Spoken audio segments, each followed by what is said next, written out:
by the humanitarians. It's holiday today, and in Delhi, people are just warming up to the day. Many are on the way, and we have around 20 plus people already joined online, and 20 plus here in the hall, and few are also on the way. I'll say just maybe we take few more minutes to start the proceedings formally, probably another 5-10 minutes. But in the meantime, I think we can begin with a quick round of introductions, I think, with the people who are already here and also online. I'm requesting my colleague Siljo to kindly facilitate that.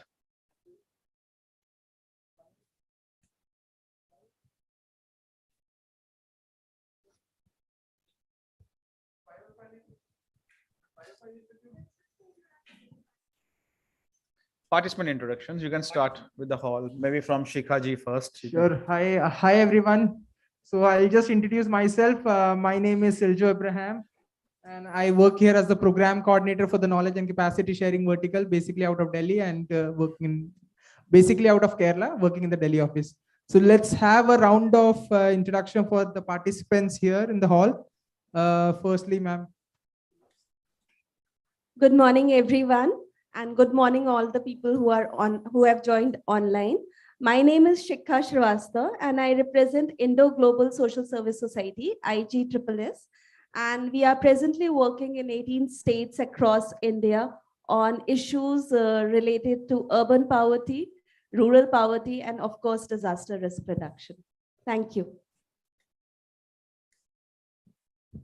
Thank you, ma'am. Good morning, everyone. This is Daniel. I handle communications for UNHCR, the UN Refugee Agency. Good morning. My name is Kiri Atri, and I'm from UNHCR. Good morning, everyone. My name is Jitu. I work with FICOR as a program lead.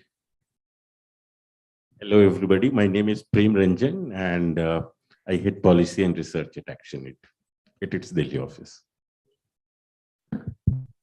Morning, everybody. I am Sudarshan. I am from Save the Children India. Hi, everyone. Good morning. I'm Shantanu, working with Save the Children India. Hello, everyone. Good morning. I'm Rama Rao. I'm from Child Fund, heading the DRM vertical. Thank you. Hi, good morning, everyone. Myself, Avinash. I'm from Save the Children. Thank you. Hello, everyone. My name is Siddhi. I am a student of Delhi University. I'm currently pursuing history honors, and I serve in NSS, that's National Service Scheme. Thank you. Good morning, everyone. And this is Riya Yadav, and I am also pursuing history honors. And I'm currently in Delhi University, and I also represent NSS. Thank you. Good morning, everyone. This is Yashwant. I'm also a student of Delhi University, and I'm from NSS. Good morning, everyone. This is Reverend Ongkai from Manipur, working in the borders of India and Myanmar as a program director. So nice to see you, everyone here. Thank you. Good morning, everyone. I am Saifali, student of MSc Disaster Management, Jamia Millia Islamia. Hello, everyone. My name is Lalom Zuala Pautu. I'm representing Central Waime. I am presently the executive committee member, Central Waime. Thank you. Good morning, everyone. I'm Sharik Javed. I'm from Jamia Millia Islamia, and currently I'm pursuing climate sustainability and disaster management from Jamia Millia Islamia. Hi, good morning, everyone. This is Hemlata Sharma from Save the Children India. Thank you. Thank you, everyone. So from the team also, I'd like to ask Kennedy, sir, Hannah ma'am. A very good mornings to everyone. My name is Kennedy. I work as a senior program manager, senior manager operations in Sphere India. Thank you. Thank you, sir. A very warm welcome to everybody and a very good morning. I'm Dr. Hina. I work as a Senior Manager Programs in Spare India. Good to see a good gathering. And can we have the introductions of the online participants also? Hi, good morning, everyone. I am Srija Nair. I'm working as consultant with Regional Early Warning Multi-Hazard Early Warning System for Asia and Africa. It's called RIMES International, based in Bangkok. Thank you, ma'am.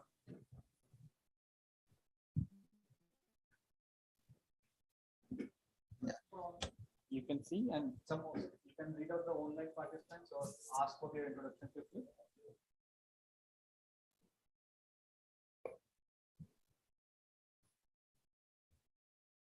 Hi, so I think this time we can even utilize to have a quick round of introduction for the online participants as well. One by one, if I ask, I can see people there. So I'll just give you the unmuting rights. You can talk. Amit Teja ji, Dheeraj Kumar, Dhruva Kumar.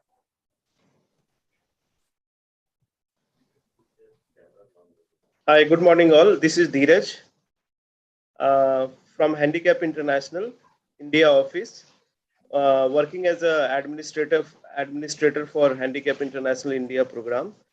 And I feel very sorry that I could not attend the event face to face. And I can see the very good gathering there. Thank you. Hello, myself Dhruv Kumar from Conceal Development of Bahrain. I am working with displaced families due to changing course of river Ghagra and Rapti. Thank you. Great to have you, sir. Amit Teja ji.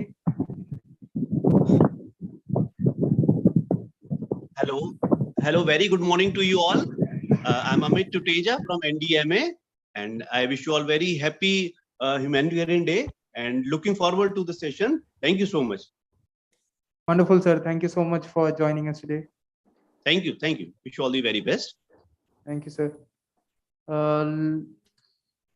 Others, Khasrul Islam, Matthew Isaac, Dr. Azad. Yes. Hello. Am I audible? Yes, Mr. Azad, please go ahead. Yes. Myself, Dr. MRH Azad. I am representing Azmal Foundation, an NGO from Assam. So I have my team members here, Mr. Muftiur Rahman. Please, Mufti. Hello, happy morning, everyone. This is Mufti, Project Manager, Azmal Foundation. Great, thank you, sir. Good morning, sir. So myself, Kamrul Haq. I am working here in Ajmal Foundation as a public relation officer. Great. Thank you, sir. Dr. Azad, anyone else from your side? Hello. People will be joining. Yes. Our director is here. Hello. Good morning, everyone. I'm Khasrul Islam, Director, Ajmal Foundation. Very happy to join the webinar. Thank you, sir, for joining us. Mr. Monjul Haq. Hello, sir. Myself, Monjul Haq from Azmal Foundation, Assam. I working as a MIS head in project department. Thank you, sir. Thank you so much, sir. Thank you. Matthew Isaac, sir. Yes, good morning, everyone. Hope you can hear me.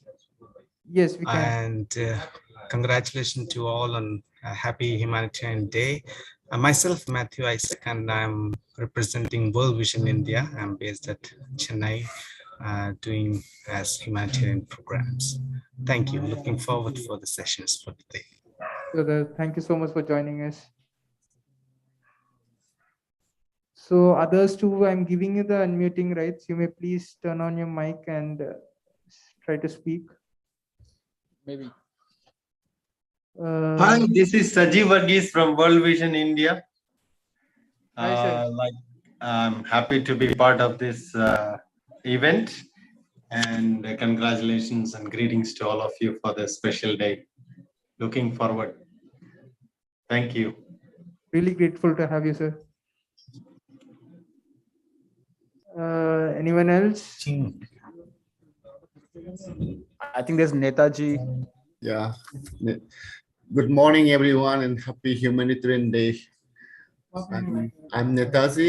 I work with Indo Global Social Service Society based out of Guwahati. Best wishes to all from Assam.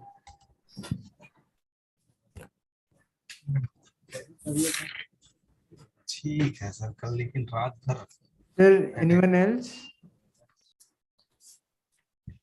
Shame. Hi, good morning, everyone. This is Mehran from Jammu and Kashmir.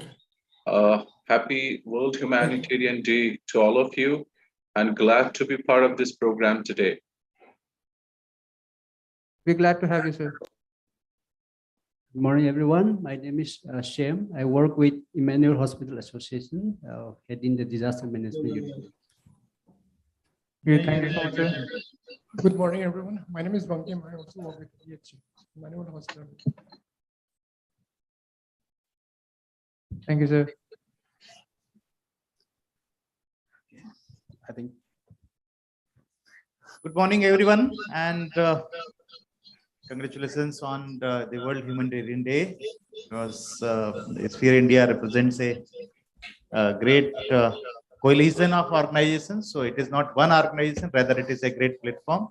So my greetings to all on this day, and certainly having an event today has a lot of meaning. So let us look forward to the important discussions. I'm also welcoming all the delegates they joined through the online platform. Good, thank you. Thank you so much. I think maybe one quick introduction by Ice. She just joined the hall, and we start the proceedings. Good morning, everybody. I'm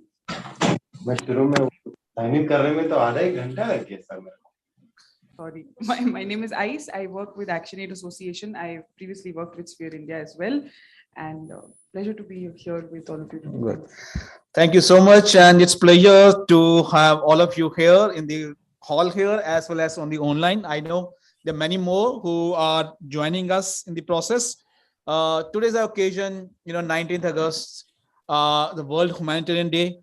It's the occasion on 19th August 2003 when a bomb attack actually, happened in the Canal Hotel in Baghdad. Where around 2022 humanitarian aid workers lost their life, and since then this day is to commemorate their memory, but more also to celebrate the spirit of humanitarian action, the humanitarian workers who do their selfless work in difficult circumstances. But also at the same time, we keep the people, the very communities we aim to serve, at the center of this discussion and in our thinking. So we look at this day to commemorate that memory, but also to look at a celebration of the humanitarian spirit and the humanitarian worker on the ground. And me as Vikrant from Sphere India, I think it's my privilege, to be the nodal person and the humanitarian coalition in India of bringing all the humanitarian actors together on various forums for collective debates, collective discussions, collective planning ahead. And I think we are looking at today's day plan as per that. We proceed with our morning inaugural session. And for this session, I think we are really fortunate today to have with us Shri Rajendra Singh Ji, the honorable member of the NDMA Government of India, joining us here. Shri Rajendra Singh Ji joined online. We have Dr. Anil Gupta from NIDM. He's already joined here in the hall. We're expecting also Ms. Urvashi Prasad, the director of Niti Aayog. She confirmed and probably she's on the way. Then we have Mr. Kiri Atri, who's joined here for us, an assistant external relation officer from UNHCR. He's present here. Mr. Sudarshan Suchi, the chief executive officer of Save the Children here. I like to request all these people to kindly join here on the dais for the inaugural session. Anil sir, please. Shuchi, Kiri.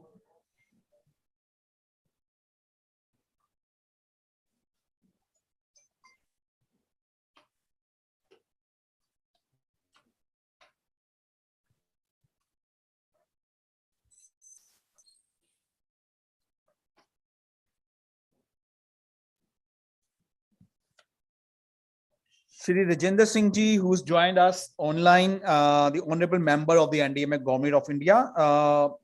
Prior to his appointment as a member of the NDMA, he was at the reins of the Indian Coast Guard from 29 Feb 16 to 30th June 2019. A resident of Dehradun, Director General Rajendra Singh joined Indian Coast Guard in 1980. During his service tenure, he held various important command and staff appointments, both afloat and offshore, with unique distinction of commanding all classes of Indian Coast Guard ships. His efforts at apprehending numerous maritime economic offenders whose activities are inimical to the national interest were recognized with the award of Tat Rakshak Medal on 15th August 1990 and later President's Tat Rakshak Medal on 15th August 2007. During his tenure as Director General, he concurrently served as Chairman of National Maritime Research and Rescue Board, Chairman of National Oil Spill Disaster Contingency Plan, and National Competent Authority to support oil spill response in waters of Pakistan, Bangladesh, Sri Lanka, and Maldives under the South Asia Cooperation Program. At the helm of affairs at NDMA, we have a very good working association with Shri Rajendra Singh ji. He has been primarily our guide and mentor in various initiatives we are taking across, especially to look at the revision and updation of the disaster management plans of various districts and states. We have had series of consultations under his guidance, and we are working ahead with him on these ideas. And also, I think now today we're looking at probably the stakeholders' perspective and sectors' perspective, the guidelines which may be required for DRR and climate change mainstreaming in various sustainable development goals. So thank you, Shri Rajendra Singh ji, today taking out your precious time to join us here. We are joined here by Mr. Sudarshan Shuchi. He is the CEO of Save the Children. Sudarshan is an alumni of St. Stephen's College, Delhi University and Institute of Development Studies, Sussex, UK. Few that stand out among his merit professional achievements are successful advocacy for reforms in cooperative laws and the Producer Company Act enactment, turnaround of AP dairy cooperatives, launching of largest biodiesel cultivation in India, and executing one of the largest rural transformation initiatives, BEAJ, as a corporate CSR initiative. Over the past 3 decades, Sudarshan has held leadership positions with distinguished organizations like Reliance Foundation, Reliance Life Sciences, and National Dairy Development Board. Prior to joining Save the Children, Sudarshan ji was the Secretary General at SOS Children's Village. He also brings in academic experience of having teaching experience at IRMA, IHMR, etc. Sudarshan also serves on the governance platform, being on the board of Udyogini, an NGO, and Academic Council of IHMR's Rural Management Program. Thank you so much, sir, for taking your time and being with us here. It's in the real occasion today. We have with us Mr. Kiri Atri. He is the Assistant External Relations Officer from UNHCR India. He's experienced peace, political, and humanitarian worker with a demonstrated history of working in the international organizations, skilled in international relations, government relations, non-government organizations, refugee protection, and assistant and policy analysis, and strong international relations and social service professional with a master's focused in international relations from Jawaharlal Nehru Vishwavidyalaya. Kiri has been the guiding various works which we are steering in, looking at the for the protection and of the asylum seekers and refugees in partnership with Sphere India that we have working with UNHCR. So I welcome you, Kiri. Thanks for joining us here today. And I think the more importantly with us today is the Professor Anil Gupta, head ECDRM and IDM. Professor Gupta is a professor and head of Environment and Climate Disaster Risk Management Department and has recently been assigned additional responsibility as the head for Center for Online and Continuous Learning at NIDM. He is sustainability risk management strategist working in the area of disaster management, environment, and climate resilience for more than 25 years with national, subnational, and business administrations. He's looking for various international and national projects for policy, research, planning, and capacity building. And again, with him as Sphere India Collaborative, we have had series of, I think, works, a lot of achievements over the last few years. One of the most remarkable one has been the publication of the multi-sector guidelines for various sectors of wash, shelter, food, nutrition, protection, health, education, jointly with NIDM, which is guiding the multi-stakeholder coordination works. Now, a series of trainings have been put on the calendar of NIDM on base of these guidelines. And that's not the, I think many other research studies, training, manual development and all. I think he's really one of the energy behind and the partners behind, of a lot of a success of the collective work as a Humanitarian Coalition. We are bringing it here. Thank you, sir. Thank you for taking out your time to join here. Now, on this occasion and the background of the World Humanitarian Day today, I request firstly Shri Rajendra Singh Ji, the Honorable Member NDMA, to kindly give his opening remarks and share his perspective and thoughts on this important day. Over to you, Shri Rajendra Singh Ji. Thank you, Vikrant Ji. Very good morning to all of you. Vikrant Mahajan, Professor Anil Gupta Ji, and fellow panelists. It gives me a pleasure to be here amidst all of you through online from Dehradun on the World Humanitarian Day, and my best wishes to all of you.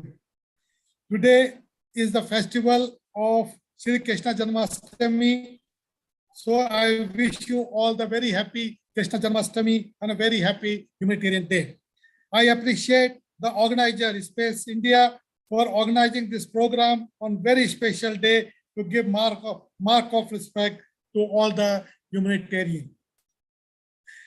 I'll start the opening remark with the famous quote of Martin Luther King Jr.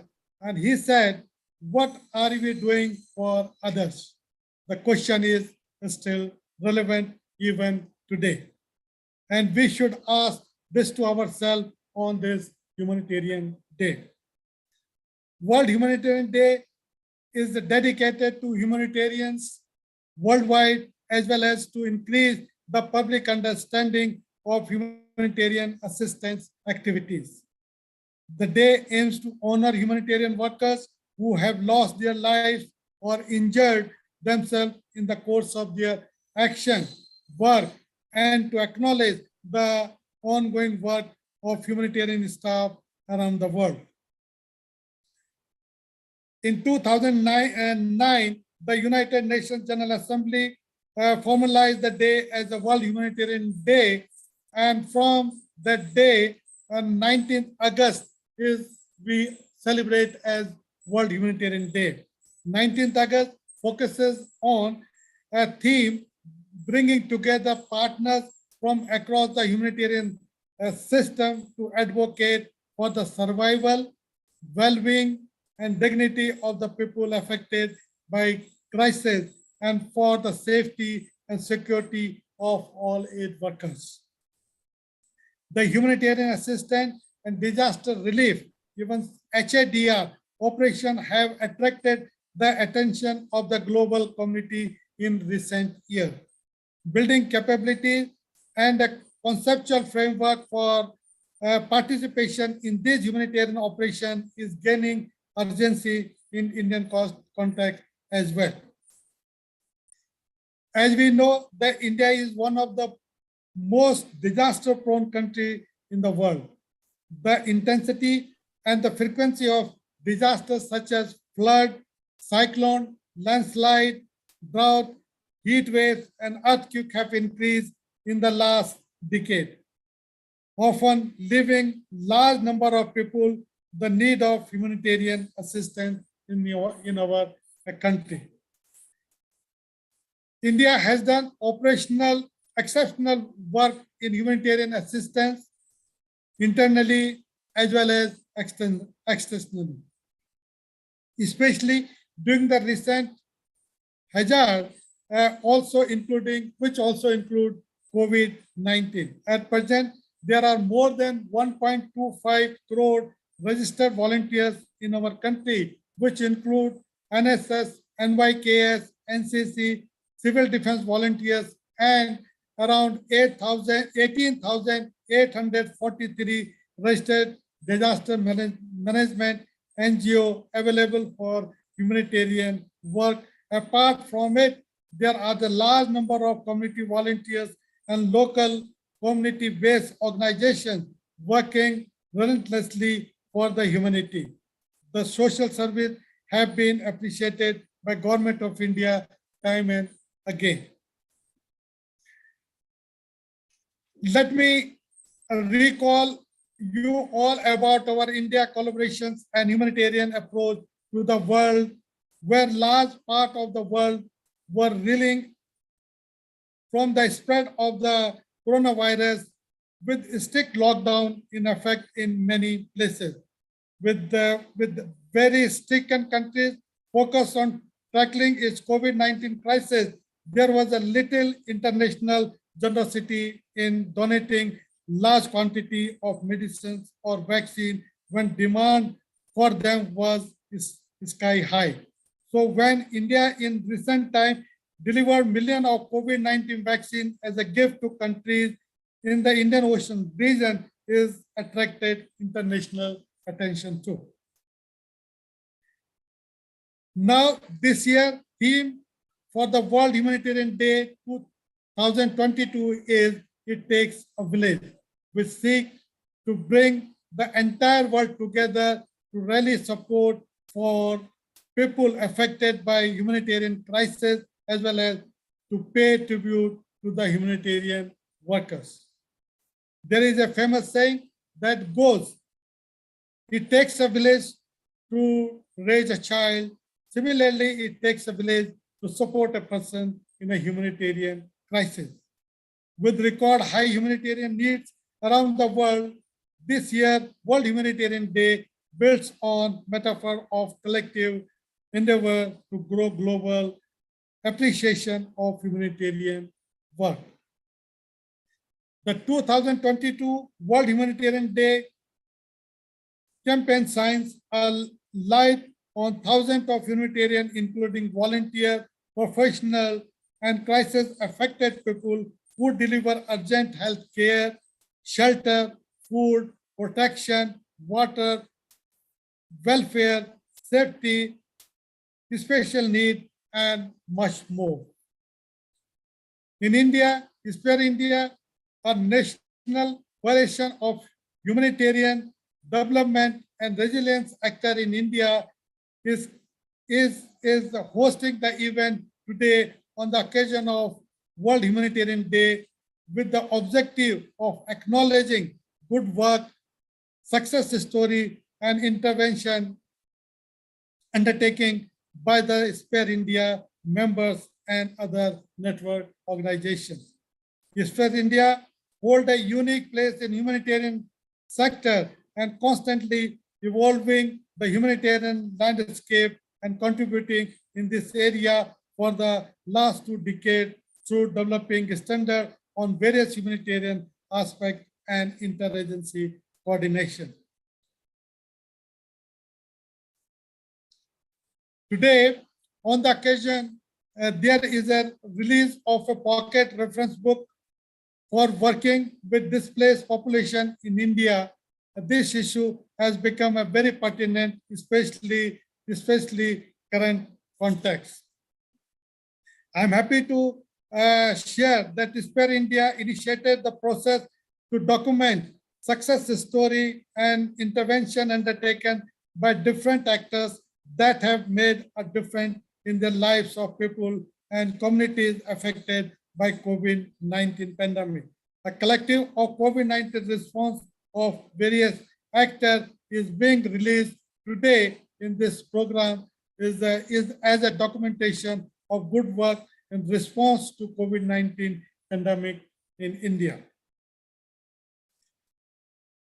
Additionally, there is a curtain raiser announcement by the organizers for the Indian Humanitarian Award 2022, which is a noble attempt to honor the work done by the humanitarian agencies and humanitarian aid workers in India in response to various crises. I compliment organizers Spare India, the speakers, and all the participants to come forward and others to strengthen the cooperation, collaboration, and coordination between the stakeholders and supplementing humanitarian action and accountability to the affected and risk population in the country.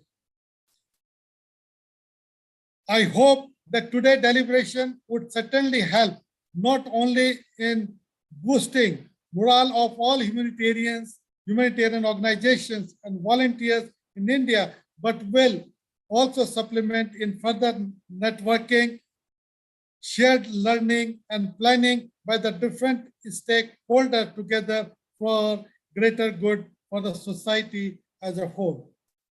At the outset, we need to collaborate and collective efforts of all concerned to work on humanitarian issues during the disaster, emergency, or crisis, and that should be our paramount priority.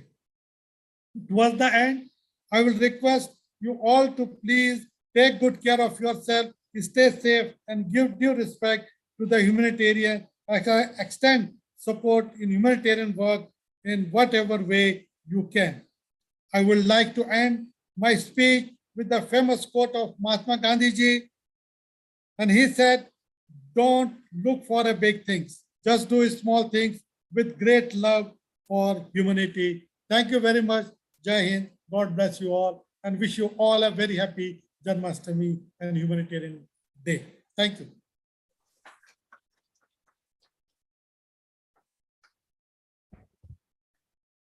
Thank you so much, Rajendra Singh ji. I think it takes a village to raise a child, and same way I think it takes a collective effort of whole lot of actors, to help a person caught up in the crisis of a humanitarian situation. But see, to reflect onto it first from our COVID experience, COVID. We saw that the effort of a whole of a society, almost all actors, all stakeholders coming together to help overcome the big tragedy, the big crisis we all have experienced together. And on these occasions, we see that even a number of times, even the Honorable Prime Minister invoked the process of a whole of a society approach that we need to work together and all. And that's what is reflecting in today's theme of a World Humanitarian Day, that it takes a village. When we see a World Humanitarian Day, as it takes a village to raise a child, but we have as humanitarians our work organized by various actors, various stakeholders, and also the way our work get divided into various sectors. So today's subsequent deliberation and sessions are organized around the stakeholders' perspectives and also around the sectors' perspective. Thank you, Shri Rajendra Singh ji, for sharing your thoughts on the World Humanitarian Day, and also the reflections on it with the government at being one of the more important stakeholder. So now I request Shri Anil Gupta ji from the government perspective, also on the day, today's important day, to share his thoughts and his reflection about the World Humanitarian Day. Over to you, Anil Gupta ji.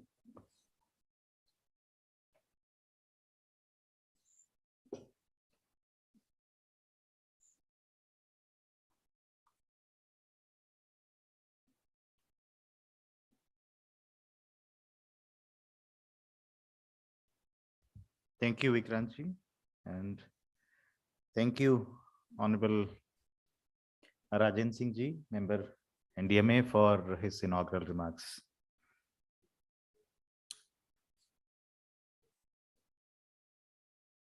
So I would also extend greetings to all on the occasion of Krishna Janmashtami, that is coinciding with this World Humanitarian Day this year. And that also brings a special understanding, because Lord Krishna also have great humanitarian contributions to the world, to the society, to the humanity. And that tells the wider scope and the diverse issues involved into the humanitarian dimensions. The journey of Sphere India as a coalition of various organizations and relief, Rajan Singh ji has already referred to. Vikrantji has requested me to present government perspective, but I would say that allow me to have a little more flexible perspective. So yes, government perspective as well as the broad understanding of the humanitarian issues, because this is a very important occasion to discuss all these things.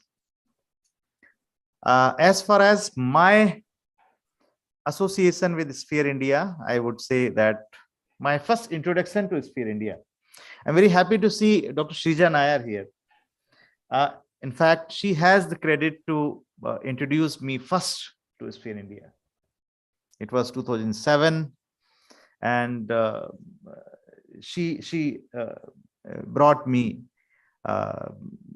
it's kind of a first introduction of Sphere India activities and coalition. I recall that some event was organized on some rooftop of some building. I don't remember that building actually. We were releasing that handbook, Sphere India, the standards handbook. Now we can say, though the COVID is still spreading, we can say that we have come out from that major global emergency that COVID brought. But COVID also brought a lot of lessons.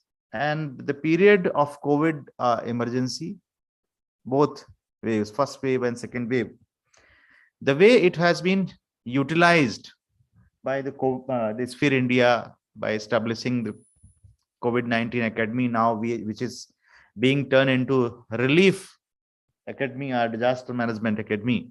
I think that is a very important, very significant and very applaudable contribution, I would say, because I have been witnessing almost on regular basis. The same period also witnessed the working of various working groups on various sectors to deliberate into details about the sectoral coordination approaches that are needed for effective preparedness, for effective response, effective relief in disasters. When today it refers to it takes a village, something like that. So India, more than 7 lakh villages. I think that's very, very important. And a few days back, we were discussing that in area of disaster relief or disaster management capacity building, over past 3 decades or so, what really we could do, what really we could achieve, we find that still there is a huge gap. And no single institution, maybe NIDM now has 2 campuses. There are state institutions. Some states have very effective disaster management institutions. Some are not that effective.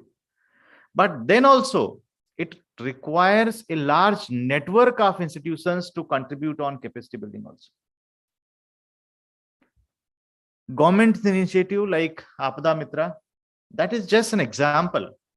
But it has to be multiplied in manifold and multiple ways. And basically, that is something which is being promoted by the Sphere India network. And that is a great motivation for us also to join with Sphere India and support the initiatives of Sphere India. Many organizations and people working in humanitarian sector must be aware about the Sphere India's initiative. But I'm very happy to share that Sphere India has also stepped in the area of research also. And we have initiated that cooperation, and Sphere India joined hands with us, and recently very, very important research project has been undertaken by us to understand and to analyze the underlying causes of damages, basically. Because when we have realized that by effective preparedness, by effective early warning, we can reduce the life loss, but the loss to livelihood, loss to resources including infrastructure, housing, various assets and property on which the good quality of human life depends. because it is also very important that now we start looking at humanitarian dimensions from little broader perspective.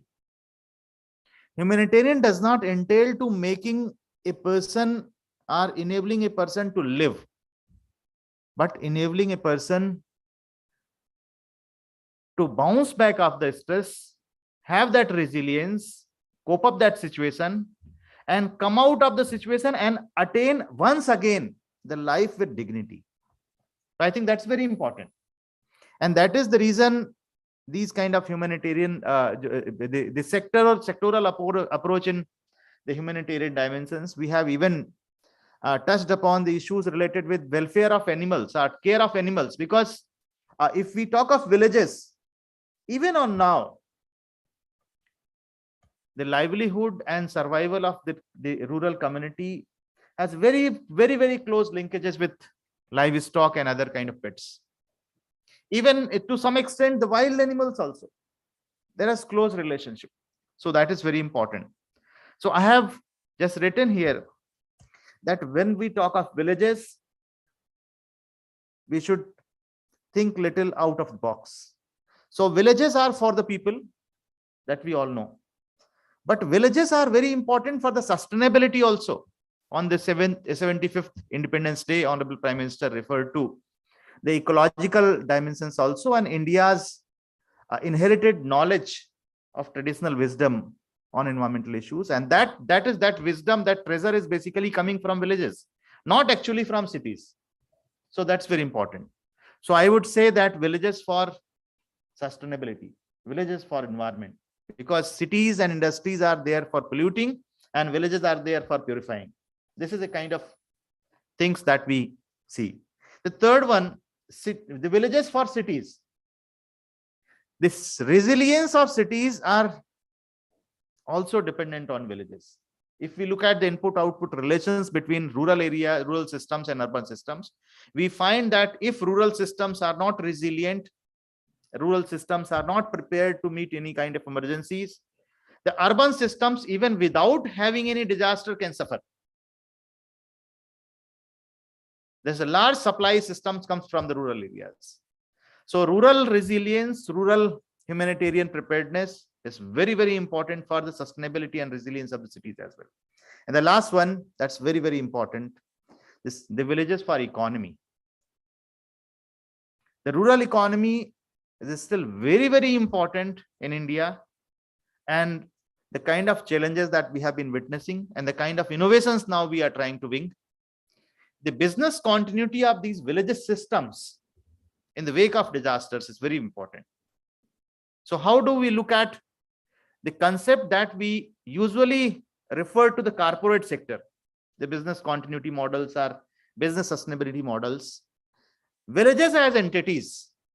How do we look at the business continuity of villages, looking at the disaster risk and disaster preparedness, looking at the efficiency for humanitarian, the abilities to perform efficiently in this aspect. So that's very important. The journey of disaster management, IDNDR 91. So now it is almost 33 years. So very significant period.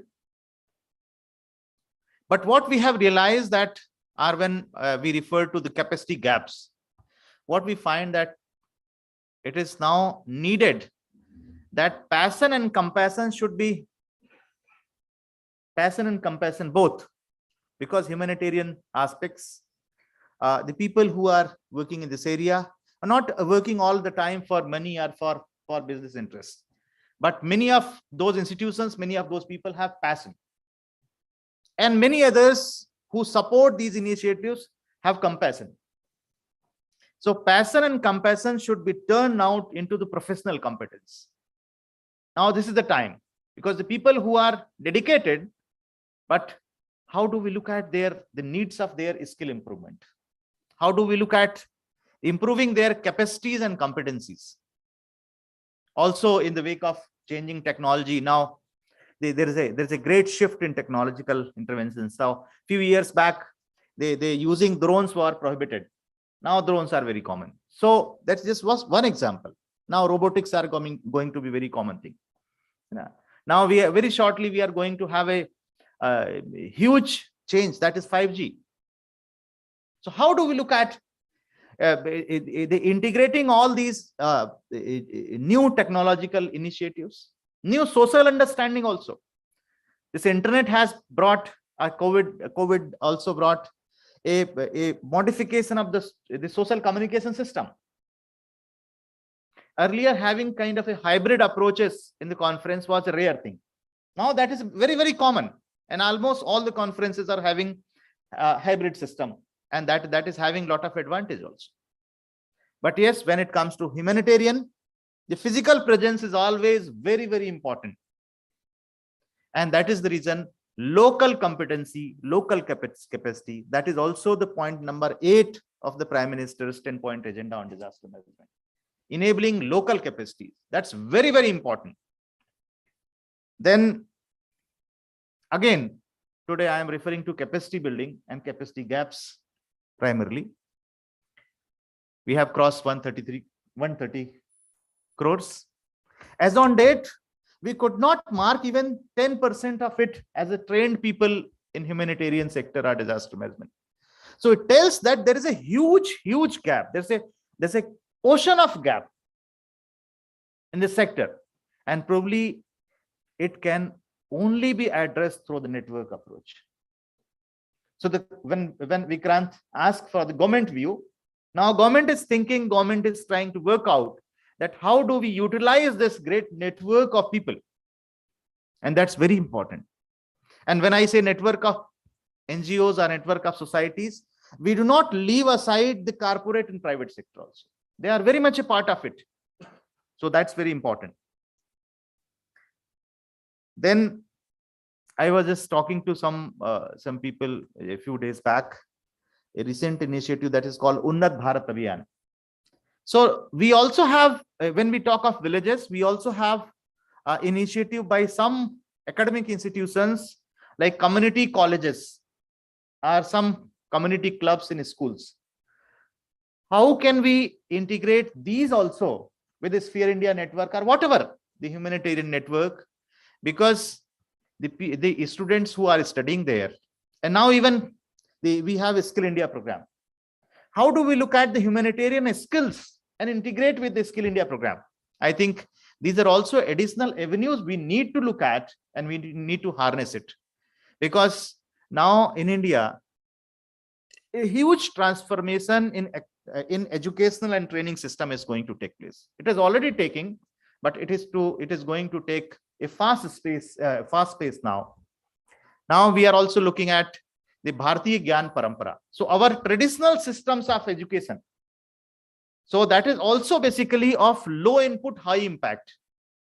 Because in the area of resources, we cannot compete with people who are having who are exploiting more than 30 times or 50 times or 80 times natural resources than us, or in other terms of economies also.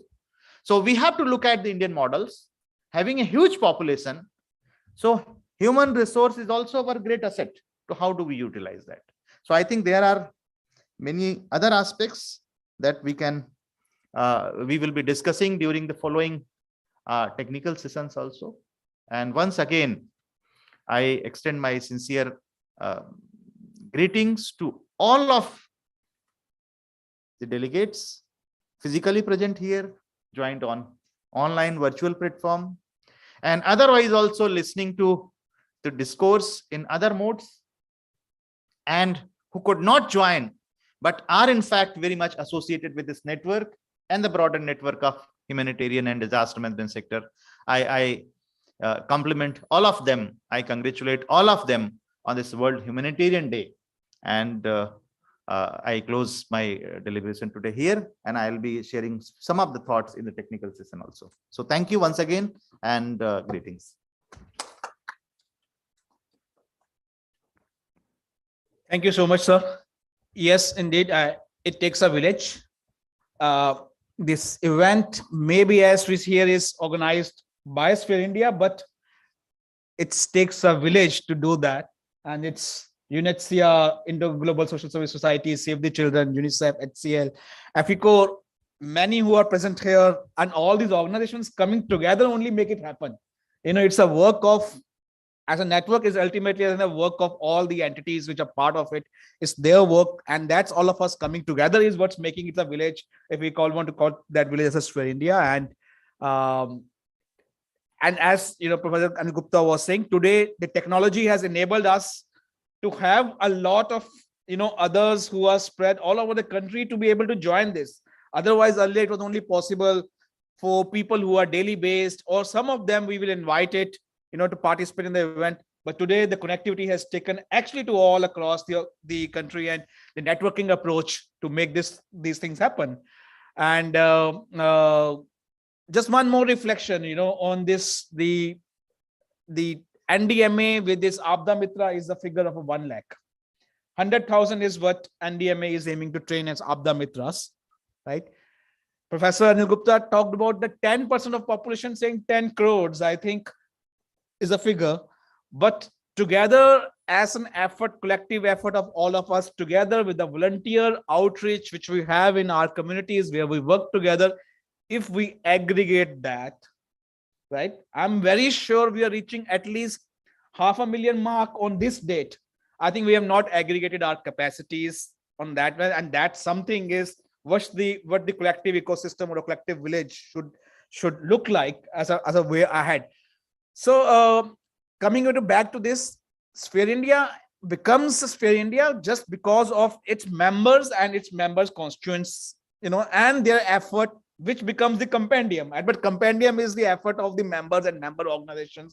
And to hear about more from that perspective, and that's a member, I think today we have with us Mr. Sudarshan Suchi, I think the CEO of Save the Children.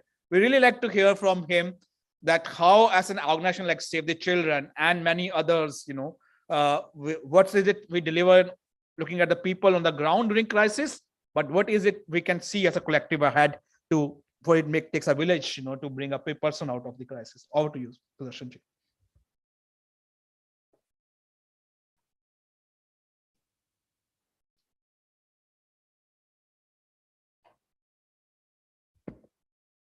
Morning, everybody. And I'm just wondering, gathering my wits together as to what is it that will make a connect between all of us in a very meaningful manner and something very pragmatic. So first and foremost, I like the name Sphere. I mean, I mostly tend to think of the world in circles and round and gathering, and Sphere represents that very idea. And so I much appreciate that. Linear things always bother me, and this resonates with me. And the second part is just to establish, from where I come, what's been my own journey, so that so I recall my earliest familiarity with a first-hand experience with what does it take was in 1984, and probably I think 1st or 2nd November. And the first, I was a 21-year-old person, and first time I was put in a situation where I saw, what kind of disastrous consequences of man-made context can do, and how the very spirit of humanity could be put at risk. And you struggle, then what do you do? How do you become relevant in those contexts? And what is it?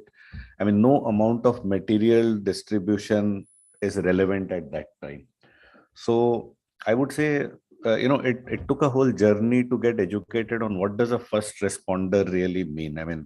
Does response means go and just start looking busy or make connections? I think over the years, and then subsequently, Gujarat earthquake 2001, more a natural calamity. Then we had the Uttarakhand cloudburst. And there's one thing, common string that came along, that the most vulnerable get most hit. And the first thing that is required as a response is building a relationship, a context, and trying to look at the world from the side of the person who's most vulnerable. At that point, I'll just take a step back and say that I want to give a twist to what you have said here as our hashtag about it takes a village. So actually, I have a counter view on that. It actually takes a child to get a whole village together. And that's what it does. Why? Because I think one of the, on an average, I look at humanitarian or humanity as a first natural response of most of us, as wanting to be of use. And I do believe that it's a very selfish act. It's a selfish, conscious act because we express our willingness to be an active global citizen by wanting to be a part of solution. And I think so when we look at vulnerability and crises and calamities, I think children, even under the best of conditions, are the weakest link there, or are the people who would be most impacted by any uncertainty which disturbs. And then when we look at the children from vulnerable, marginal communities or on the fringes, that entire thing multiplies that much more the significance. So when I say it takes a child to make a whole village, it's basically, if you just close your eyes for 30 seconds and just imagine a baby or a child, the first reaction of most of us is vulnerability and want to protect. And now what I'm saying is that this is what we need to translate into a method, and we need to translate into getting together and working in consonance. So why am I here today, and what is Save the Children doing here? I want us to be seen as a co-journeyman of all of you. I mean, success for us today will be to have you to know that you can call upon us when you need us, where you need us, how you need us. We will be there with you. I mean, the whole idea about, is to make the whole world a village, a global village where, we work cutting across boundaries, geographical boundaries, political boundaries, and only one feeling of humanity and humanitarian as a response is what it takes. And I can only say from Save the Children that for us, it's a firm commitment that whatever it takes as an action on ground, I would like all of you who are present here, plus those who are online who have gathered, you can trust us, you can call on us to help, support, and participate in a process which is responding to a situation always in a context of, because we want this culture of humanity, humanitarianism to multiply, to become a far greater infectious context which can override all other divisivenesses that we are experiencing today. We are a very fragile, vulnerable society. So in those times, I think the context of reviving, the context of strengthening and bolstering humanitarian context is something the least we can do. And therefore, I come back to what I said when I said it's a selfish act. It's a selfish act, I believe so, and I'm sorry if it's. I hope it lands in the right context. It's a conscious, selfish act because we invest because we want this world to survive and preserve. We want it to strengthen and to go from level to level. And I constantly that whatever it takes. Actually, I'm happy that it eventually it prevails. But in the process, sometimes we ourselves contribute to the disasters, to the complexity. Now, that is where I think our collaboration, our cooperation, and so many things come. Because resources in responses will always be scarce. And so if we get into a sharing mode, if we get into a collaborative mode, just to cite an example, I remember I think it was either Rudraprayag or Uttarkashi, 2013, in the midst of the then context. And I think it was here. I mean, there was one platform in which all the NGOs had come together with collector. And the collector said the the disaster we really have is of Bisleri and blankets. Yeah. And he said that so many people had dumped so much of all their surpluses in the name of humanitarian that itself was clogging the airports, the movements, and the context. That that that there was a senseless act in an urge to be seen, to be heard, and to be there. So I think probably the opportunity that you're providing us with all these platforms is a greater sense of collaboration. And I mean, the other part I want to say in slightly lighter vein. By the way, today is the first time I put a face to a name. That's Kennedy. That he's sitting there right there with the mask now. And today is the first time I saw him. But why am I mentioning this? At the outbreak of pandemic and for the first year, I mean, the one name which constantly popped out of the mailbox regularly saying this, that, and everything and bringing people together. I mean, it was a ray, it was a wonderful thing to look forward to and be connected with.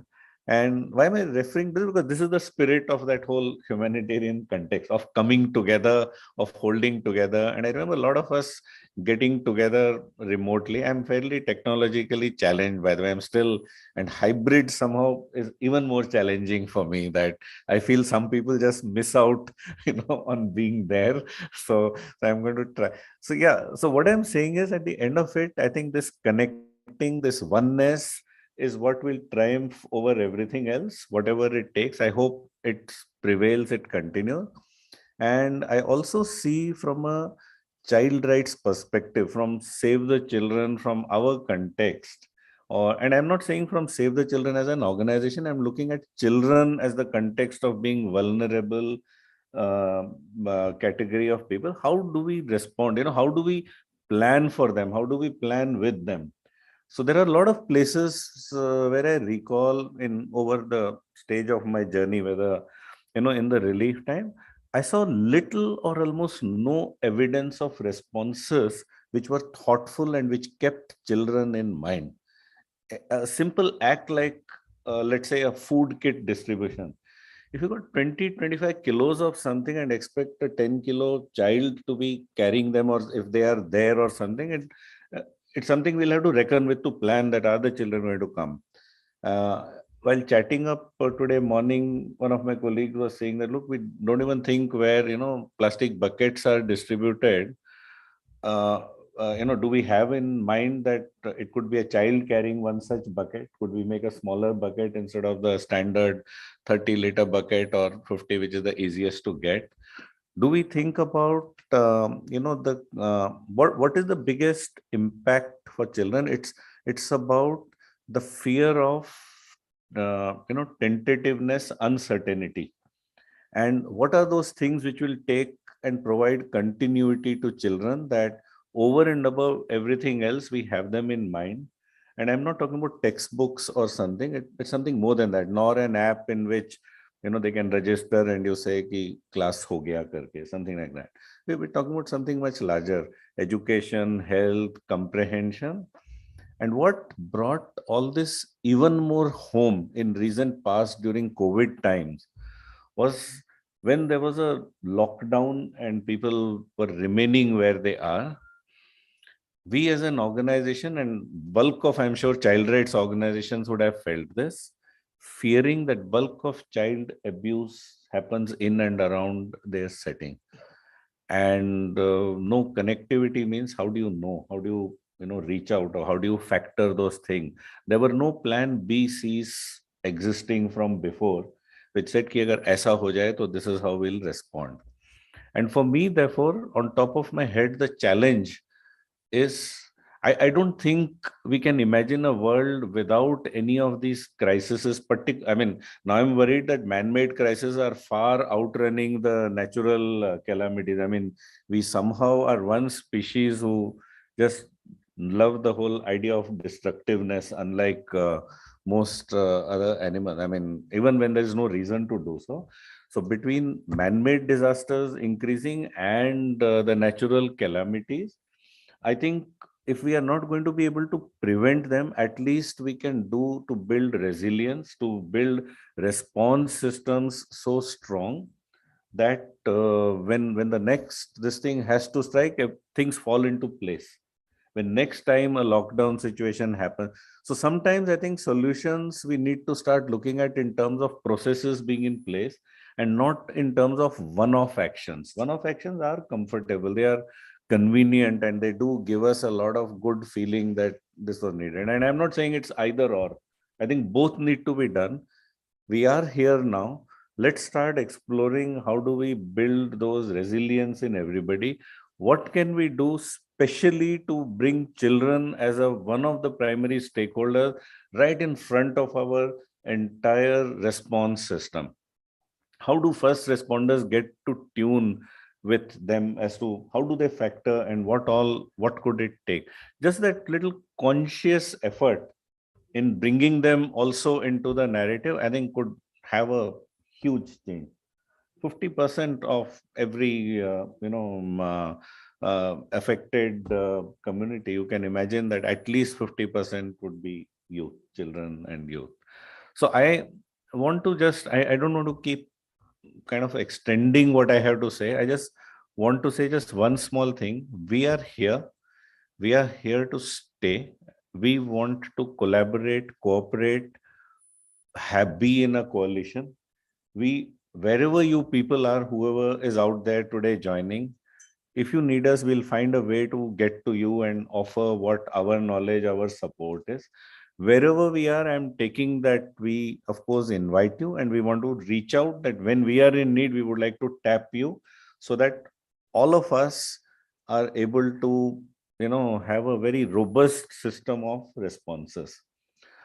Last but not the least, I just want to leave this other thought with you, that I think big solutions, big sized uniform conditions, to think big does not mean necessarily to act big. Many small local actions can make one big consolidated thing. And why am I saying this? Sometimes in seeking standardization or anything, we lose out that little nuance of small communities who would want responses or support in their specific manner, which we may miss out in when we start, from when we get even humanitarian. So what's my fear around that? Let me put the contra thing, that let the market mind and market forces not determine how we respond in terms of, because the buzzword everywhere is scale, spread, technology. So relevant, yes, must do. We can't be captive to them. We've got those things to become responding to and in tune with what is needed on ground. Small is beautiful, and that's the thought I would leave you with. And we are here. Just feel free to stay connected with us and whatever it takes. And Sphere India, I think, great job, wonderful, and thank you even to have platforms like this. And thank you, everybody. Thanks.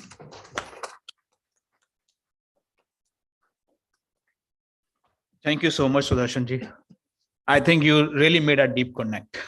It was quite thought-provoking and soul-searching, I would also say, indeed. And I'm very sure most of you also agree with on this one. Okay, it takes a child to get the village together. Yes, indeed. I see. That's it. It's the people, affected people, people at risk, that get all of us together. That's indeed, a really a very interesting paradigm to put across. And we do talk about keeping people at the center, right? Great. And also great commitment from the Save the Children. You said you're saying it on behalf of Save the Children, but I'm sure, I think working with Sphere and this platform with all of you, many here and many are not here, I think all of other organizations are also equally committed to. I'm sure, all of you, can we see that commitment? What Sudarshan is saying? Yeah.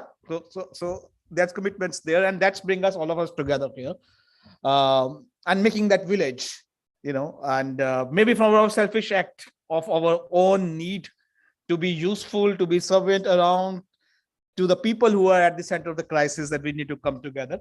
And we say, among these people, when we talk about children, we look at a range of vulnerable people, vulnerable groups, whose needs overrides, and it's at the time of a crisis, maybe the need of a most vulnerable one need to be addressed, the first one among them.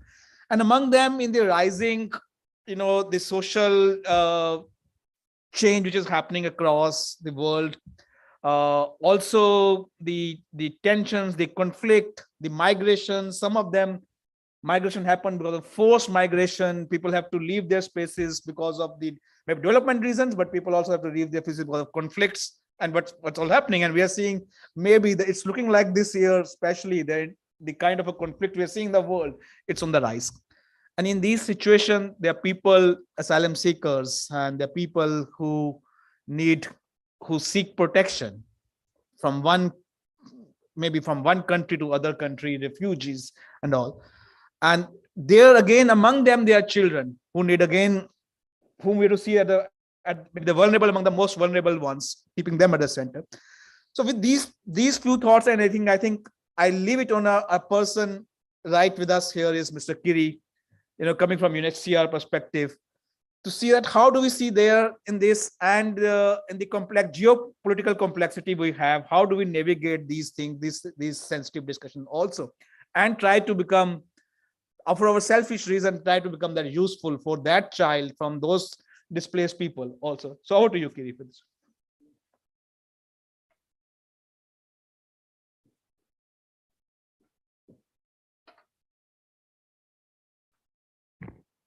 Thank you so much, Mr. Vikrant, for that opportunity. I would like to begin my intervention or a dialogue with the audience here and also with the honorable panel members by congratulating Sphere India for putting together and bringing us together, bringing this entire village together for an excellent gathering in person and also an excellent gathering online. So congratulations, Sphere India, and a huge gratitude from UNHCR. And second, my regards and my greetings to my very distinguished fellow panelists who have shared their range of experience, right from the honorable member who has a very rich experience on the Indian Coast Guards, and to the perspectives of children, to the perspectives of the need to train the humanitarian workers. I would like to focus perhaps on the 3 or 4 things. Foremost, to maybe say, maybe take the point from the honorable member about the Coast Guards. And I would like to emphasize that because nobody hardly thinks that Coast Guard could be a humanitarian workers. But indeed, they play a very, very important role when it comes to rescue at sea. And they are the ones who are at the forefront at saving life in people caught up in distressed situation, in very, very difficult situations. So my congratulations to the Indian Coast Guard on their exemplary work, which they're doing in the oceans. Second, I would also like to contextualize a bit about India's effort towards refugee protection. We often talk about the concepts, who's a refugee, who's a migrant, but let's see what India has contributed to refugee protection, not within the own South Asian context, but globally. India has a very rich history and a very rich tradition of Vasudhaiv Kutumbakam. It also has a very rich tradition of calling people Atithi Devo Bhava. That's the civilization which India is. And this is the bedrock of the refugee protection and humanitarian work in the Indian context. Let me cite some of the examples which India has contributed to humanitarian efforts in the region and across the world. Foremost, Tibetan refugees, Sri Lankan refugees, refugees from Myanmar, refugees from Pakistan, refugees from Afghanistan. All of them have found safety. All of them have found protection. All of them have found hope. So a hope that they would be protected, they would be looked after, and they would be helped. And from here, I would like to draw some parallel to the theme, which is of the World Humanitarian Day, that it takes a village. When refugees arrive in a country like India, they are not protected in vacuum. They are living in the villages. They're living in the cities. They're living in the communities. It is the community who's protecting the refugees. If a child is not going to school, it's the neighbor who's going to make sure that the children are enrolled. If a woman who's in a distressed situation needs help and support, it's the local police officer who's going to help her. If it's a person with disability who needs some assistance to walk around, it's not big organizations like us who he would go and knock the door on. He would knock the door of his neighbor. Look, I need to get there. So I think this is truly, it takes a village to protect a refugee. Everyone has a very, very good role to play in that. Secondly, in terms of India, India has been giving a lot of humanitarian assistance and aid in the region. One very good example I would like to cite is when the entire world is reeling through food crisis, India is the one who is actually supplying food to Afghanistan. That itself speaks very highly of a country who's there to support its neighbor. And I think that's where the real spirit of humanitarianism is, because when you yourself have something in short in supply and you're willing to share that, that's the spirit of humanitarianism. So again, I would like to use this opportunity to congratulate the government of India and the authorities who were behind this novel initiative of reaching out to people in Afghanistan. And maybe on the second part of it, would like to maybe talk a bit about the handbook, which UNHCR together with the Sphere has produced. And I would like to use some of the mentions from the fellow panelists about the capacity of the humanitarian workers to work for the people who are in need. I think that's where we hope that this book serves its purpose. I wouldn't say that it will fill the entire gap, but at least it'll inspire the people on the field to read it and to act in the right manner. Because one of the core principles of humanitarianism is do no harm. And often the lack of knowledge, ignorance, or lack of awareness about the approaches, people can do more harm than they can do to the community. An example is I was shared a very disturbing image of a woman who had to go through, some very violent incident happened in her life and she had to lose her life. And her images were floating around on social media. Her images were widely shared on WhatsApp. It's very disturbing. As a humanitarian workers, we shouldn't be sharing the images of a woman who had gone through that. It's a big no. And I think that's what the guidance in the book is provided. These small acts of being sensitive, of being kind to the survivors, to the people who are in distress, will go a very, very long way. Because even if the person is not alive, there are the family members who have to actually go through that entire trauma. And as in humanitarian workers, we should ensure that we are not traumatizing the families who are left behind. And largely, I would like to also mention some of the approaches which the humanitarian workers take when they are working with refugees. And again, hooking that up on the theme of today, which is it takes a village. There's a very good principle, which is called as accountability to affected population. As a humanitarian community, as humanitarian workers, when we are out there, one of the guiding principle is that we should be held accountable and we should be accountable to the host communities or the communities who are affected. As was mentioned by my fellow panelist about the bistleries and the blankets reaching out to a location and causing a disaster in itself. That's where we failed. We were not accountable to the local communities. So I would encourage everyone over here to read that principle, read more about it, how you can bring that principle into your work so that you're very conscious about the people you're there to serve. Secondly, a principle which UNHCR and also globally we promote is the principle of protection mainstreaming.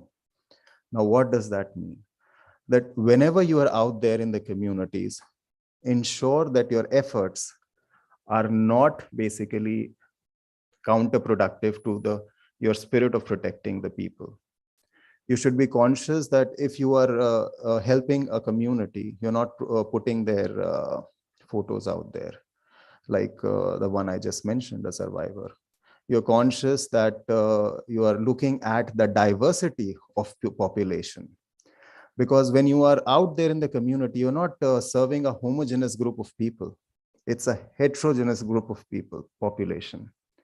You have children, you have elderly, you have persons with disability. There are women at risk. There are women with unaccompanied children. There are women with who are caretakers of the children who are single.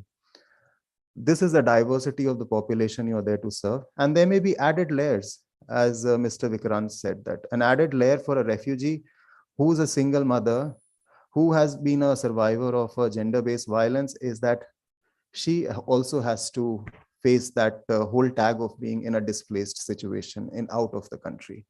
So I think be very conscious about those diversity when you're going out there, because if you have a one approach, which is very tight jacketed, you may miss out on reaching out to this population. So in your programs, in your approaches, have that lens on. I would also like to maybe lastly share that in the pocket handbook, you have some do's and don'ts. Of course, every one of us want to do a lot of things, but equally important is to understand what not to do. So I would encourage you, I will not reveal what those do's and don'ts are, because I would like you to read that handbook and find themselves for yourself. More than the do's, understand what you should not do. And I really liked some of the points which were used by my fellow panelists, and it was an honor to listen to them. Was the words like dignity, there was the word like self-worth, was the word like resilience. All of these are the capacity building. All these terms, all these terminologies should be our guiding principle for all of us over here, because that would really ensure that humanitarian workers are empowered and they are helping the community they are there to serve. So lastly, I would use this opportunity to basically congratulate all the humanitarian workers over here and also who have joined online for the very great work they have been doing, because in my very short career with UNHCR and also with the refugees, I have come across many, many good people who have actually come forward and helped them, who have gone out of the way, who have shown compassion, and who have risked their own life to help refugees. So my gratitude to all the humanitarian workers who did that, and to all of you who are present here. Thank you so much.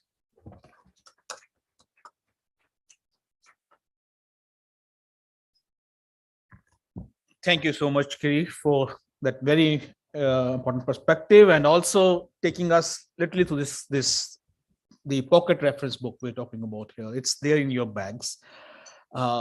This book is again as a village, all of us together. It's our collective knowledge reproduced, or maybe compiled together for our benefit, for everybody's benefit. I'm very sure there are colleagues who have come here from Manipur and Mizoram, who are working with some of these communities we're talking about, and not just in these two states, but all across other places also.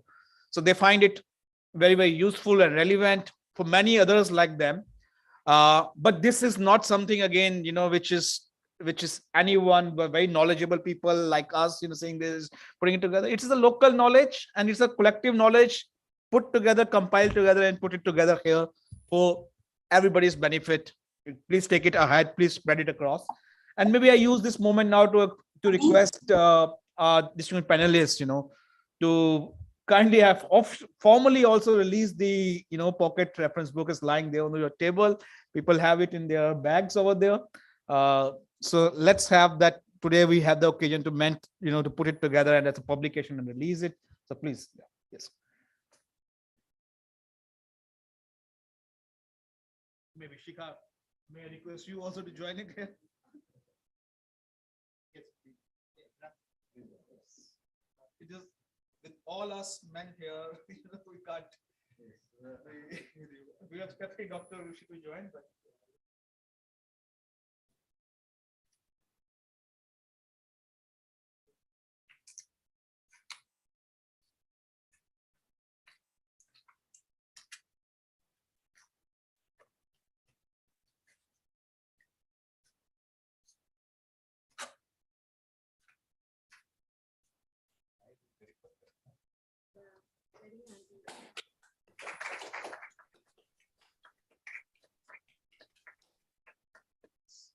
Very practical, pocket reference book as it's called.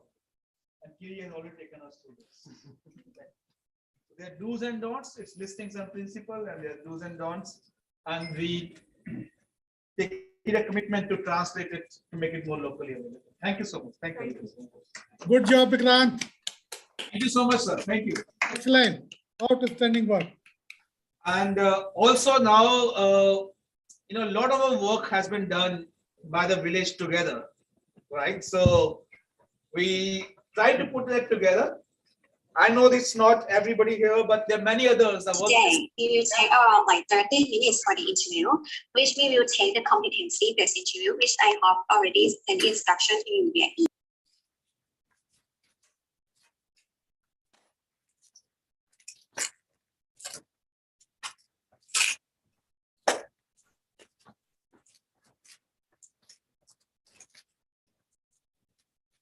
So it's the response by various network members, all organizations put together into one document. We made an effort. I think most of the organizations have responded to, but there are many others whose information may not still be there, but the effort will continue to bring it to the one common place. Great job, Vikrant, once again. Thank you, sir. Thank you so much. I kindly keep my copy with you. Sure, sir. We'll send some copies to NDMA. Yeah, please. I'd appreciate that. I will take them. Yes, please. It's them in the bag also. Yes, please. But you please. Yeah. Thank you. So thank you so much. And on this occasion, there are many members of Sphere India. They have all been saying that while there are a lot of awards and recognitions going on from various forums, from various stakeholders, there are always unsung humanitarians, and there are unsung organizations, and maybe in different categories we need to look together, and as a collective village, we should honor and recognize them, and we should plan something around that. So that's where the whole idea of a India Humanitarian and Resilience Building Awards is being conceptualized. I'm not saying it's conceptualized. I'm just, as my team said, let it be a curtain raiser today. Let's start inviting thoughts, and it's that all of us, among us in this village, we create a process by which we pick up the unsung stories also. It's not the stories which we have put together in this compendium we have released. There are many others, all across the country and beyond. We collect those stories, we bring that, we expand this collection of the work done, and also we create a process through which we bring some exemplary work done by organizations, individuals, local and small scale organizations, big and international organizations, maybe also our corporates and other partners. So all kind of actors together, we see that under various categories we plan something. So today, the team at Sphere India, with the help of some of those who are provoking this thinking and thought among our membership, we have put together a presentation in terms of and opening up a process with some milestone and dates ahead. I think we will further be inviting more thoughts and ideas behind it, that how we can do it. We categorize certain events, and then we make formal announcements. We create a jury, a process through which we take it through, and then on a date, on maybe we have our call it a Sphere India Day on 21st Feb. We formally announce this event. So the process begins with that. I'm requesting my colleague Siljo to take us through this presentation.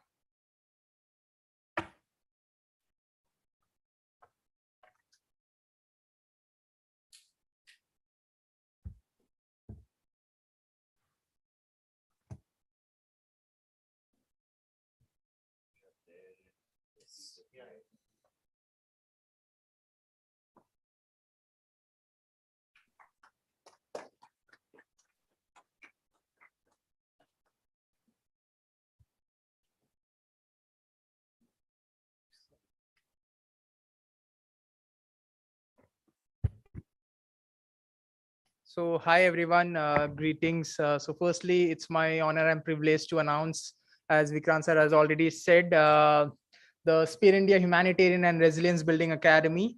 So basically, this is a very vague idea which we have brought in, and we will be pitching in different ideas which you guys can contribute for making it a more relevant and a more effective process.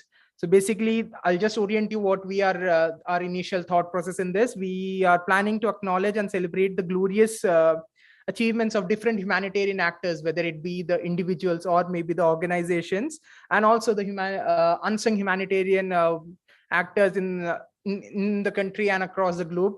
And with a basic special award on the Sphere India Sphere India Day, the 20th Sphere India Day, which will be celebrating on the 21st February 2023, and will facilitate different organizations, as I said, and who has achieved national and international acclaim for their exemplary contribution towards disaster risk reduction.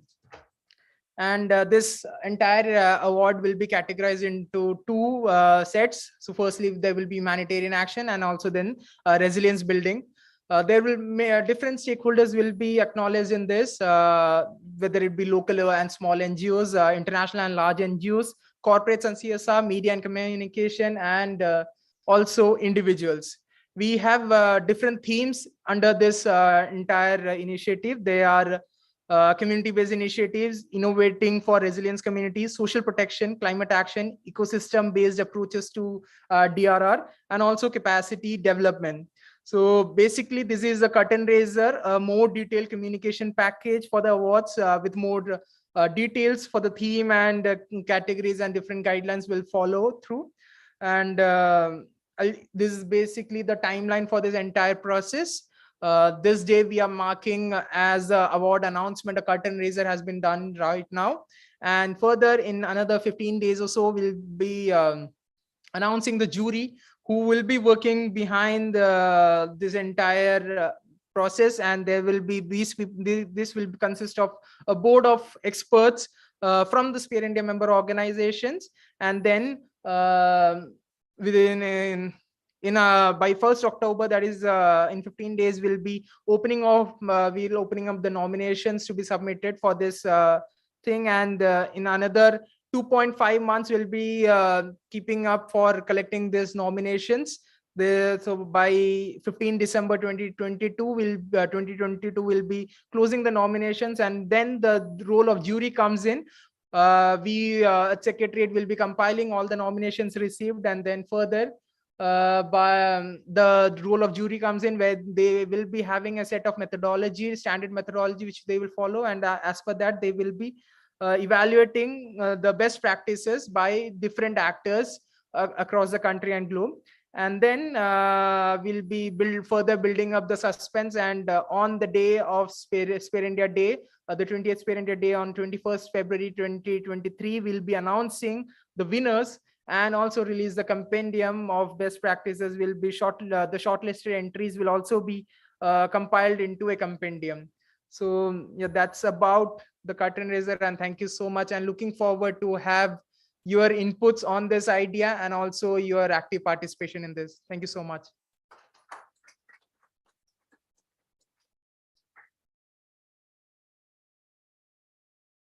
Thank you so much, Silvio, and for this presentation. It's not decided completely yet. We're inviting more thoughts. So as Silvio said, there may be a more formal announcement will go on 15th of September, but till that, please contribute your thoughts, how it can be made more meaningful, more practical, where we see that it's not Sphere India Awards. Sphere India itself is a village because of all organizations together. And there could be thoughts like we name particular awards in the name of some of our, distinguished humanitarians from the country. Some of the organizations may like to sponsor. We have not put anything in terms of cash and awards yet, but maybe organizations may like to sponsor particular awards. And also these thoughts is something which we'll be collecting over next few weeks, and then build up a next level of a communication to be shared across openly as a process ahead. So thanks for your thoughts, ideas, and encouragement on this initiative also.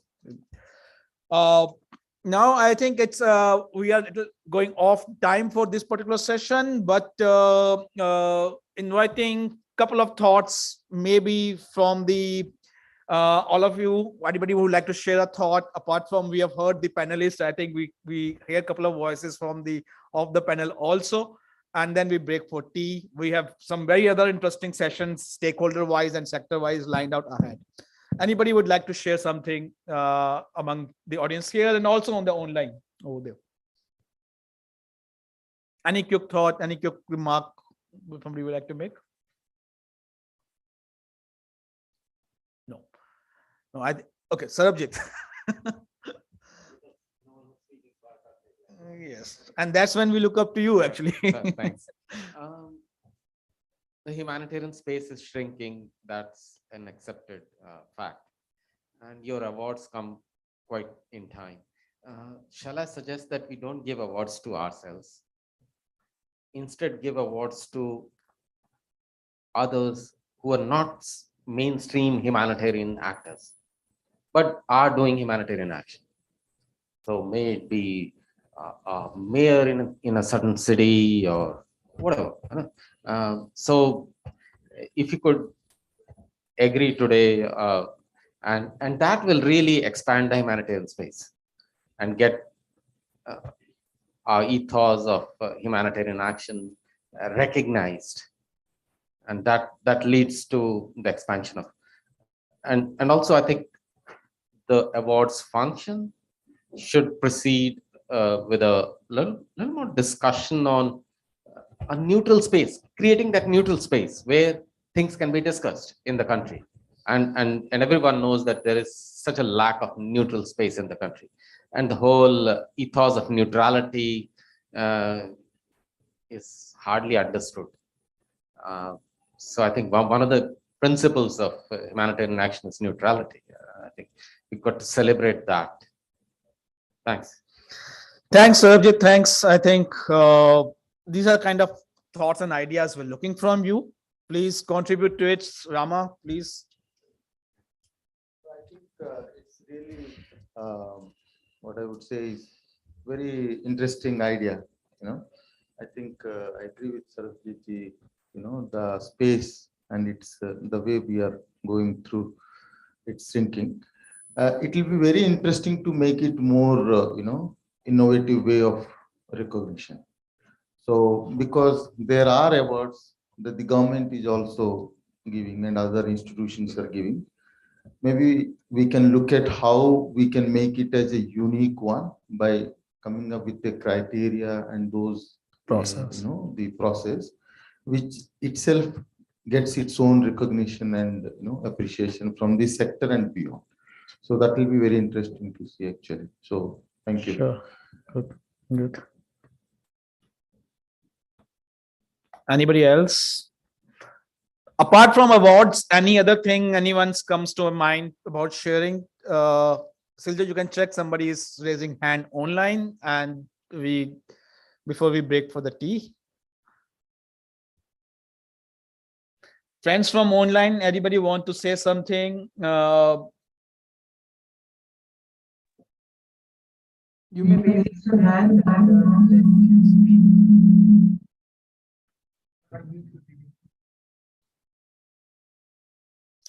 Okay, so I think it's nothing more. It's a good, interesting session. Listening to different perspective, and on an important day and an important occasion, we had some good releases. There is some good tea and coffee out there. Please enjoy your tea and coffee. More interaction. We'll get back to another Power Pack sessions, working for more stakeholder focused discussion after tea break. Thank you, Sabir. Okay. Okay, let's have a group photo before we break for the tea, and we lose some people. Generally, that happens after the session. So, Silja, please get it organized. Yeah, please.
and we'll be coming back shortly, requesting you all to stay connected.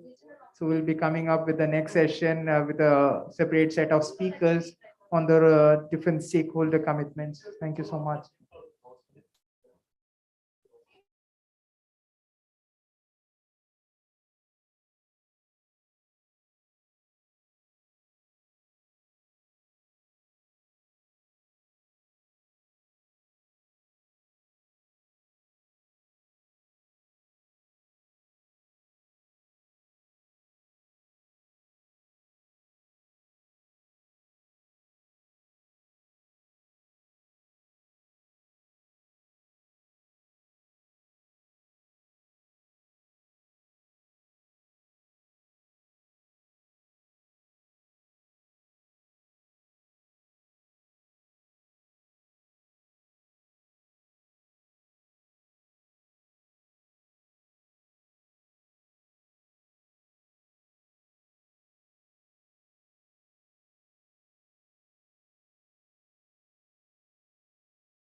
Hello. Would request all the participants to kindly be seated. Also requesting the participants who are outside the room to kindly come inside the room and join for the session. There's been a considerable delay, so we are running a bit late. And just to ensure that we have good participatory and interactive session now.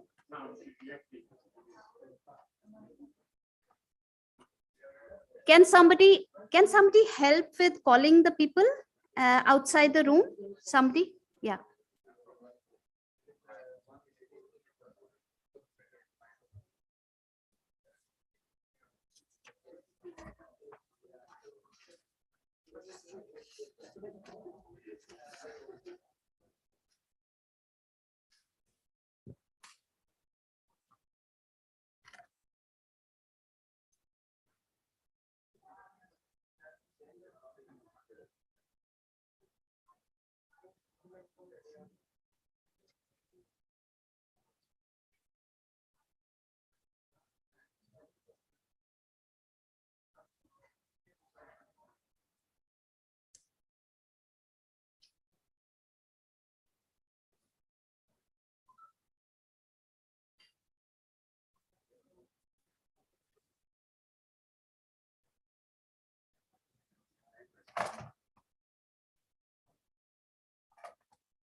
So just to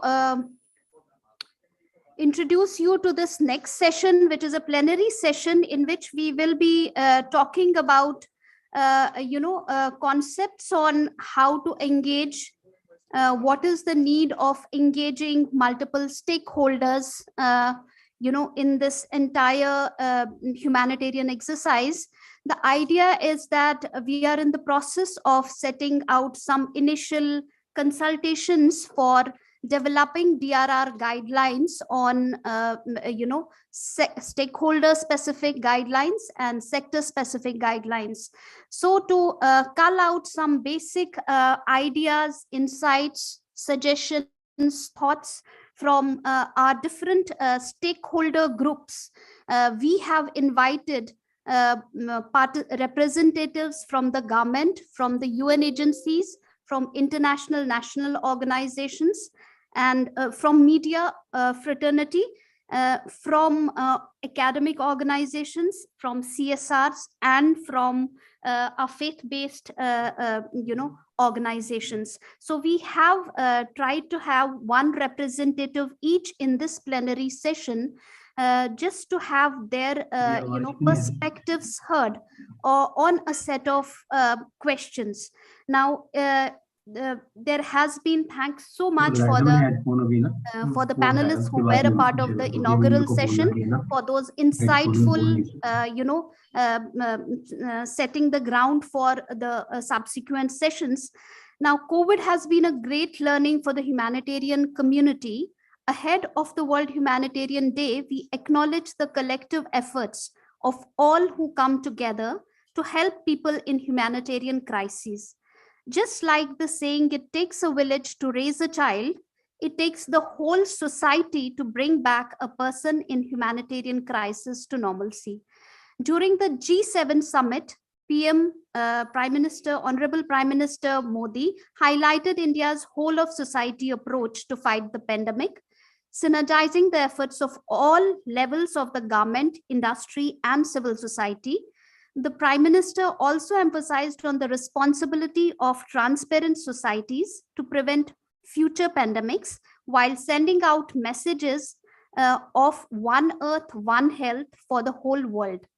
Similarly, it takes a district, it takes a village, and it takes all stakeholders together to build a resilient community where the role of all stakeholders are well defined in humanitarian preparedness and response efforts. Now, this session will aim to capture the broad insights of various stakeholder groups. Now, this, as I said, involve government, NGOs, UN, media, academia, faith leaders, and communities who are at the forefront of humanitarian emergencies and situations.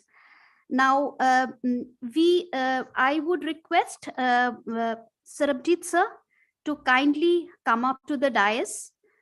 He will be representing a UN agencies, and I request Professor Anil Gupta sir from NIDM to kindly take up the dais. I would also request Shikha from IGSSS, who represents our NGO, national NGO, IGSSS.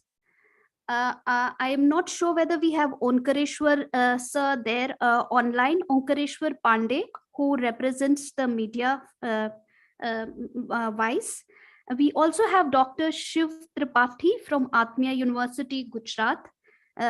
Is he there, Siljo, online? Yeah. So he will be representing the academia along with Mr. KK Upadhyay sir. Is Upadhyay sir there? Two or three representatives are joining us online. Mr. KK Upadhyay from BIMTech. And we also have Dr. RK Rath from Ajmal Foundation representing CSR. And we have BK Piyush sir representing Brahmakumari from the faith-based organizations. So kindly take up the dais, sir. Kindly take up the stage. Yeah, please.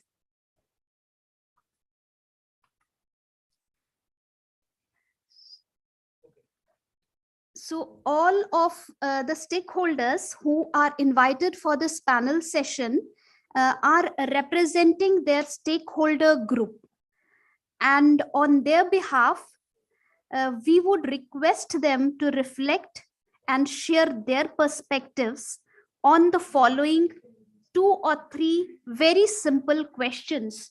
So, Professor sir and Sarabjit sir and Piyush sir, and of course Upadhyay sir and Shiv Tripathisa sir, who are joining us. These questions are for you. We can think of a chronology of who wants to share their reflections first. What are the top 3 roles of the stakeholder group you represent can play during humanitarian situations and for DRR, climate change, resilience building? Would be the first question. Do you think there's enough mobilization and coordination among the stakeholder groups you represent for the said roles? Is there adequate mobilization and coordination within that stakeholder group that you belong? What can be done? If it is not, what can be done to improve and how? Do you think there's enough mobilization and coordination of the stakeholder group you represent with other external stakeholder groups for these said roles? And if not, what can be again done to improve and how? And towards the end, we would also want your one-line message on the occasion of World Humanitarian Day from your perspectives or your, the stakeholder perspective of which you belong to and on whose behalf you are here. So I would leave it to the discretion of this panel to go by the chronology that you decide, and anybody who wants to come first can actually start. We have 5 to 7 minutes for each panel member to share their reflections on all the questions possibly, but we can also do it question wise, sir. You can advise us on how we can go ahead. Yeah, Sarabjit sir, over to you.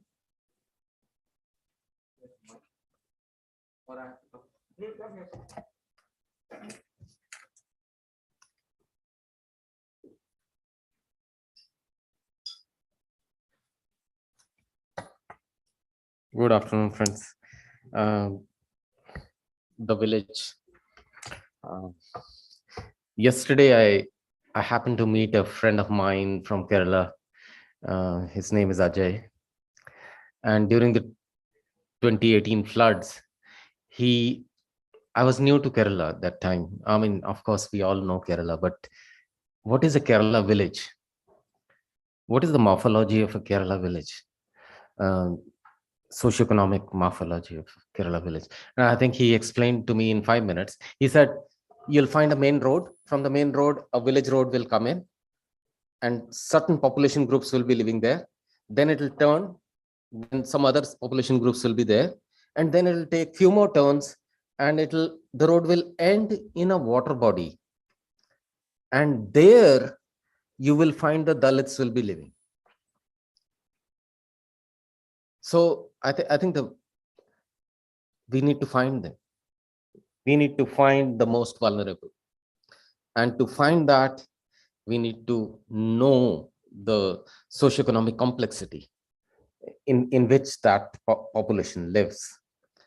And this range of discrimination systems are prevalent in India, and not only caste-based, but many, many others, including gender, including ethnicity, caste, class, etc., everything.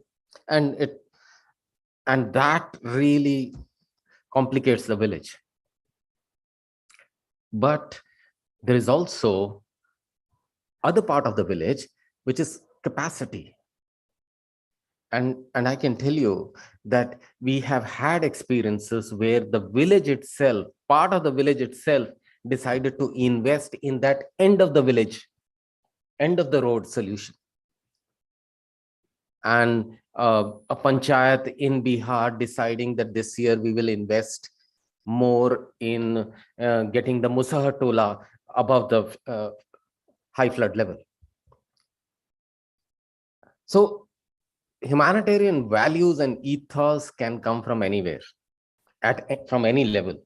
And that was my sort of why I thought we should recognize more how humanitarian values are getting reflected.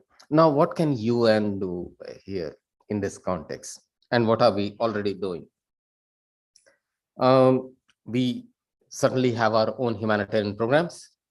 We have a core policy, particularly where I come from, which is UNICEF.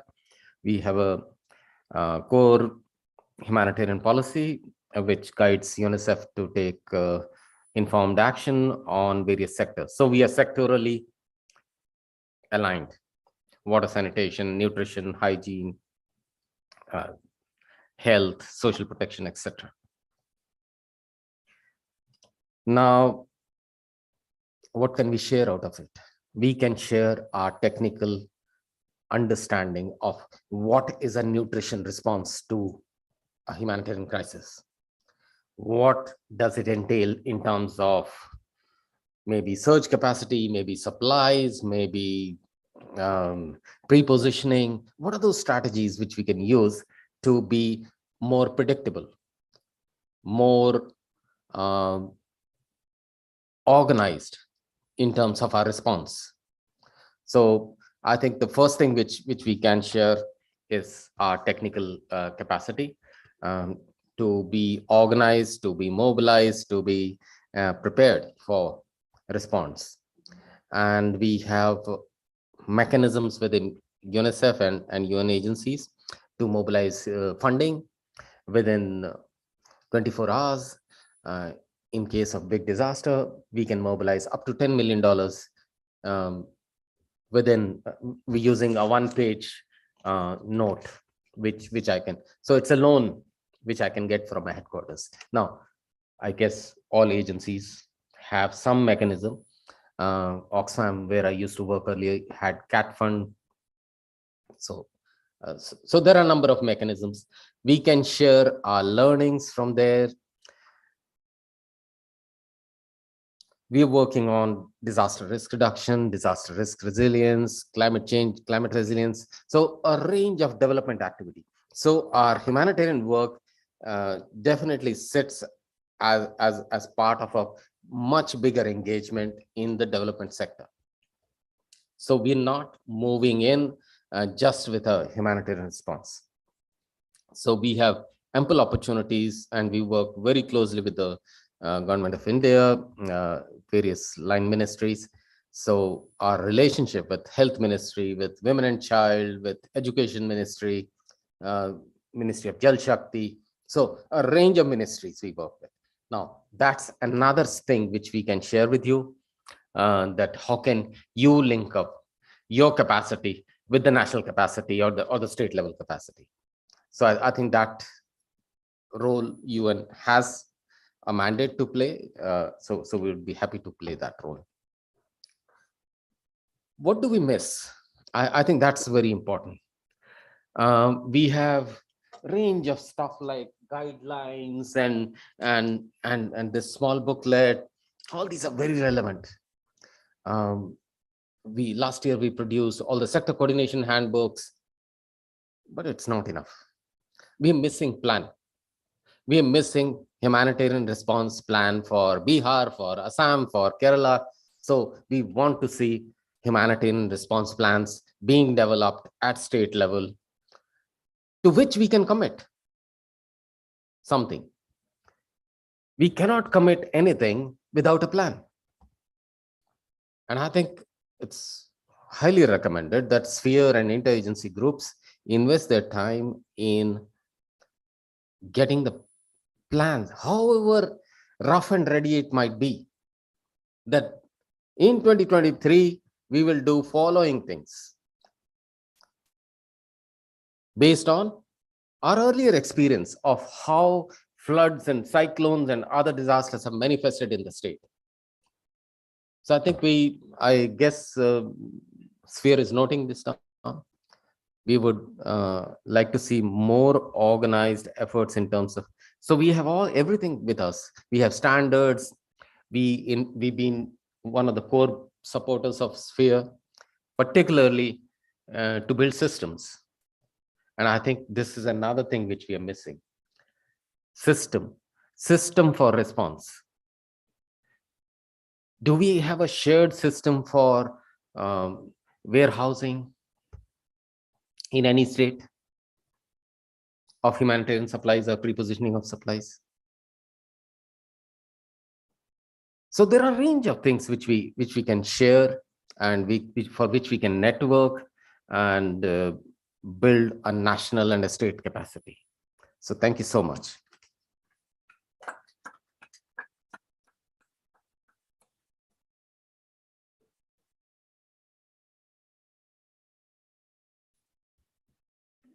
Thank you so much, Sarabjit sir.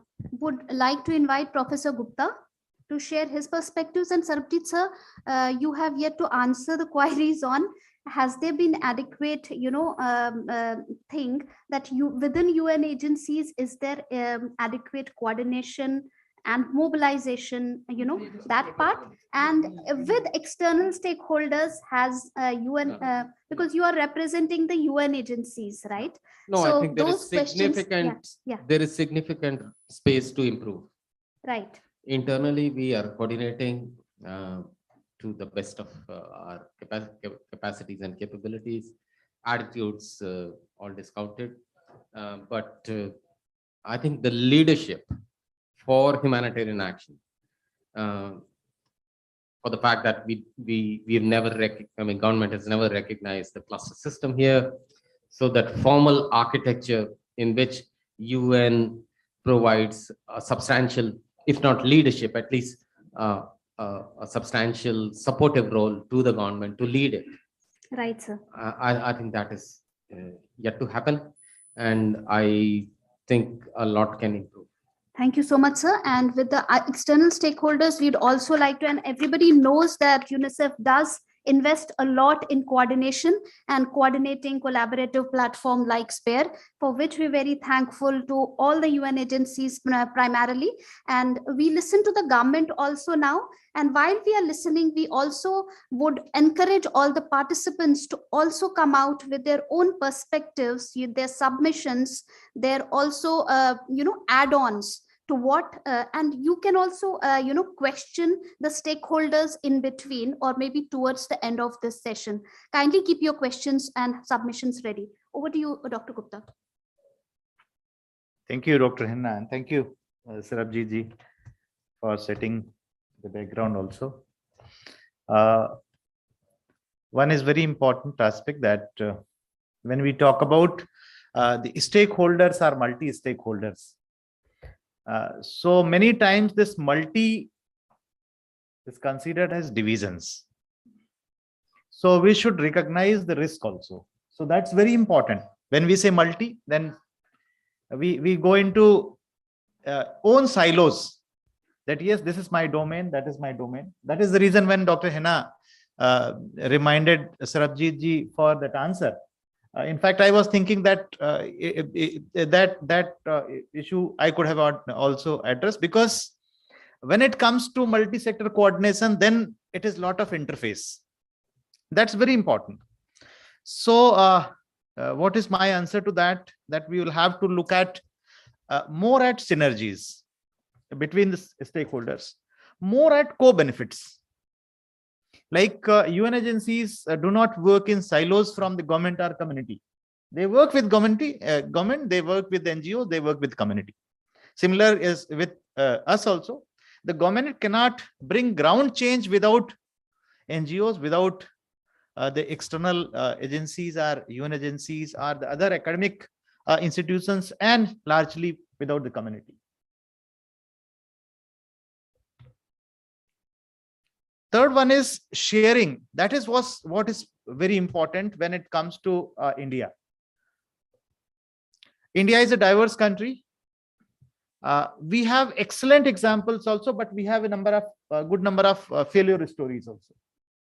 How do we share with each other? Many times we are wanting to share our good stories, our success, but we are shy about sharing our failures.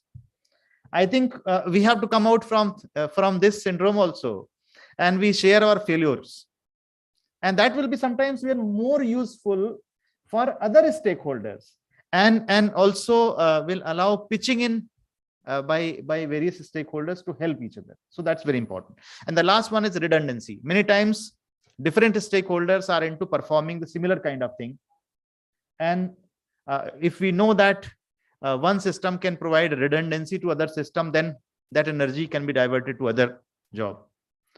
Now I come to the questions directly about role of government is very much known. States are the primarily responsible, state governments are primarily responsible for disaster management in place.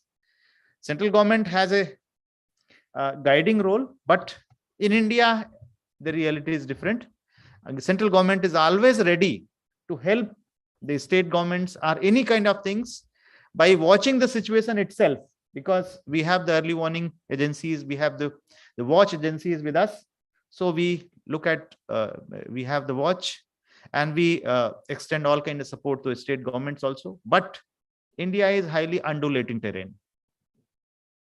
States and UTs, if we look across the country, we find that not only in they broadly at DRR, even within segments of DRR, the performance, understanding, and the ground realities are different, varying, and there are contributing factors to that, as some of the factors Sarabjit ji tried to touch upon. For example, the different settings of the vulnerable population, different challenges of local administrations, different challenges in terms of finance, different challenges in terms of the trained manpower, so on and so forth. So that's very important.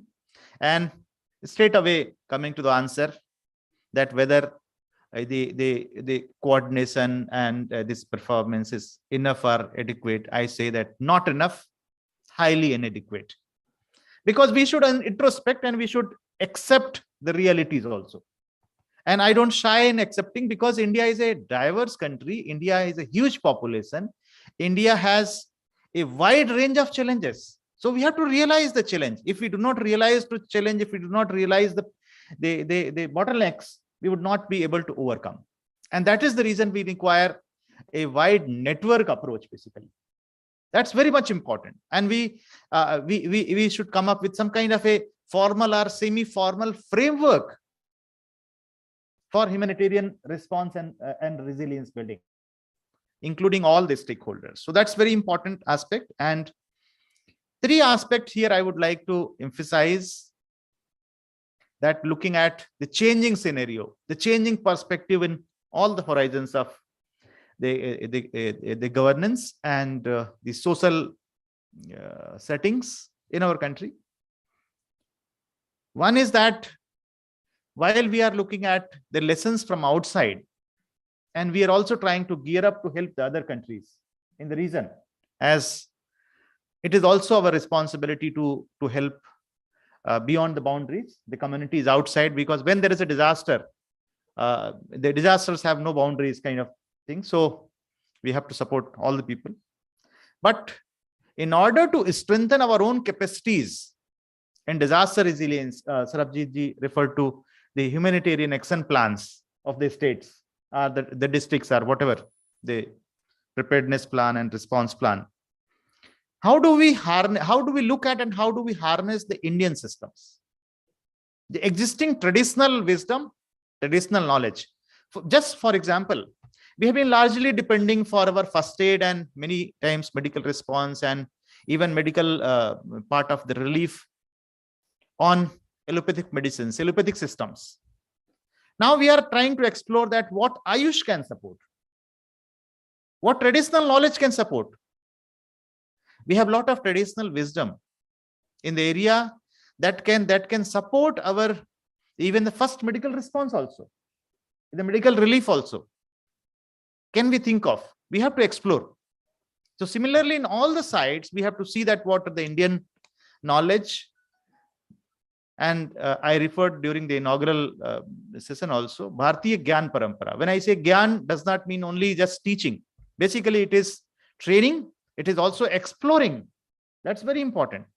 We look at the knowledge that is existing at nook and corner in our soil, in our land. Traditional wisdom are the local innovations. We have a lot of small innovations in Bihar, Assam, with the flood-prone areas. How people innovate the kind of the boats and the life jacket and so many things. So that's very important. Second thing, language. I think that's very important. When it comes to ground realities, when it comes to ground action of humanitarian response, humanitarian relief, it is the local language of the community that works. But when it comes to planning, when it comes to big discourses, it is not the local language. It is not the native language of that state. Should we not look at that? And this is also one of the reasons of the policy planning disconnect from the ground. Because when we do think of policy, when we make plans, the language is largely English. And not against English. English is very important language because we have to connect to the world. And when we are saying that we emerge as a leader in humanitarian sector also and support other countries, that's very important to connect with the entire world and learn from others and also share our knowledge.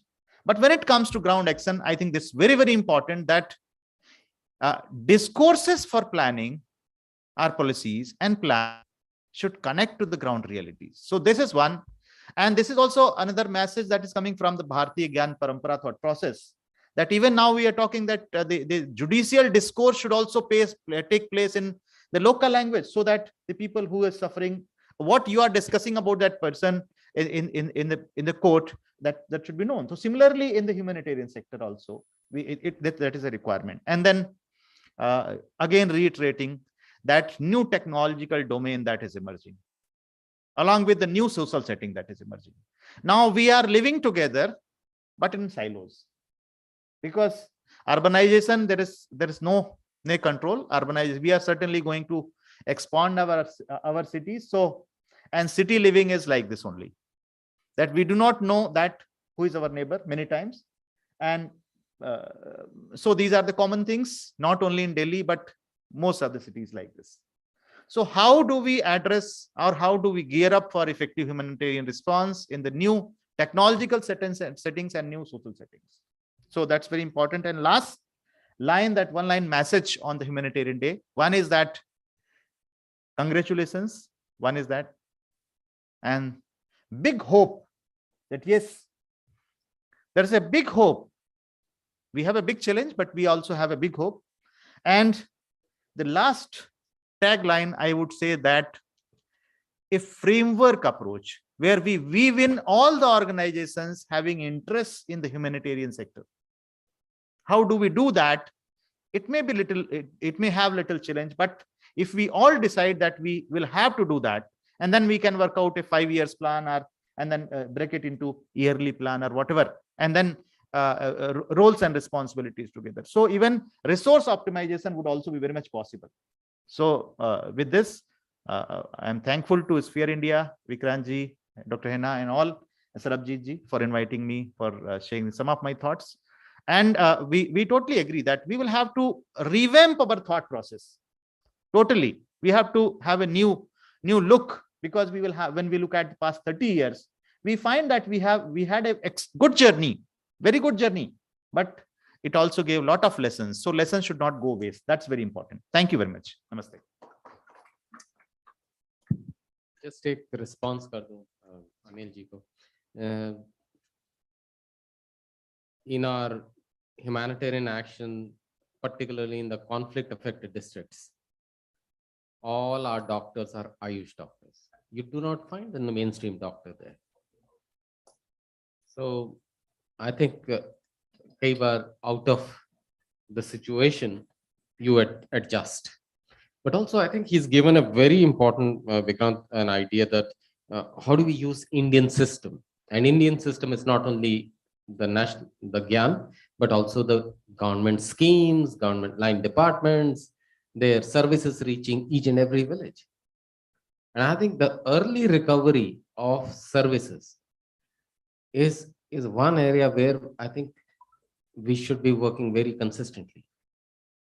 So how do we ensure that vaccination or PDS system or health system, they all recover after a flood or a cyclone or so forth, as early as possible? Then our role ends there. Basically, the development trajectory picks up again. Thank you. Thank you so much, Sarabjit sir, and thank you so much, Professor Gupta, for sharing those enlightening, very insightful suggestions, recommendations. You talk about hope, and you've always been very forthright as a government agency, to always be willing to collaborate, to talking about convergence, integration, mainstreaming. We are doing some really good work with trying to strengthen this geo-NGO coordination at various state levels. But as Sarabjit sir is also saying, and one thing that was very striking about Professor Gupta's thing was, one about the framework approach, an actual intervention operational plan state-wise. It is a Herculean effort, but once we take some quantum leaps into that, when we were doing a consultative process 2 years back, devising the handbook, I think some of these things were also we deep dived into this and saw that there were a lot of challenges. But how do we harness and how do we bring in some of our traditional knowledge also into that part is something that was a very important takeaway. Thank you so much, sir. Just some thoughts that were coming to my mind so that the other speakers can also align to this. Now, there are some, this handbook that we had come out with last year, talks about some chapters like how do we set benchmarks for assessments post-disasters. Now, we are seeing in Assam context, the PDNA, being rolled out. So how inclusive is it? How different stakeholders are getting involved in the PDNA process is something that we need to also take lessons from. There's another thing about implementation of minimum standards of relief. We did some desk research last year and saw that 11 states have developed some really good, robust, these minimum standard for relief. But how congruent and how well integrated are the principal standards, sectoral standards into those, relief standards? And are we providing technical support to different state disaster management authorities to develop that? So we are doing some, joint work together, did some consultations last year also towards this. Now, this is just to open up our minds to different aspects. There is also about, Gupta sir also talked about pooling in of resources. Now, when we come out with this framework, state-wise, so of course there'll be pooling in of resources from different stakeholders, which would actually optimize and show good results on the ground. So so that's why the idea of having these well-defined frameworks and intervention logic and coming out with operational plans. So I will hand it over to Upadhyay ji. He's there. I see him there on the screen. So who will share CSR as well. He's earlier been working with a corporate and has extensive knowledge and experience, and currently is working with PIMTAC in an academic institution setup. So he's basically representing two stakeholder groups to share his perspective on these 4 questions. Over to you, Upadhyay sir. Thank you, Dr. Hina. It's always pleasure to be at Sphere India. Somehow I could not join physically today. You asked about what are 3 top roles which academia can play. I'll first talk about academia. See, first thing is we deal with young people. Like at my college, I have about 1,000 direct and about 500 indirect students with me. And we always talk to them. There are certain things we are talking to them, especially with regard to climate change. Passing on a message that we have one Earth only. And giving the message from UN that can we restrict climate change to 1.5 degree, which at this point of time, the way the world is going, it looks like impossible. But with the young people, we have hope. So we teach them about these things and then mainstreaming these issues. Like somehow in their careers and all, they are not focused on these things. So we are trying to mainstream climate change, sustainability, and corporate social responsibility. The third thing is stakeholder orientation. I have been in all sectors. I started with the government, worked with international NGOs, then came to corporates for about 15 years. Last I was with FICCI as head CSR, and then in academia. I think the most neutral one is the academia. In academia, we can connect to everybody. So I think role of academia is one where we can connect to all the people in the stakeholders. When it comes to CSR, they have a major role, especially in India, where the rich or the corporate hardly spend 0.12% wealth on social work, and very less as compared to the disasters. Whereas in US, it's around 2.4%. Lot of scope to do that. So CSRs have to work. Education, health, infrastructure still remains the priority.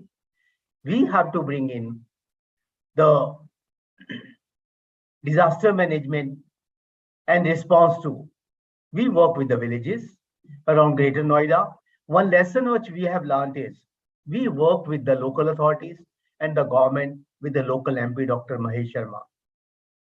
Without them, you cannot do it. The impact is not there. The another thing, what can be done and how? Let's talk about impact. Impact of CSR. And also you have taken the right step, rewarding the people, What I didn't see there was corporates basically, because when it comes to response, they play a major role, whether it's UN agencies or government or even the local communities where they are doing a good job. With other external stakeholders, academia is one, which is very well placed, and people do accept us as very neutral, because generally we don't have any stake in the terms of, like, say, money or honor in that. So at least in our area in UP, we are well established. We can connect them. And when you come to last question, a message, my message will be, let's join hands and let's educate. People should know. Awareness still is not there at a lot of sectors. Then benchmarking is one thing which we must do.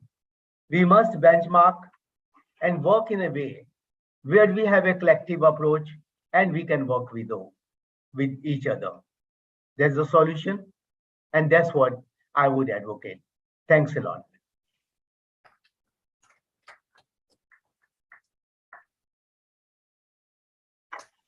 Thank you so much, Upadhyay sir, for these very positive messages. And because of the paucity of time, we will just, because there have been some spillovers from the first session. So we would request Shikha. Shikha is here with us, representing National NGO IGSSS, and she'll be representing the NGOs in her, comments and her reflections. Over to you, Shikha. Thank you. Thank you, Sphere, for giving this opportunity. As I stand here to represent and share perspectives from the point of view of NGO, we are a national NGO. I was reflecting what sort of perspectives would be relevant here. So traditionally, we have been doing disaster response, relief and recovery with related to many disaster which we have known, like earthquake, floods and all. But for the last 2 years, we are now into a situation where we are facing unknown. Climate change, impact of climate change, global pandemics. These have been new things which have forced us to reflect now what should be the role of the NGOs within this new context. And as I was thinking, I thought with our experience of last 2 years, I'll share the 3 things or the 3 role of NGO that I see moving ahead. And so first, of course, when we talk about the delivery of the relief and the rehabilitation effort, I think the role of the NGO is to ensure that it is locally relevant, led by the local people, the community. We are not creating any more conflicts, whether with environment or within the community. There's the do no harm that is being said. And I think most importantly, we are accountable and very transparent to what we are seeing there, doing there. So this is, I think, the first role that I see. We have to build more models related to that how our effort should be very locally relevant. In COVID, we tried even the types of rice that we are doing. For example, if we have a national mandate to distribute ration and we have resources to that, the type of the resources differ from the area to area, the sort of things that the staple diet that they are used to. So these are some of the examples that the role of NGO become very important. Second, and while we were doing all those distributions and the relief and rehabilitation work during COVID, another thing that we realized, if we have to reach to the remote areas, we need to have local people, institutions helping us out or supporting there, or they are taking lead. In terms of the places where we wanted to reach, wherever we had local institutions like SHGs, youth group, it was very easier to reach to the real the person who was in real need, and they were able to do, in spite of all the immobility that was there because of the situation, we were able to reach out to them. So one learning is that we should have a resilient community that can help themselves in the situation of the in the context of the disaster. So how we are building those local institutions, preparing them, building. So few of the things I just want to give an example, which we have initiated in all our regular programs as a strategy, is mapping of the disasters and building of disaster resilient groups within the communities, urban and rural, where the community is aware of at least known disasters or the dangers that, or the impact that can have on the communities, and how they will be dealing with it. And they are also building a sort of plan which they are discussing with the local panchayats or at the urban with the ULBs, urban local bodies, how they can be integrated, and we can work together in collaboration. And thirdly, third role that I see is building an army of humanitarian workers, I think, which is very, very, very important. As I stand here in this group, I see very less women and also diverse representation. I may be wrong, but that's my observation and perception. We don't want just a single woman to come on stage to fulfill the diversity criteria or the inclusion to say that. What we need is, it has to be organic, natural, the inclusion of all things. So what we need, a army of humanitarian worker, which is inclusive, which is sensitive, which is empathetic, and which respects other, who are listeners, who are listening to what is happening around, what are the opportunities, what is community need, how. So it's sitting with them, standing with them, these type of army, which is not owned by any organization. Okay, IGSS has built the capacities of 10 workers here. So this is IGSS. When something happened with within the IGSS thing, they will be taken, and we will have problem with any other organization or community person taking support from them, or they helping them. So this sort of humanitarian army that we need within India and globally, which is without any boundary, which is without any limitation, and which is available, they are there with the community. So I think these are the three roles that I see for NGOs. And secondly, it was about how NGOs are collaborating with each other. And we see, I mean, we have seen efforts in situation like earthquake or the big natural disasters, where at the district level, the network and the DDMA, they coordinate and take the collaboration and all. But in COVID time, we have seen very beautiful examples of organic collaboration. For example, I get a distress call from somebody needing oxygen. I will not do it, but I will reach out to people to do these natural organic collaborations. I think these are the things to nurture. It comes a lot from being sensitive to the others people's need and the distress that they are in, and a natural and an inner commitment to support with the resources that you have. So I think there are so many organic and natural examples of collaboration. There are also this institutional example of collaboration. What we need forward moving is to remove my organization group, my resource, my project, my area, and I think it would be a beautiful road ahead.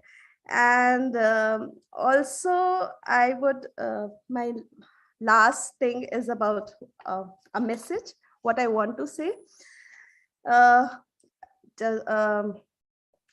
It takes, we are saying it takes a village here. I would say it takes empathy, it takes compassion, it takes lot of love, lot of respect for other people, and collaboration together to build a resilient community where everybody's well-being is being upheld. So this is my message on this. Thank you so much and wish you all the best. Thank you so much, Shikha, for that beautiful interpretation of the beautiful thoughts that you've shared with all of us. And I'm sure everybody sitting here and online would agree to all the words that you've uttered. And so love the words that you've used. Actually, you've started with, talking about relevance, staying relevant, accountability. You've also talked about the coordination with different stakeholders, the outside stakeholders like the local panchayats and all of that. You've talked about inclusion, empathy, kindness, and compassion, and which have been also spelled out in the earlier session as well. Thank you so much for giving a very beautiful representation from the NGO perspective. And now we move on to Shiv Tripathisa, who's been waiting for a very long time, sir. Thank you for joining us from Gujarat. This is a new partnership that we've done with Atmiya University, and we hope to hear from the VC, Mr. Shiv Tripathisa. Sir, over to you. Thank you very much. A very good afternoon and namaskar to all present here. I congratulate first to all the stakeholders on World Humanitarian Day. My colleague, Dr. Upadhyay, has already spoken much about it, so I will not be taking much of the time and just would be focusing on few points, starting from the first question of. But before going to the question one, I would just like to emphasize on that. When it comes to humanitarian crisis, we look into its preparation, we look into the action plan, its implementation, and then the learning follows and the cycle repeats. So the entire cycle of this planning, preparation to action, and then to learning from this and coming back to with the improved plan for the next cycle. We have role of academia.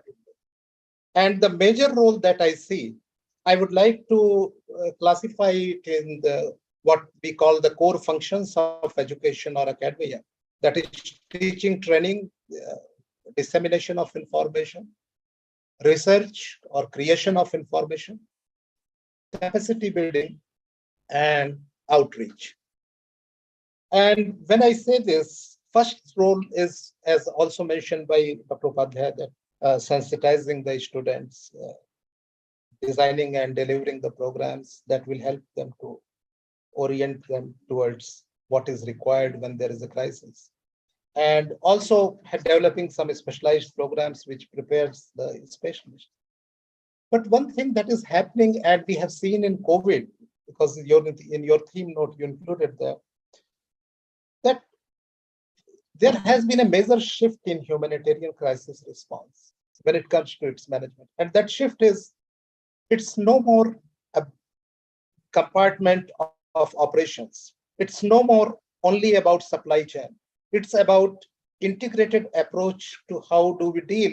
And when we say integrated, it includes human behavior, it includes economy, it includes social values, it includes the way how do we link the different aspects.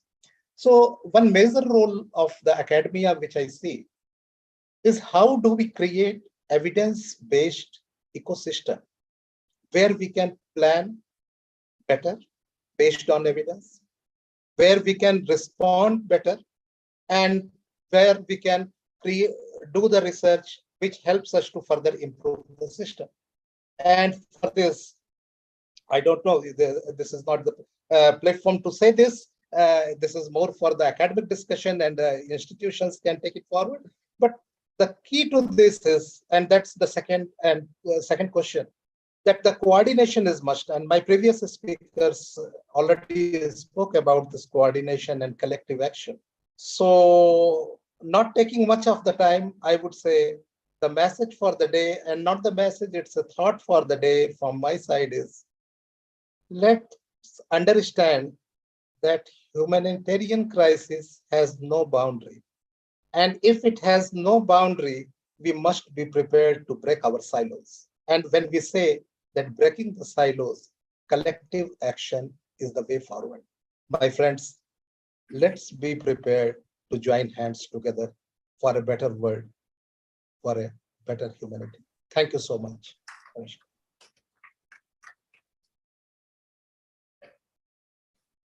Thank you so much, sir. Thank you. I was just thinking that while you were talking about, research and creation of evidence-based research and dissemination of information and, capacity building and all of that, how well aligned it is with the Humanitarian Leadership and Resilient Building Academy, for which we are, embracing coordination with all the academic institutions and seeing how through a consultative process we can, initiate some joint actions where all the stakeholders will be engaged in that endeavor. Thank you for sharing your thoughts and reflections. And I think we have, is Dr. Rath there? Do we have anybody online from the Ajmal Foundation?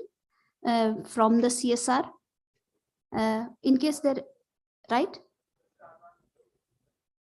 So would he like to speak or do we give it to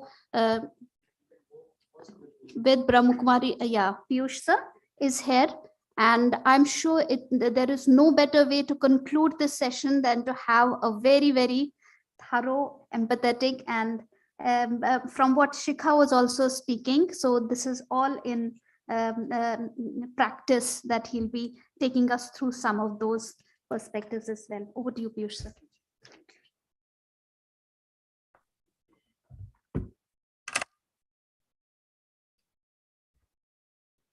Thank you. On behalf of Brahma Kumaris, I'm thankful to Spare India. They've invited me here. Before I get into the subject, what I feel here is all monotonous going on. Somebody is speaking, somebody is maybe sleeping, and someone, all the blank faces. So I think the purpose is not solved. So let me break the ice. Yeah, gentlemen, young man, you're not smiling. Something wrong? So let's smile. Because we are meeting on such a wonderful platform, and it's all, like mechanized, all robots are just speaking and they just, doing their duties. No, it's a human ingredient, right? So let's change a little energy, madam. Yes. Would you mind standing up, please? So I'll do a small exercise on, smile. भाई साहब, exercise का नाम क्या है? Smile. हम smile नहीं करते. When we were a small child, we used to smile 400 times a day. Madam, आप कल कितने बार स्माइल किया होगा आपने? नहीं, हमेशा नहीं करते हैं. 400 बार ही नहीं करते हैं. अच्छा, when do we smile? भाई साहब, when do we smile? When someone praises me. कहते ठहरो ठहरो जरा दोबारा बताना क्या बताया मेरे बारे में. तो आज हम अपनी प्रशंसा खुद करेंगे. What we are going to do, friends? वाह भाई मैं क्या करेंगे? गुप्ता साहब, वाह भाई मैं क्या बोलेंगे? वाह भाई मैं, राइट? और स्माइल करके बोलेंगे. पहले मैं बोलूंगा, फिर मेरे साथ आप बोलेंगे. ऐसे अपने हाथ करेंगे. Do you hand like this? वाह भाई मैं. नहीं, मजा नहीं आया. आपने खाना कब खाया भाई साहब लास्ट टाइम? आज तो it's very important day. Let's smile. वाह भाई मैं, वाह भाई मैं, वाह भाई मेरा परिवार. Say with your heart, not with your mouth, right? परिवार को I have to feel my family. वाह भाई मेरा परिवार, वाह भाई मेरा परिवार, वाह भाई मेरे बॉस. गुप्ता साहब, right? दिल से कहना है, because always send out positive energy to your boss. Only then synergy is there. Boss तो बहुत खराब है. So what kind of energy I'm sending to him? There's no integrity, right? दोबारा से कहिए. वाह भाई मेरे बॉस, वाह भाई मेरे स्पाउस. कुछ गड़बड़ी है स्पाउस के साथ? Say with your heart. You have to live with her or him all the time. So let me send out positive vibes all the time. Right, Baisu? Everything is okay? आप smile नहीं कर रहे हैं? Okay? Babhai मेरे spouse. Babhai मेरे spouse. Babhai मेरा स्वास्थ्य. बाभाई मेरा स्वास्थ्य. बाभाई वाह. बाभाई वाह. बाभाई वाह. बहुत जोरदार तालियां बजाएंगे. Kindly sit. Very important and very relevant subject today, that we have to do something when crisis is there, disaster is there. Friends, let me talk on a very different perspective. What I've learned in Brahma Kumaris of my meditation practice of only 37 years, that disaster happens first in the minds of a man. Only then it happens in the reality. Right, friends? So really, if you want to prevent a disaster, we are trying to treat the symptoms only, but that's not good enough. I have to treat the roots. Where is the root? If I can root it out, probably no disaster will take place, let me tell you. Nature has got two meanings, nature inside and nature outside. And whatever is happening in the nature today, be it earthquake or drought or famine or whatever you call it, is because I am disturbed here. What is happening on the roads of Delhi, friends? Road races. Why? Because all the time I am disturbed here. So really, if you want to manage what distinguished guests have said, let me practice a little silence in the morning, whatever time you get up. What I've learned in Brahma Kumaris, रात को 10 माने बस और सवेरे 4 माने तैयार. Can we practice this for 1 week? Can we practice? I was in AIMS, delivered 10 lectures for residents, for nurses, for technical people. At the end, a very senior doctor came and he said, Piyush Bhai, my name is Piyush Bhai, as young as 25 years, 30 years, they are coming with heart problems. Disaster. Why? Why this problem? Because there's no time to sleep. There's no time to get up. आज तो जन्माष्टमी है, आज 9 बजे तक सो ले. No. Let me follow a routine. When I follow a routine here, then what happens, friends? I am able to keep myself fit. And then the fitness can be, I can share with others. Okay? So we are talking about disaster. We are talking about Humanitarian Day. I wish all the best. But human and being, the two things. Human and being. So we are only talking about human means hardware side. Madam, अगली बारी से आप UN को suggest करिए. इसमें कुछ add करना पड़ेगा. Being part is left. I give an example. Suppose you have got a Mercedes car. कौन सी गाड़ी है आपके पास, मैडम? कौन सी गाड़ी है? जरा स्माइल तो करिए, आप स्माइल नहीं करती. क्या हुआ? Suppose you are having a Mercedes car. कौन सी गाड़ी है? कौन सी गाड़ी है? Mercedes गाड़ी है, लेकिन ड्राइवर अनाड़ी है. What will happen, friends? Madam, आप बहुत गंभीर हो गई हैं. Doesn't look good. Keep smiling. Mercedes गाड़ी है and driver अनाड़ी है. What will happen? तो आज मेरी जिंदगी में क्या हो रहा है? Mercedes गाड़ी है and driver अनाड़ी है. I'm talking only the human part. I've totally forgotten the being part. Being. Okay? This is called jism. This is called ruh. This is called sharir. This is called atma. जिस्म और रूह का अजीब इत्तेफाक देखा. जिस्म और रूह का अजीब इत्तेफाक देखा और जिंदगी भर साथ रहे, फिर भी कभी रूबरू होते न देखा. I hardly talk to myself. How I can help others? Money comes, but money goes also. Nobody helps. Money is not reaching to the right person. What you will do here? Gupta sir, can law alone do this thing? No law can do it, let me tell you. Only human law. Only when you love people around you. And how do you do that? For that, I have to touch upon the being part.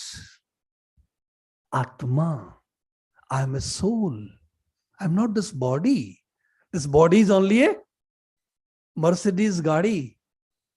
लेकिन driver अनाड़ी, मुझे भी driver को खिलाड़ी बनाना है. How do I do it? How do I do it? Gita, let me refer Gita, which is a wonderful book on life management. वहां अर्जुन ने पूछा भगवान से, आधि व्याधि उपाधि, what is the solution?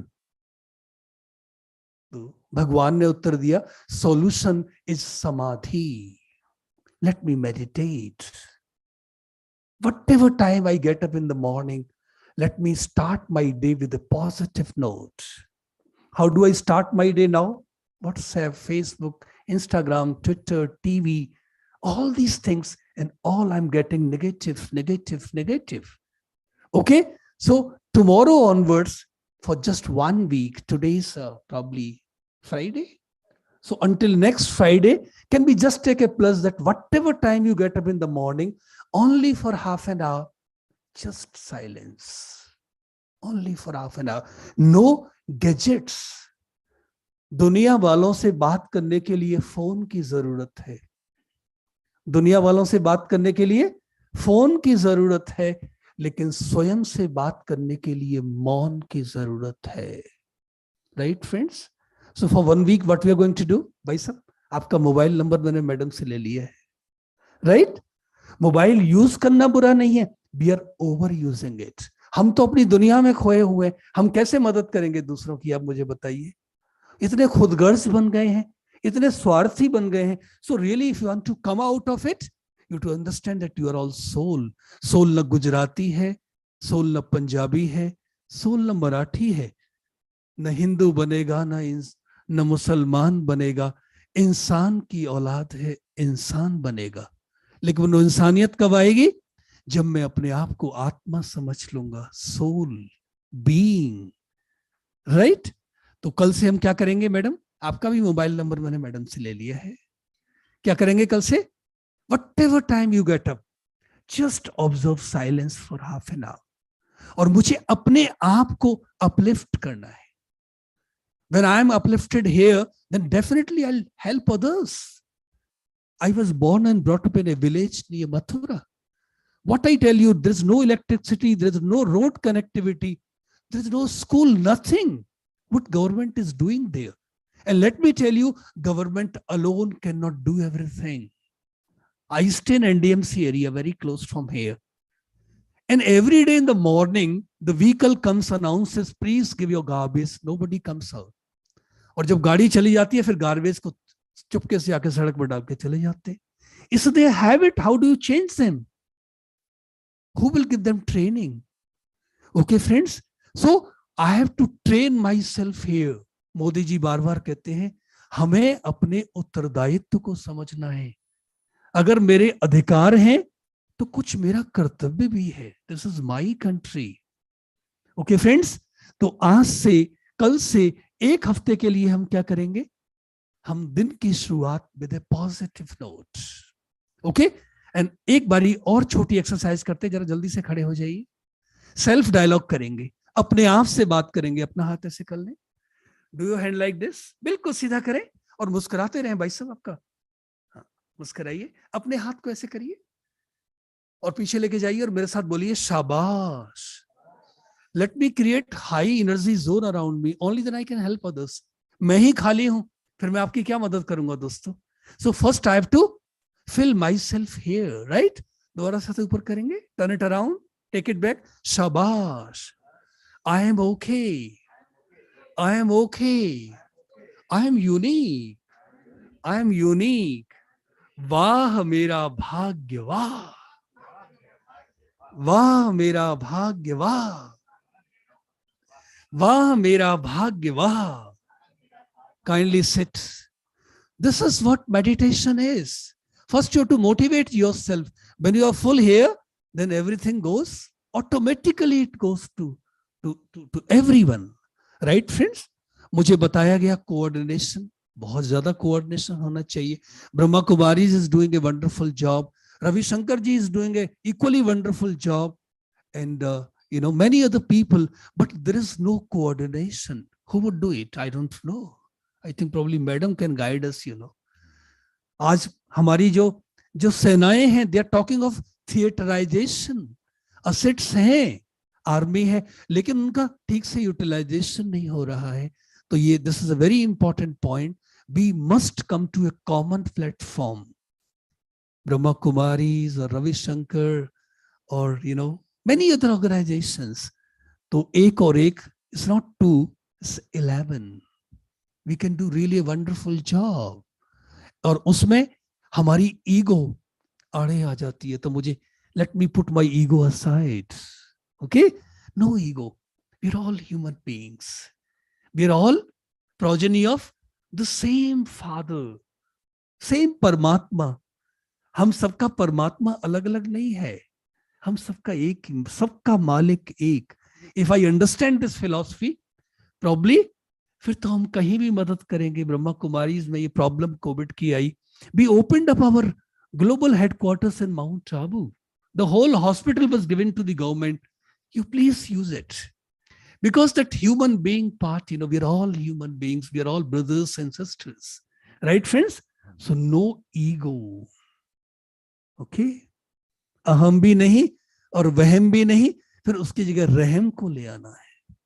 Okay? एक और एक्सरसाइज कर लें, फिर मैं अपनी बात को पूरा करता हूं. खड़े हो जाइए जल्दी से. आप बहुत देर से बैठे हुए थे ना? You enjoying it? Very good. Make your partners please quickly and stand facing each other. आमने सामने खड़े हो जाएं, अपने पार्टनर बनाएं. जल्दी से करेंगे. हाँ जी. ओके? हाँ जी, सभी के पार्टनर्स बने. भाई साहब बिना पार्टनर के हैं, आपका नाम जी? विक्रांत जी कहते हैं दुनिया की इस भीड़ में हम रह गए अकेले, कोई तो साथ ले ले. राइट. ओके, चलिए. मुझे नहीं देखना मैडम, अपने पार्टनर को देखिए और स्माइल करिए please. Kindly smile. Look at your partner and smile. चलिए अपने पार्टनर से बहुत गर्मजोशी से गले मिलिए प्लीज. बहुत गर्मजोशी से गले मिले.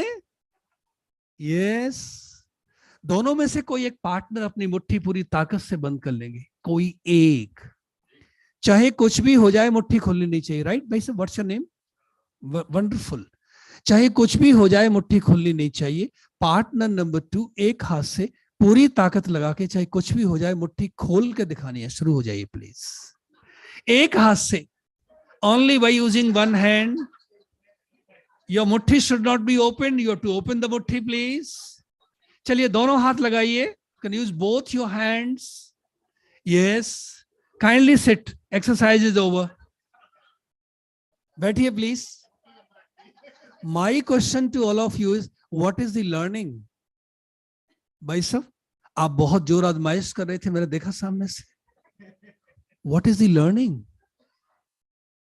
कहते हैं आउट ऑफ सिलेबस. मैडम आप भी बहुत ताकत लगा रहे थे, मैंने देखा सामने से. What is the learning? What is the takeaway of this wonderful exercise? मैंने पार्टनर नंबर 1 को बोल दिया, चाहे कुछ भी हो जाए, मुट्ठी खुलनी नहीं चाहिए. So my ego was up. I am something. Problem. Disaster. No help. No coordination. No cooperation. Then I told partner number 2, come what may, you have to open the feast. So his or her ego was also up. So friends, this was the clash between 2 egos. Kash, you told your partner, I want to shake hand with you. भाई सब बहुत मशक्कत कर रहे थे आप, मैंने देखा. राइट. ताली बजाएं इनके लिए. So what is the learning friends? अगर मुझे विजयी बनना है तो मुझे विनम्र बनना पड़ेगा. अगर मुझे विजयी बनना है तो मुझे झुकना सीखना पड़ेगा. झुकता वही है जिसमें जान है, और अकड़ना तो मुर्दे की पहचान है. ओके? और मैडम ने कहा 1 लाइनर बोलिए. मुझे बहुत सुंदर बात याद आ रही है. जीना तो है उसी का जिसने ये राज जाना. जीना तो है उसी का जिसने ये राज जाना, और है काम आदमी का औरों के काम आना. Right friends? अपने लिए जिए तो क्या जिए, The life has got no meaning which is lived for oneself only. Let me live for others. Okay, this is the message of today. Let's meditate for 1 minute, sit straight. And you can keep your eyes closed, but don't fall asleep. Make sure that your feet are properly put on the floor and your backbone is straight, your neck is straight. I'll just give you little words of wisdom. Don't repeat the words with me. Try to feel those words. Om Shanti. Let me withdraw from the outer world.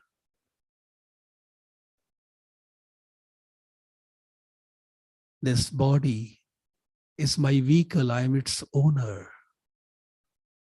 This body is my costume, I am its driver.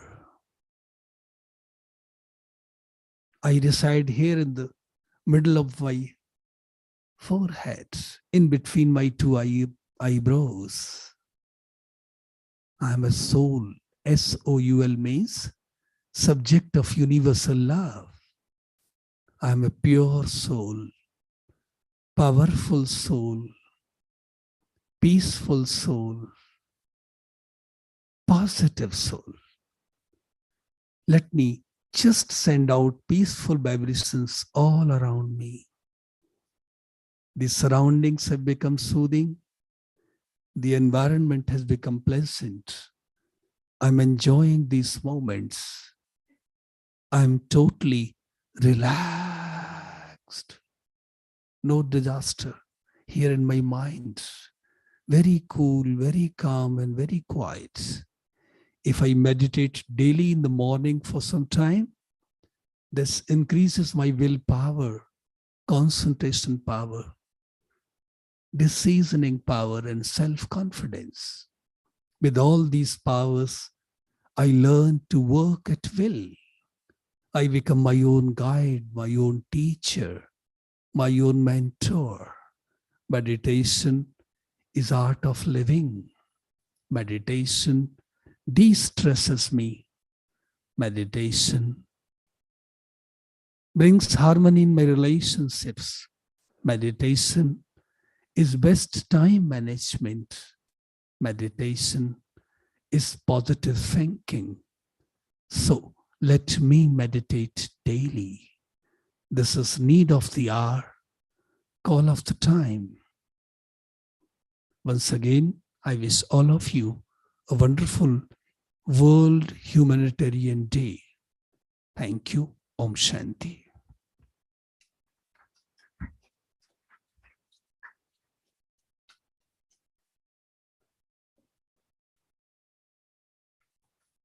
Thank you so much, Piyushji.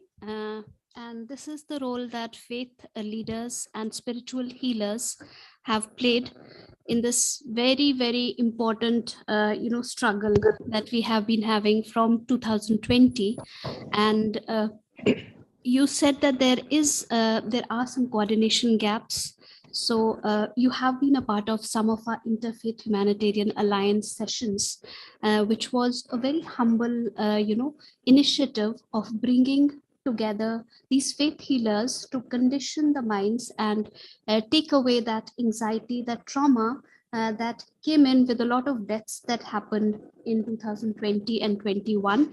And thank you for helping each one of us dig down into ourselves and self-introspecting, and for also telling us how important and how critical your role can become in disasters, post-emergencies, crises, where you have a lot of acceptance in the community, and whatever you say, people will imbibe. We see a lot of people were not getting vaccinated in 2021.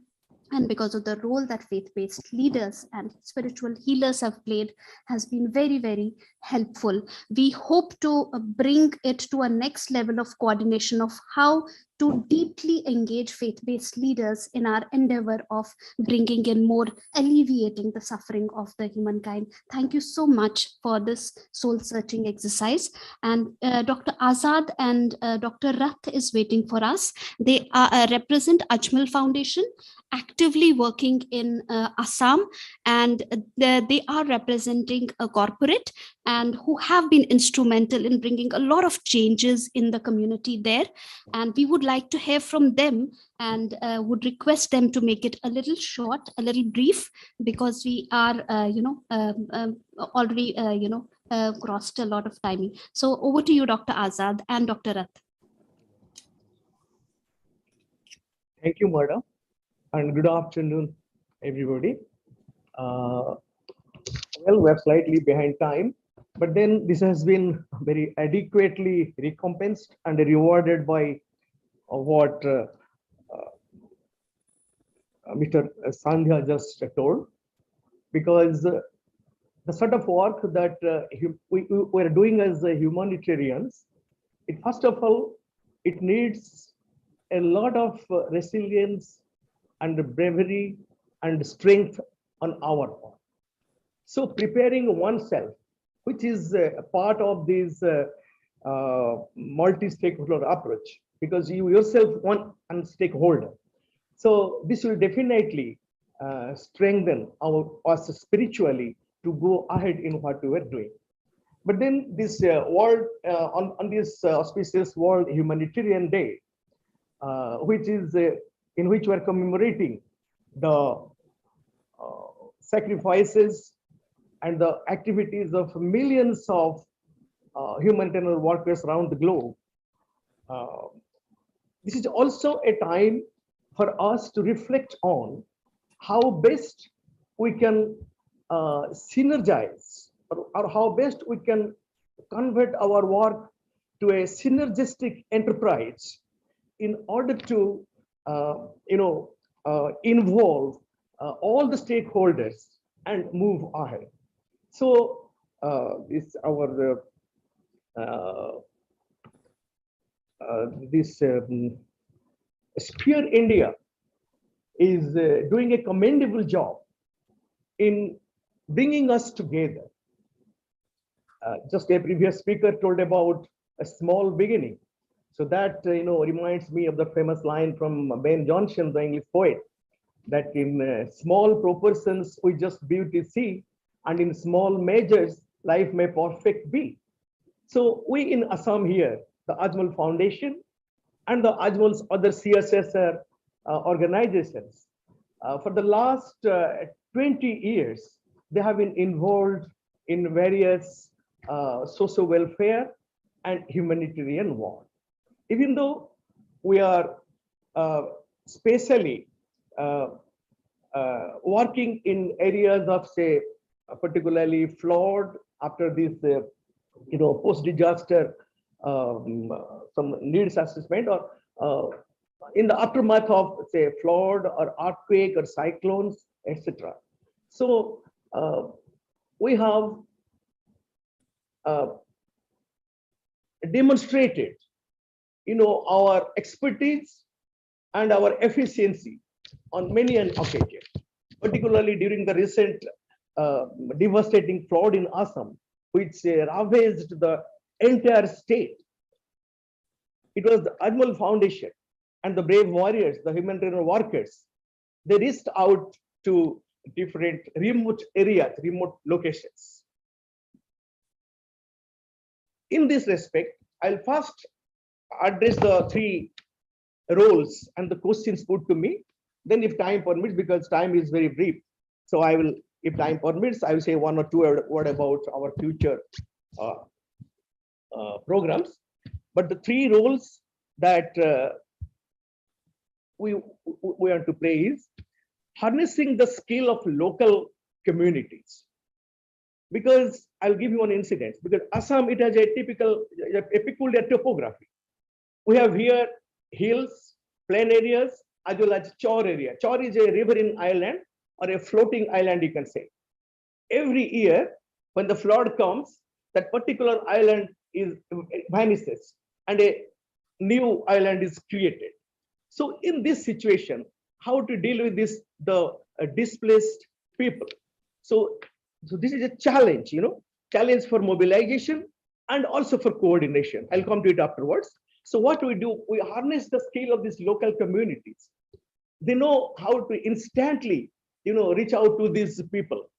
Say, for example, boats are there, but sometimes in emergency situations, you may not get these boats. So they prepare makeshift, boats out of these, the banana trunks, etc., and other such things. So therefore, one role we're playing, we're identifying, supporting these local communities, and to use their expertise and their knowledge in helping us during time of emergencies. And then the second thing is building a team of volunteers, because that is very important, which comes to our need in the time of emergency. So we have, as you know, Ajmal Foundation runs also some 32 colleges all over Assam. So all these colleges, for example, during the COVID time, they are converted into quarantine centers. So, but not only that, Ajmal Foundation also runs a hospital. Sorry, the Ajmal group of the Ajmal as a CSR organization, this Ham Hospital, Haji Abdul Majid Memorial Hospital, which was inaugurated in 1995 by Nobel laureate Reverend Mother Teresa. And this hospital is the largest rural hospital in Asia. So there are hundreds of doctors from these hospitals. They are also stakeholders in which we involve them in time of emergencies, in times of calamities, or in our disaster, operations. So during particularly the COVID situation, during those trying times, these doctors, the nurses, the paramedical staff, so they used a very key role. And apart from that, Ajmal Foundation, distributing food packets through these other its network, a vast network of organizations in different areas. So then coming to mobilization and coordination part of it. So as I told you, we're mobilizing these resources, and we're coordinating because in the regular way, because we have among the stakeholders, for example, retired academicians. Somebody told about the academia. So from the academia, also the retired teachers and the other people who during their lifetime they were not provincialized. Their job, they kept working in private organizations. So Ajmal Foundation is giving them a stipend, or momentary help at times. So these people and other beneficiaries of Ajmal Foundation scattered all over the place, they just come to our help, and we take their help in order to reach out to these people. But then one important thing we're doing, that Ajmal Foundation's core thrust area is, however, education. So we have our representative from Mr. Sarabjit Singh from UNESCO. So Ajmal Foundation, it also wants to take guidance from UNESCO's this Agenda 30, this what you call this UNESCO's Education 2030 agenda. In this Education 2030 agenda, which seeks to ensure inclusive and equitable quality education and promote lifelong learning opportunities for all. So we want to include it in our agenda for this multi-stakeholder approach. Let me tell one thing here, that in the year 2001 and 2, under the leadership of Ajmal Foundation and under CSR organization Markazul Mari, there was a campaign, a 100 days campaign. Let us make Hoja illiterate. Hoja is the place where Ajmal Foundation is placed. So within 100 days, all the illiterate children under this age group of 2014, they were all educated. So this was a tremendous achievement, which the Sarva Sikkha Abhijan also applauded. So that was the sort of achievement that we can do with a brief effort. So we did that, and henceforth, on the next agenda, we want to take education because there is another thing called super fatigue, in which last year from this non-descriptive place called Hojai in Assam, you'll wonder that 150 and some more students, they qualified in the NEET examination, whereas people are sending their children to metropolitan cities and elsewhere to get coaching. But here in Hojai, you can call it a non-descriptive place, a very underdeveloped place. From here, because of the efforts of Ajmal Foundation, 150 students, they qualified in the All India NEET examinations. So education is the main plank on which we want to move ahead. So there are a lot of other things, but I think I wanted to speak a lot more about our activities, but because of the paucity of time, I think I will not prolong it anymore. So thank you, everybody. Thank you for giving us a chance to present a portfolio of our NGO, our CSR organization. Thank you so much. Thank you so much, Dr. Azad and Dr. Rath, for showcasing and demonstrating your exemplary work which you are doing.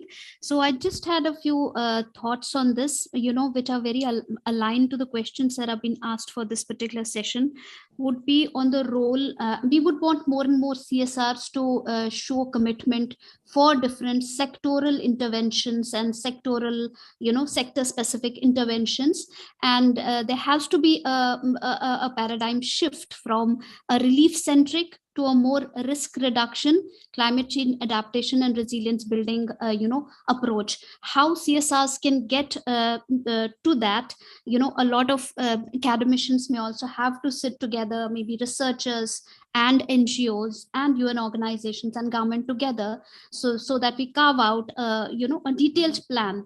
Of course, we understand that resources would be a very important and integral part, but that is the vision that we are also looking at, aligned with how a coordinated approach with CSRs can help in achieving some quantum leaps in terms of response and recovery. So thank you so very much for being a part of this. And any questions, any quick questions after this very thought-provoking panel session? I would, thank all the panel members for sharing their very, very rich insights and recommendations and suggestions and their humble submissions as well during the course of this session. This may not have been as structured, but this is just the start. And Spare India is thinking of, rolling out this consultative process, which might be, stakeholder specific, or, we can have heterogeneous groups together and make small working groups who can start working and deriving some structured inputs towards this exercise. Any questions that we have online or offline participants, we would be happy to take. If you have any questions for any specific stakeholder group, or you need more clarifications on any aspect, especially aligned with the 4 questions that were asked in this panel session.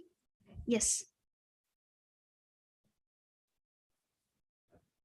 So my basic question is that why are we finding, that the lot of these issues that are challenges that we are facing are even by the agency like United Nations in their campaigns, we are in a very siloed approach. For example, in metros, for example, emissions might not be having that same meaning because of transport mobility is much more fossil fuels. While in rural areas, the emission will be a completely different meaning because women are using these fired cooking through fire and through burning wood, so they are totally different. For example, even in education also we find that in the metros challenge might be that the kids are not doing well in STEM, for example, science, maths, etc. While in rural area they are not doing well in language, basic literature, reading skills, writing skills are not up to date. But we find that in the campaigns, United Nations basically uses a one size fits all approach, and that may not be relevant for India, because India is a lot more complex and very different, and it faces a very different and diverse type of challenges as far as these issues are concerned. Thanks very much. Thank you so much for putting out your submission. In case anybody wants to respond from the panel. मैं थोड़ा सा असहमत हूँ आपकी बात से partly. Challenges different हैं. I agree that challenges are different and challenges may be different from district to district also, say town to town also. No? And the United Nations agencies always work closely with local institutions also and government. And as you have seen here also, they work very closely with non-governmental organizations also. So the effort is towards recognizing the ground issues and then trying to work into that through a concerted effort. So this is one, but certainly there are always new lessons. During the course of our activities, we come up with some new issues that, okay, we could not identify in the past time, so we have to do that. So there is a continuous improvement. So this is there. And India being a diverse country, certainly we have diverse challenges. Thank you. Thank you so much. Any other questions before? Yeah.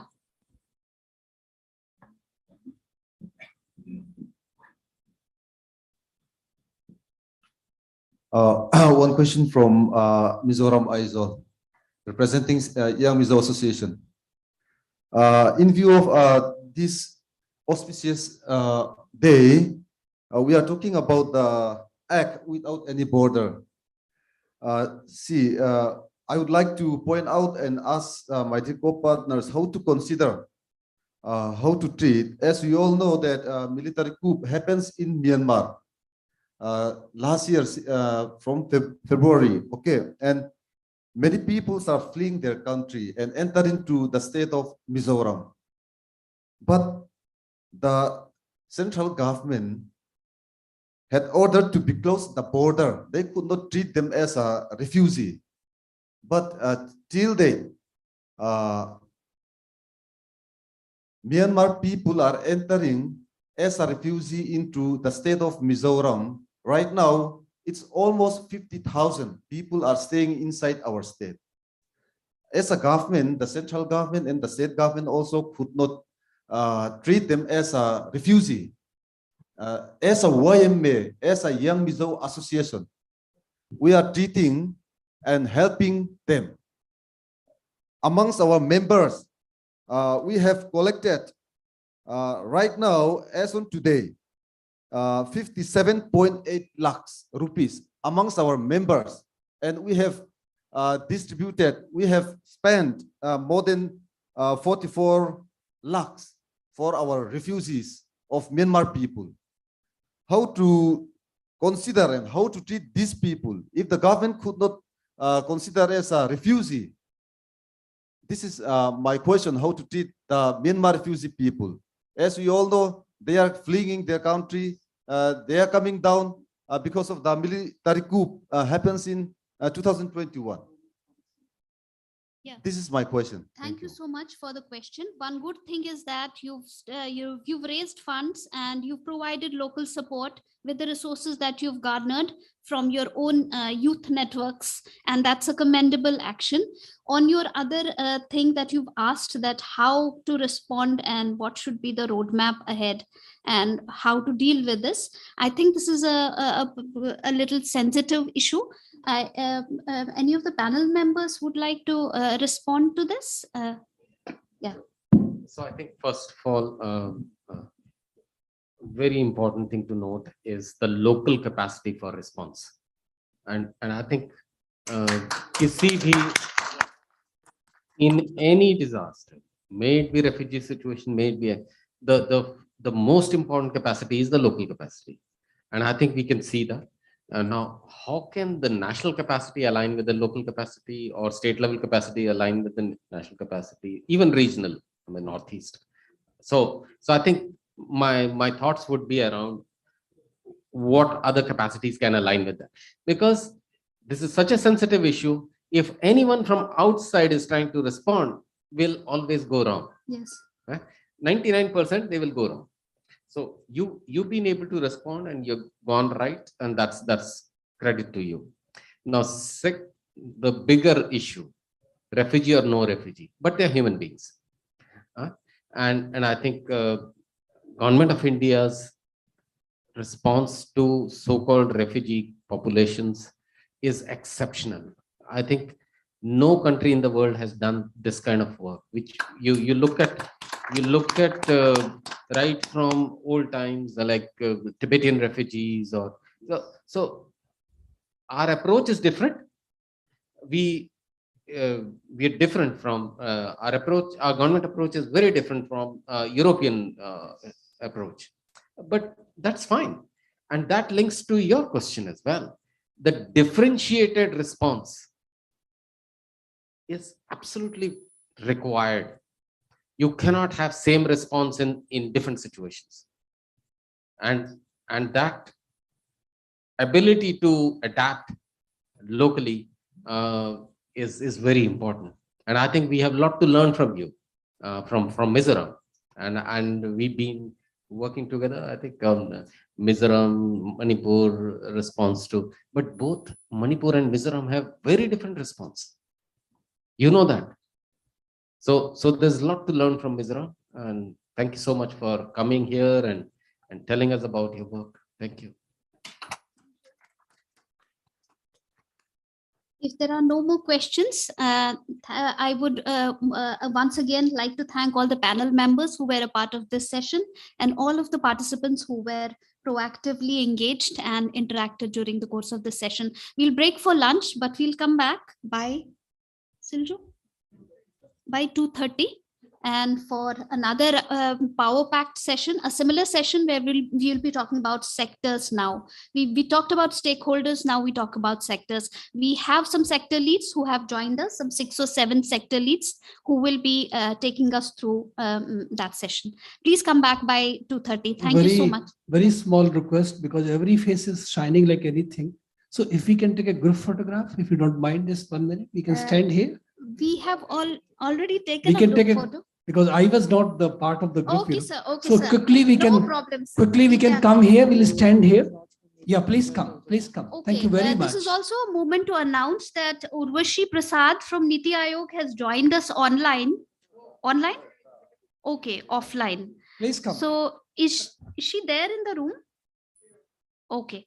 So we would also like to maybe hear from her, and yeah, post lunch we'd like to yeah, please come for the group photograph. So a very warm welcome, Ms. Urvashi Prasad from Niti Aayog. Thank you so much for accepting our invitation. We are really humbled, and it is our moment to take just a memory photograph, but you will be joining us for our post lunch session. Probably one more woman on the dais, you know. Yes, sir. That lady was asking, less women. So thank you very much. Please come. Will you stand here, Thank madam? you so much, Piyush. Thank you. Yeah, will you stand here? Please come quick. And keep smiling, also very important. Yeah, please come. Please come. Jaldi se aaye. Jaldi se aaye, please. Baisa from Mizoram is smiling like anything. Please come. Madam, how will do it? आगे आ जाइए please. नहीं madam, हम लोग आगे आ जाते हैं, सभी लोग आगे आ जाएंगे. Please come. हाँ जी, आइए please come. Please come. Please come, जल्दी से आइए सभी लोग आए. हम लोग बैठ जाएं. ओके, बैठिए सब. आइए बैठिए प्लीज टेक योर सीट. एक one row will make here. Please come here, the back. And this banner should be clear, you know. Yeah, please come. Yeah, it's all right. Yeah, everybody can see the banner. Yeah, हो जाएगा. भाई साहब आप इधर आ जाइए. भाई साहब, please come here. आइए please. Kennedy, please go ahead. अंकुश भाई, देखो सबके चेहरे पर स्माइल है कि नहीं? सबके चेहरे पर स्माइल है. सभी बोलिए चीज. सभी बोलिए पनीर पकौड़ा. सुंदर फोटोग्राफ है मैडम. जल्दी से आ जाइए फोटोग्राफ पे. प्लीज सभी को बुलाएं. Please come. भाई साहब in black shirt, you are working very hard. Please come. He is working very hard, you young man. Please come. दोबारा से बोलना पड़ेगा. Cheese paneer pakora. Okay, thank you very much. It's time for paneer pakoda.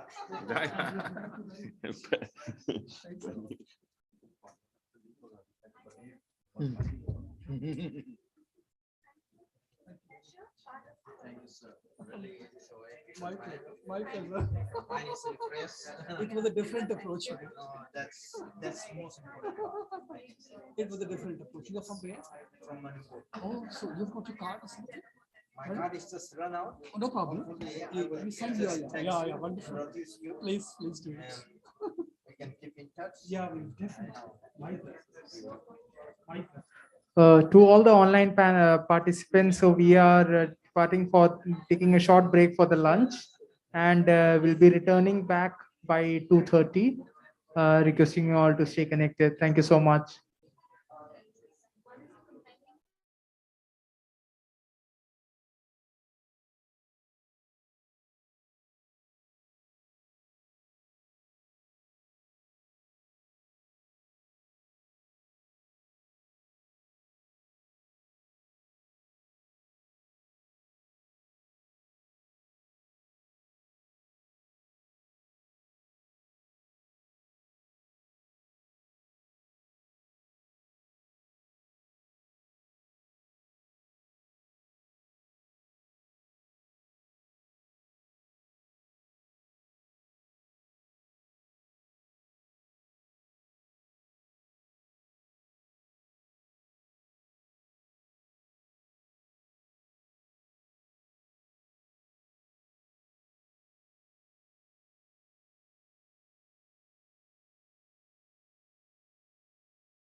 Starting the session.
A very good afternoon to all the participants. I hope we have all the participants inside the room. And we've had some very good, insightful sessions since morning. One was an inaugural session in the morning with power-packed, presentations from some of our stalwarts. And what we've tried to do today is to have equal representation from the all the stakeholders in the 2 rounds that we had in the morning. One was the inaugural session, and which set the ball and which set the precedence for the World Humanitarian Day, with a special emphasis on the theme. And then that was followed by another session, a plenary session on the stakeholder approach. We came out with some 3 or 4 top questions, which we asked our panel members, and we had equal representation from government, UN organizations, CSR, media, faith leaders, and heard from them on what are the roles that various stakeholders need to play, what are the approaches, what are the challenges, and how best can we establish a robust coordination mechanism both within the stakeholder systems as well as with the external stakeholders. We came out with some good set of recommendations. And now to talk about this session,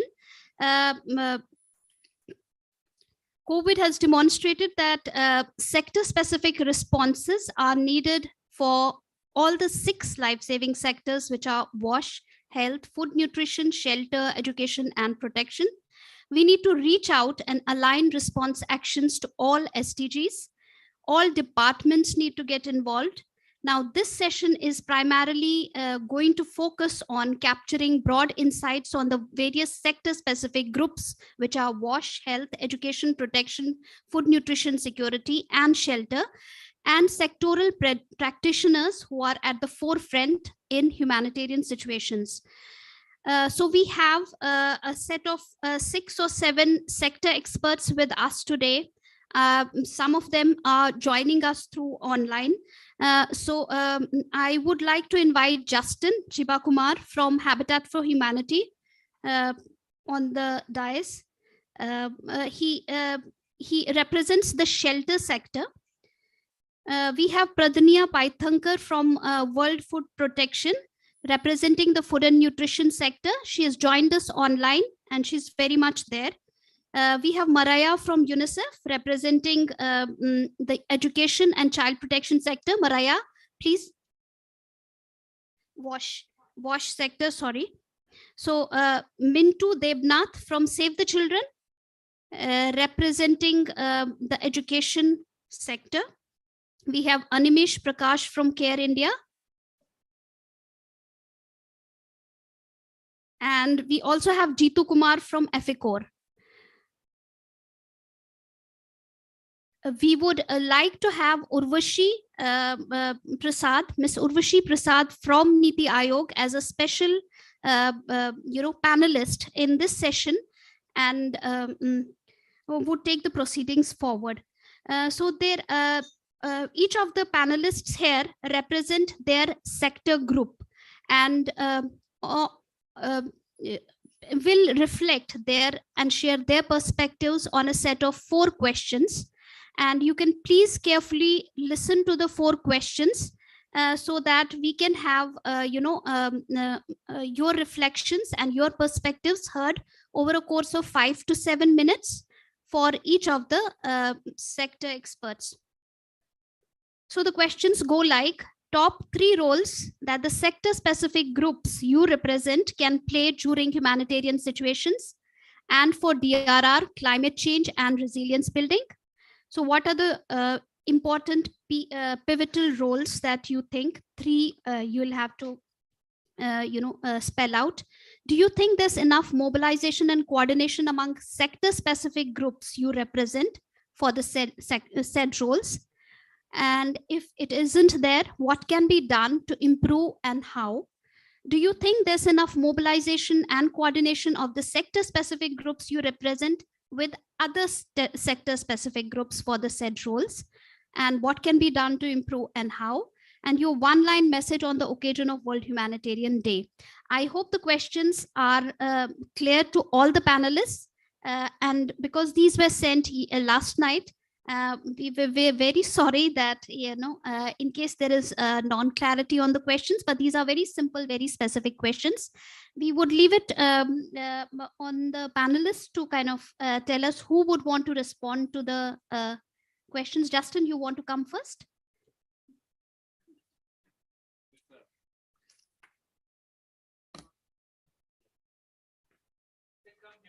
Yes. Okay, example. Yeah, it's a tough time to be after the heavy lunch. Yeah, but the topic is very interesting. I know a very interesting topic. The questions are also, how best we can improve and make our sector more visible.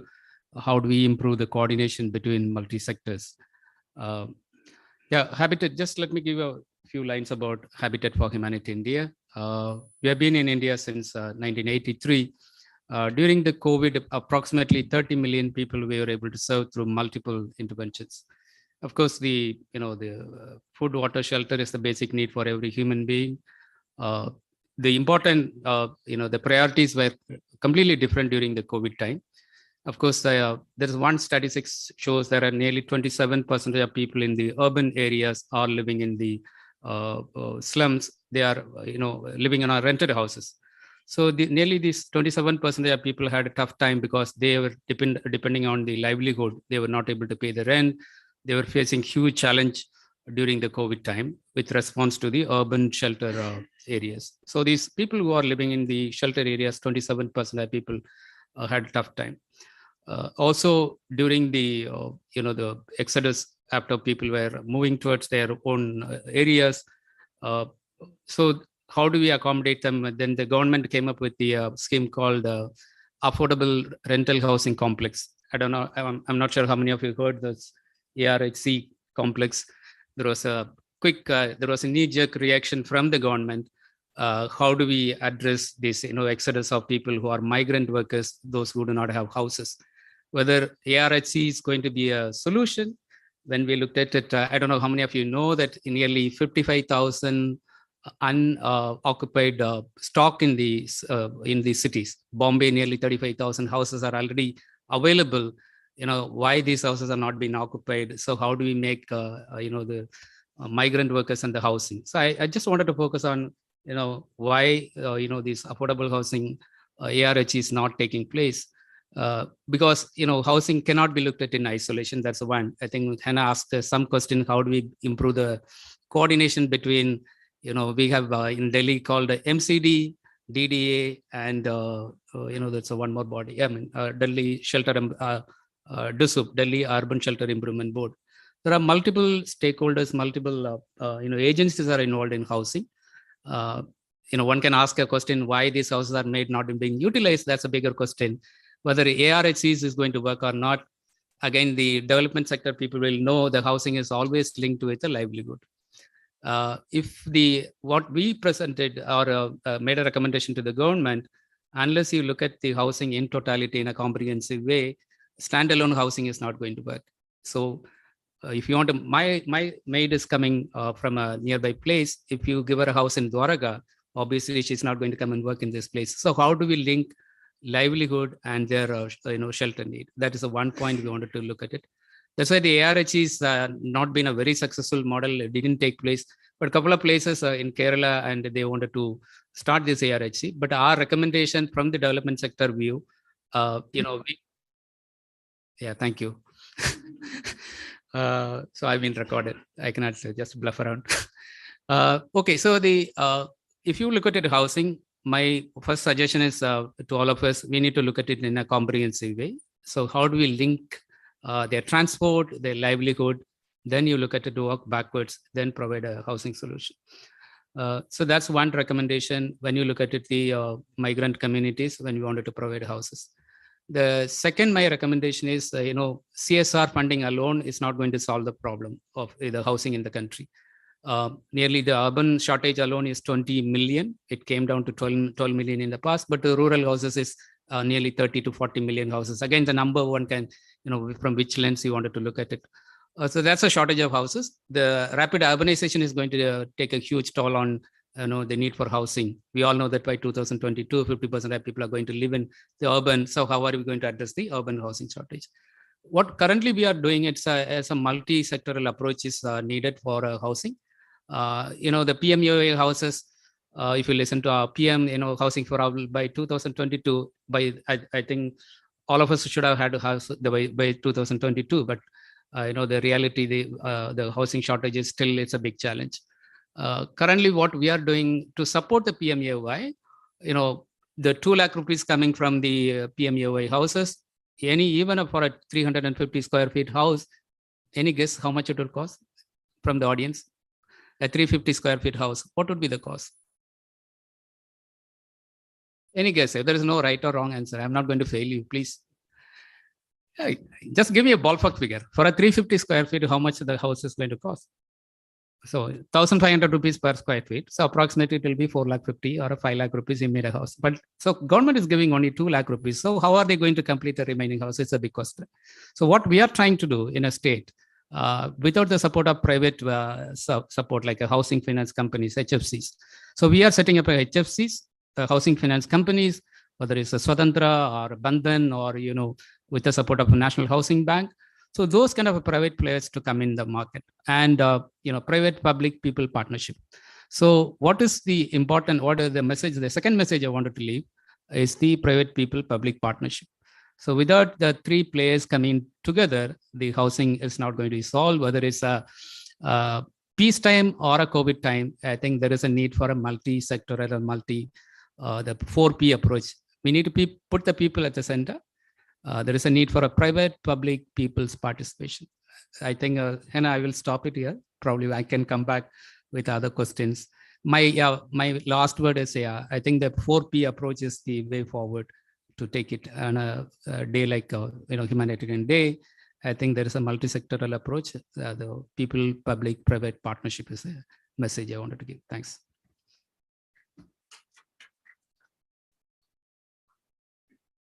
Thank you so much, Justin.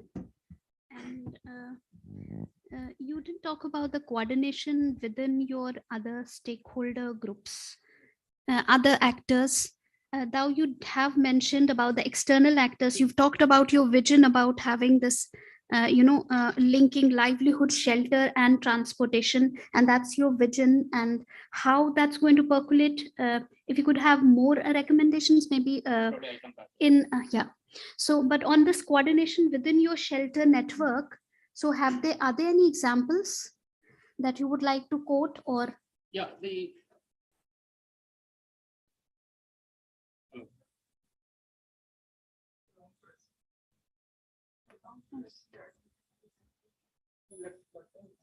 technically challenged. Yeah. So currently, I can give one example. We have started a partnership model in Orissa with Puri and Konark.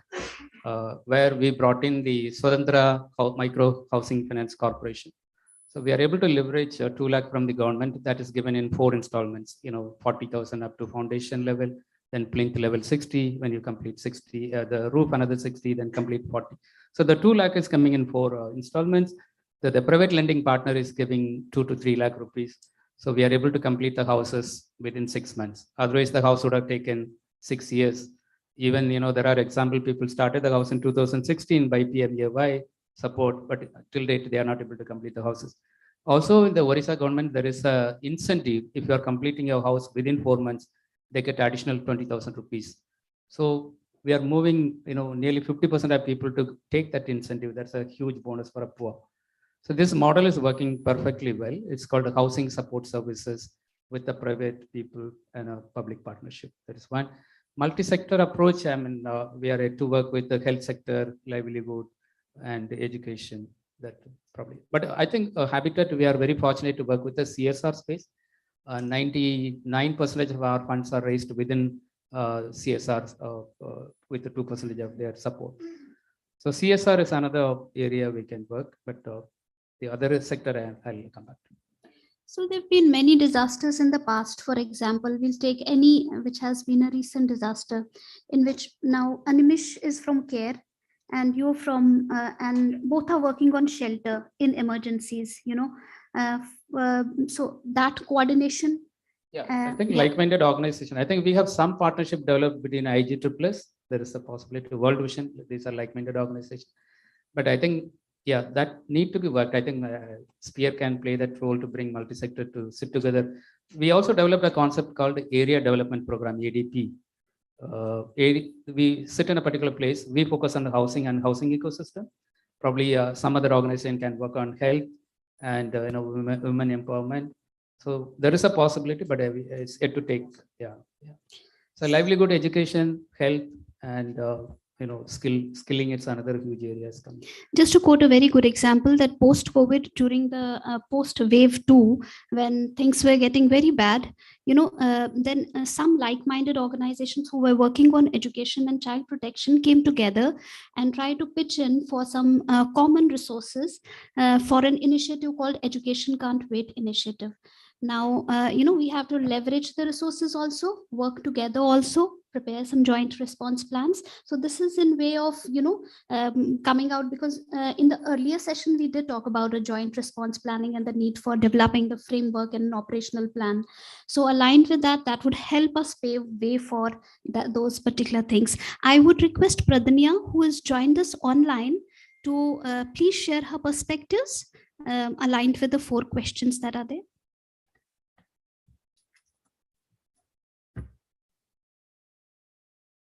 Good afternoon, all, and sorry for not being there. Thanks a lot for inviting me, and respected co-panelist and chair and all the participants. I think it's quite a good initiative by Sphere to really organize this kind of session, especially on the occasion of World Humanitarian Day, and really talk about some of the key issues and deliberate, discuss, and think about way forward. Just a quick update or a quick background about WFP. So it is a United Nations food arm and the largest humanitarian organization with focus on saving lives and changing lives. And we are working across more than 80 countries. You usually would have seen that wherever there is an emergency, usually WFP is among the first to reach there. So in India, we have been working since 1968 and supporting various initiatives of Government of India, specifically in humanitarian and development scenarios. So I'll go by the questions that you posed, Hina. So about the top 3 roles that a sector group really can play during humanitarian situations, DRR, or climate resilience building. So what I would like to really highlight is I'm representing food and nutrition sector here, and I think the group really was energized during the pandemic raised to the occasion and the participants play crucial roles, especially when the situations really demanded, when the migrants' issues were highlighted, when the mobility was restricted, especially during the first and second lockdown. And one important role WFP also played was in taking the advocacy up to the highest level for expanding PDS entitlements. And we all have seen Garib Kalyan Yojana, which actually was implemented and then continued over a period of time. So having said that, if we all really have to play as a kind of role in I think this particular sector, the food and nutrition, is critical in all humanitarian situations. And the coordination, capacity building, and advocacy are three very important roles that any such group can really play. And we probably have got much more confidence after COVID response that these three roles can very effectively be played when everybody works together. And about some more specific roles, I would say that ensuring immediate food relief is certainly a priority. I mean, no two ways about that. But working on preparedness, response, rehabilitation, and keeping mid and long-term perspective in mind, specifically with the changing climate, it is extremely important. The second role that I would see that in India, the situation is not exactly comparable to the world scenario, because we also have something which is very unique, which are very large-scale food-based safety nets, and they play an important role in food and nutrition security. So it is important to work towards making these safety nets climate responsive and building the resilience among the communities to climate change. So working both on the supply side as well as on the demand side, empowering the communities to really demand their entitlements, and designing the responses, keeping the needs of different types of vulnerabilities, which is extremely important. And this means that persons ranging from children to old age, disabled, pregnant women, talking about specifically the feeding practices for children, specifically again during emergency, immediately after the emergency, because we have also seen that due to food insecurity, I mean the potential of actually getting the malnutrition figures really high is pretty high. So emphasis is not just on food, but also on nutrition, and that is something which actually is important to be highlighted. And there is also need for looking from a wider perspective of resilient food systems, which now needs to be emphasized across various levels. So these are some of the roles. And if we talk about the coordination of the sector-specific groups or the different sectors, what I really feel is mobilization and coordination can never be enough. But I think, as I said, that COVID has provided us a bit of confidence and way forward, and much more, of course, clarity on the roles and responsibilities is required. To some extent, IAGs were much more active as compared to some other IAGs. What we have learned is trainings, consultations, experience sharing, facilitation of support, completing the feedback loop to the government, as well as getting the feedback and facilitating action for the people. Constructive action-oriented approach and collaborations were useful. And in fact, it's important to really focus on a few things, like when we say that, I mean, a particular group or a particular sector-specific group is really playing a crucial role. There is a need to build confidence among all the participating agencies that contribute are well acknowledged and reflected, and Sphere plays a very critical role of coordination. And of course, I mean, the other agencies play their respective roles of implementing and providing the technical inputs, etc. The second important point is, like, after every extreme event, I'm sure, I mean, every extreme event has a lot of learnings to offer. So there is an important need to have a kind of introspection and internalization on what really worked well and what did not. and then invest in capacity building, which would be really ongoing effort. So people join, and I mean, new people also we need to really encourage and promote and involve, while of course the old hands continue and provide guidance and support. So bringing in new people, building their capacities, giving them motivation is something which also is an important aspect. And last but not least is the complaint and feedback mechanism to ensure that most needy persons are reached is something which is extremely important. About the stakeholder, other stakeholder group coordination, I honestly feel that that is important, but at some sectors, I mean, we just really want to or need to talk. Are some sectors more critical than others? I mean, how can the approach be really more inclusive, and can the rapid assessments leverage various sectors just to actually have a bit more efficient in terms of our approaches, our responses? The risk is both ways, I feel. The sectoral response at times is too tubular and just looks at a very limited vision. And if we really want to have a comprehensive response, it can at times water down some of the sectors. And that is where there is a need to have balance. While naturally we do collaborate well with more of kind of health sector, at times through MDM education sector, water from the perspective of food water kind of nexus. But at the same time, it's important to really understand the whole gamut of the food systems, as I said, and or food security from the perspective. And then there are multiple sectors within this sector itself, including agriculture, livestock, and others. So it's quite a kind of big sector in itself and has a lot of potential to really expand and work on. So I'd like to stop there and listen to other panelists on their inputs and taking this forward together. Thank you so much. Back to you, Hena.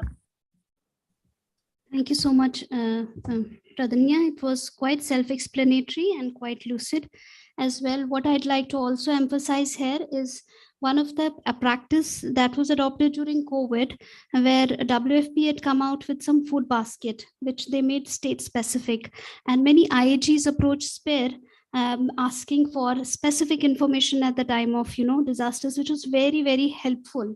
So I'd like to congratulate WFP for this.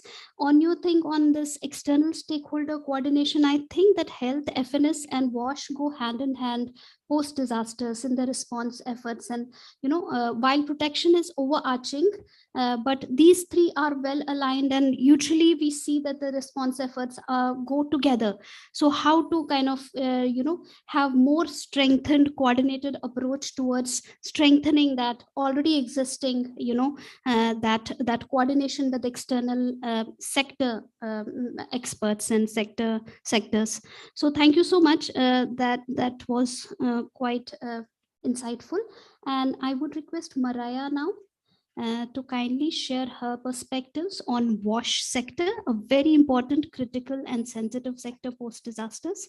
Mariah, would you come over, or you would sit there? Yeah.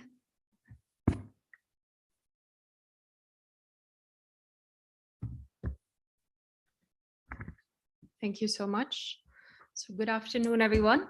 My name is Mariah Broekhuizen. I'm water sanitation hygiene specialist working with UNICEF India since the last 4.5 years. Before India, I worked in several other countries with UNICEF in the WASH sector, including in Ethiopia, South Sudan, and Yemen, where I had the role of a coordinator for emergency preparedness and response. So I hope to also bring in some experience from those countries, because I think there's a lot of global experience that India can learn from, and of course the world can also learn from India's coordination. So I hope to build that bridge today a little bit. Starting with the roles of the WASH sector when looking at emergency response, DRR, climate change. If you go by the disaster management cycle, looking at preparedness, response, recovery, etc., I think you cannot stick to just 3 key roles. I think when we look at preparedness, one of the key things for me is really to ensure that we have the right plan in place. We have the capacities built of the sector, and we have supplies pre-positioned, basically everything ready and in place to ensure that we can do a quick response. Now, how do we do that? I think we have to understand, first of all, what is the capacity of our sector? Who are the stakeholders? What supplies would they have in a warehouse? Do they have supplies to begin with? What is out in the market? Which vendors are there? But also, do we have data on water quality monitoring? Who normally collects this data? Are people actually trained on how to take water samples? So all of these things we need to ask ourselves. Do we have this information? So I think the wash sector in India has some of this information, but I think there's still some gaps. So I think this is an important role that we and UNICEF can support this, of course, that we prepare a little better in advance ahead of the flood season, ahead of cyclone season. Looking at the response phase, I think the crucial role that the sector has is to understand what are the needs, who are the most vulnerable, and what should we do. You know, you don't want to start distributing water if that's not the problem. So rapid needs assessment to be done immediately. And then, of course, you provide adequate services. That's a no-brainer, I would say. But then looking at the recovery rehabilitation, that's something that is recently came into India, the post-disaster needs assessment. I think it's an interesting development where we look at the longer term recovery and reconstruction of not just the wash sector, but all sectors. And it looks at damages and losses. And I think Kerala is a great example. In the Kerala floods in 2018, I think around 80,000 or 88,000 toilets were completely destroyed. Now, at that time, the government was trying to build enough toilets for every household so that India would be open defecation free, 12,000 rupees for one household toilet. So if you calculate 88,000 times 12,000 rupees, that isn't a lost investment. And that's not just in Kerala, but in many other states where this happens time and again. So if we would be able to understand where or which locations are at high risk, looking at specific investments in infrastructure and assets, and we would then in the recovery phase build back better and have a good strategy in place to do so. I think that is a really good opportunity where the wash sector can play a role. Now, this is where it becomes important that we integrate such risks assessments and PDNA results and generally tracking of impact of disasters and climate change on such assets into government MIS, and link it to flagship programs like the Jal Jeevan mission and the Swachh Bharat mission. If we invest in providing piped water supply for every household by 2024, and we still have 50% of households to be covered in the next 2 years, I think it's a missed opportunity if we don't try to make this investment disaster resilient. Now, if you go to the Ministry of Jal Shakti and you bring up disaster and resilient and all these concepts, it is not necessarily something that the ministry is always willing to listen because they're busy building piped water, right? So, so we need to bring in other concepts that can be understood, like sustainability, continuity of service delivery during a disaster. And I think the role for me really of the wash sector is trying to unpack what does it mean to make a certain asset or an investment disaster or climate resilient. It's not an easy task, so I hope everyone in the room can support us here. Looking at coordination within the wash sector itself, it can be very challenging actually, because while we have one acronym, water, sanitation, hygiene, WASH is not necessarily covered by just one line department in the government of India. it's already covered by one ministry, which is great. In many other countries, there's separate ministries looking after water and sanitation, and hygiene is lost completely. In India, at least we have one ministry, but still two different departments, and hygiene is the orphan and not really, doesn't really have a visible and clear place. So I feel that even coordination within the WASH sector can be challenging at the national level, at the state level. For UNICEF, it is easy, but maybe for government counterparts, it becomes more challenging because departments have their own flagship programs. They have their own teams in the state. But then if we look at the Gram Panchayat, it comes back together again. So I think there's a great opportunity at the local level to engage directly the village at the GP level and coordinate water, sanitation, hygiene. And those two flagship programs I mentioned, JJM and SBM, they provide a great opportunity because as UNICEF, we are training under these two flagship programs, the Gram Panchayats in the country on water, sanitation, hygiene. And I think what we are trying to bring in is the concept of sustainability, disaster preparedness, and response.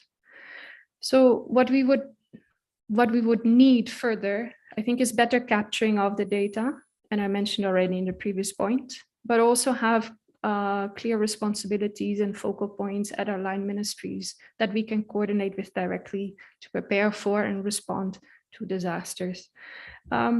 Something else that I think is working reasonably well, but can be done better, is around assessments. So while we do an assessment, whether it's a risk assessment before the disaster happens, a capacity assessment, or in a rapid needs assessment after, a post-disaster needs assessment, a longer term assessment, all that data somehow is not shared. So I feel that the sharing of information on assessment, but also generally on response, I think can be improved in the sector. Moving to the third question, I will not want to take too much of your time because I can talk about this for days and days. Coordination between sectors, I think it's a crucial one, and for WASH really important. Just taking the PDNA, the post-disaster needs assessment for Kerala as an example, while shelter looks at houses as a whole, WASH looks at toilets, and this includes household toilets. So who counts the damage of the toilets? Is it the WASH sector or is it the housing sector? So if you multiply 88,000 damaged toilets by 12,000 rupees, who actually, are we counting that loss, that damage twice, or are we not counting it all? So even in that very, very simple example, it's really important to coordinate and speak to each other and understand that WASH and shelter, or WASH and health, WASH and education, all have a role to play and need to speak to each other. Disease outbreaks, COVID, just another example. It's really important to coordinate with health on the latest data so that we can actually follow the disease. We see the number of cases rising somewhere, so that's where we need to go with our response. I managed a huge cholera response in Yemen where we did exactly that, and we had joint meetings every week with the health sector as well. And I think it's a really interesting practice to have where you sit together, you share your data, but also you decide jointly on the approach for the response. I heard joint planning already. I would like to share an example again from Yemen, where there was a very high level of food insecurity and malnutrition. And we did a joint analysis between the three sectors, WASH, nutrition, food security, where we looked at the locations, the districts that were most at risk and needed the support the most. And then based on these hotspots or most vulnerable areas, we developed a joint response plan with a minimum package where we would go and identify the most vulnerable, most affected, and implement that joint package as three different sectors, but trying to work as one. Yeah, I'll end it here. There's more I can say, but I would like to give the rest of the speakers some time as well. Thank you so much.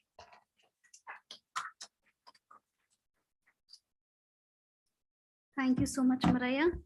Thank you for bringing so the extensive technical inputs that you provided on the question on roles, is something very, very, pertinent. And of course, it's very important for us to understand as sector, experts and sector professionals to work closely with the ministries. Now that we have Urvashi on the panel, we would like to hear from her towards the end, after she hears from all the sector presentations on her reflections on this entire, recommendations and suggestions and insights that you put out. Of course, on the inter and intra coordination that you've pointed out, there are challenges which we need to iron out, and just need to reiterate here that the handbooks which came out last year, which was after a lot of consultations, we did talk about what should be the responsibilities of sector leads. For example, WASH has a sector leads. We have all the sector leads here in this panel, and they have a set of responsibilities, and of which we have to break ice with the government, with the relevant line departments, to come out with some extensive joint response planning. It does spell that out, but on the implementation part, of course, there are gaps on the assessment part as well, as you've rightly pointed out, and there is need for having regular coordinated coordination meetings and exercises. Who would want to come now? Mintuda, please.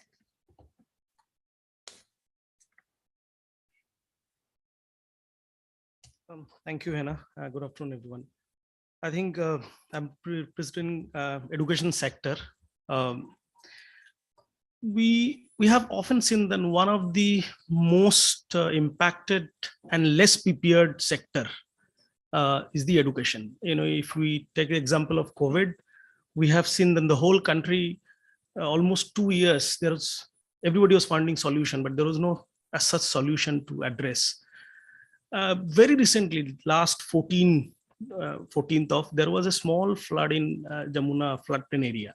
13,000 population was on road and flyover, just in the city, Moir Bihar phase 1. Around 4,500 children were on the street, and in the evening, and then rain started. It was in the city just before one day independence. 4,500 children on the street, and we have seen how coordination failed in those unnoticed smaller event. So Save the Children quickly reached out, and we put up a CFS. And now people are not ready to leave that CFS. They're saying, you have to continue the CFS because it is our school now. Our schools are gone. Probably 1 more month or 2 more months required. So how important is education? We were facing a very difficult situation to cater 4,500 children into 2-3 CFS. So we brought our MLC, which is mobile Anganwadi. So, we all know that, how less prepared, but we have very good example and learning in the sector as well. As a sector committee, Hena was mentioning about ECW. During the COVID, there was a good experience that we all sector people come together, and first thing what we did is a joint appeal. For that, UNICEF, Save the Children, all other organizations, come together, did an analysis of the country, and then we started sending a joint appeal. I think that's one of the key things. A joint assessment, a joint appeal. And that was to a joint resource mobilization. We have done like 2-month work together very successfully, though that fund did not convert it because of that time, the Afghanistan current scenario, that money, they have to send it to Afghanistan. But it was first time recognized that a joint effort from the India reach out to the global platform, ECW. I think that is one classical example where all this coordination, how this coordination is playing an important role. So that's the third important point, that coming together and mobilizing resources jointly. Probably that sharing of resources is also jointly. So that's the third thing. Now, as a sector, I think probably last 2 years at this FAIRS platform, education sector is quite doing well. but still we have to go a little far. One is that we have to strengthen the joint assessment a little better. We are doing assessment very well, but government assessment and our assessment is sometimes doing separately. How the sectoral assessment, sectoral committee or sectoral group can influence or can provide technical support to the government assessment. So they provide their SITREP. Any state government, they provide the SITREP. If you picked up the SITREP, that SITREP doesn't reflect very well sectorally. So probably, sector committee has a role into, provided guidance to the mapping of hotspot. I think quite a decade we are talking about this. Every platform we are talking about, we need to a mapping of hotspot in the country. Organizations are doing their way, but joint mapping of hotspot, disaster hotspot or climate hotspot in the country, one of the key action to be in coming days. Probably Sphere India can host that. That's another important. Now we need to build a search capacity. Again, I'm coming back to last week experience. We have been somehow mobilized 37 people together to respond that smaller crisis. But we need to build the search capacity of that frontline people. Frontline people search capacity is missing. People are doing voluntary in education across the country. How we can mobilize that volunteer force into a search capacity? I think that is something is going to be one of the key action as a sector committee. Then coordination with other sector. I think there is a gap. There is a gap still. We do often, Sphere India hosts that platform to coordinate with other sectors, but there is a still gap we have seen. We need to build that coordination. Probably the first thing is that sharing, as what is WASH sector committees sharing their information to the education sector committee or housing sector committee. That is somewhere is still missing, and that's why our response strategy, bringing holistic response strategy, integrated response strategy is something still as a sector we are struggling. Education to be seen as a lifeline service, that is something is important. Unless and until we seen as core service, it's still unnoticed. Any disaster or any scenario. As a Save the Children, we always promote that 0 days loss in education, something that should be the commitment for the sector. In any circumstances, 0 days loss, how to minimize that. Mapping of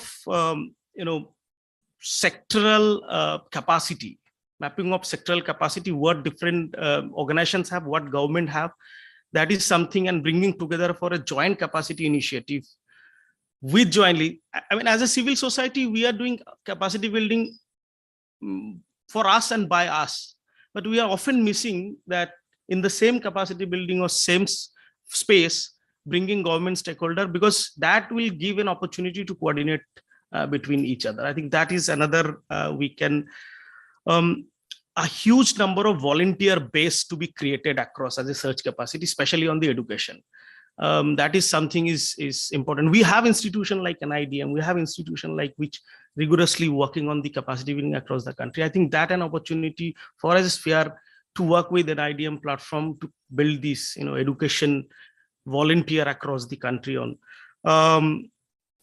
As mentioned in other panelists also, local capacity, which our friend from Mizoram is talking about. So how to build that local people capacity on sector is something is important, which already Sphere and IG network is doing. I think that is something is important. I think I close by that is that early action and anticipatory action is now, I think we have to focus. We are good in response.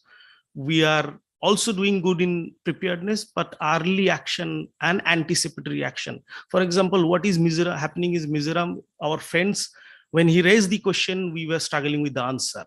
We would have some early anticipatory action in our forum could have been noticed in everybody. So I'll close by this as a message to the platform. Thank you very much, Neha. Thank you so much, Mintu. Since we have two more speakers, we have Dr. Rajat also joining in from Doctors for You. Dr. Rajat, I would request you to please come to the dais.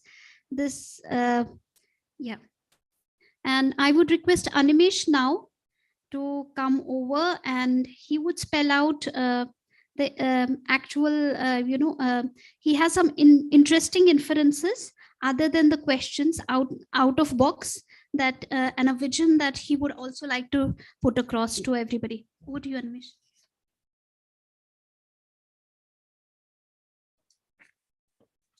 Thank you, Hina. So first of all, I would, on behalf of Care India, I would like to thank Sphere for this opportunity to talk on this platform.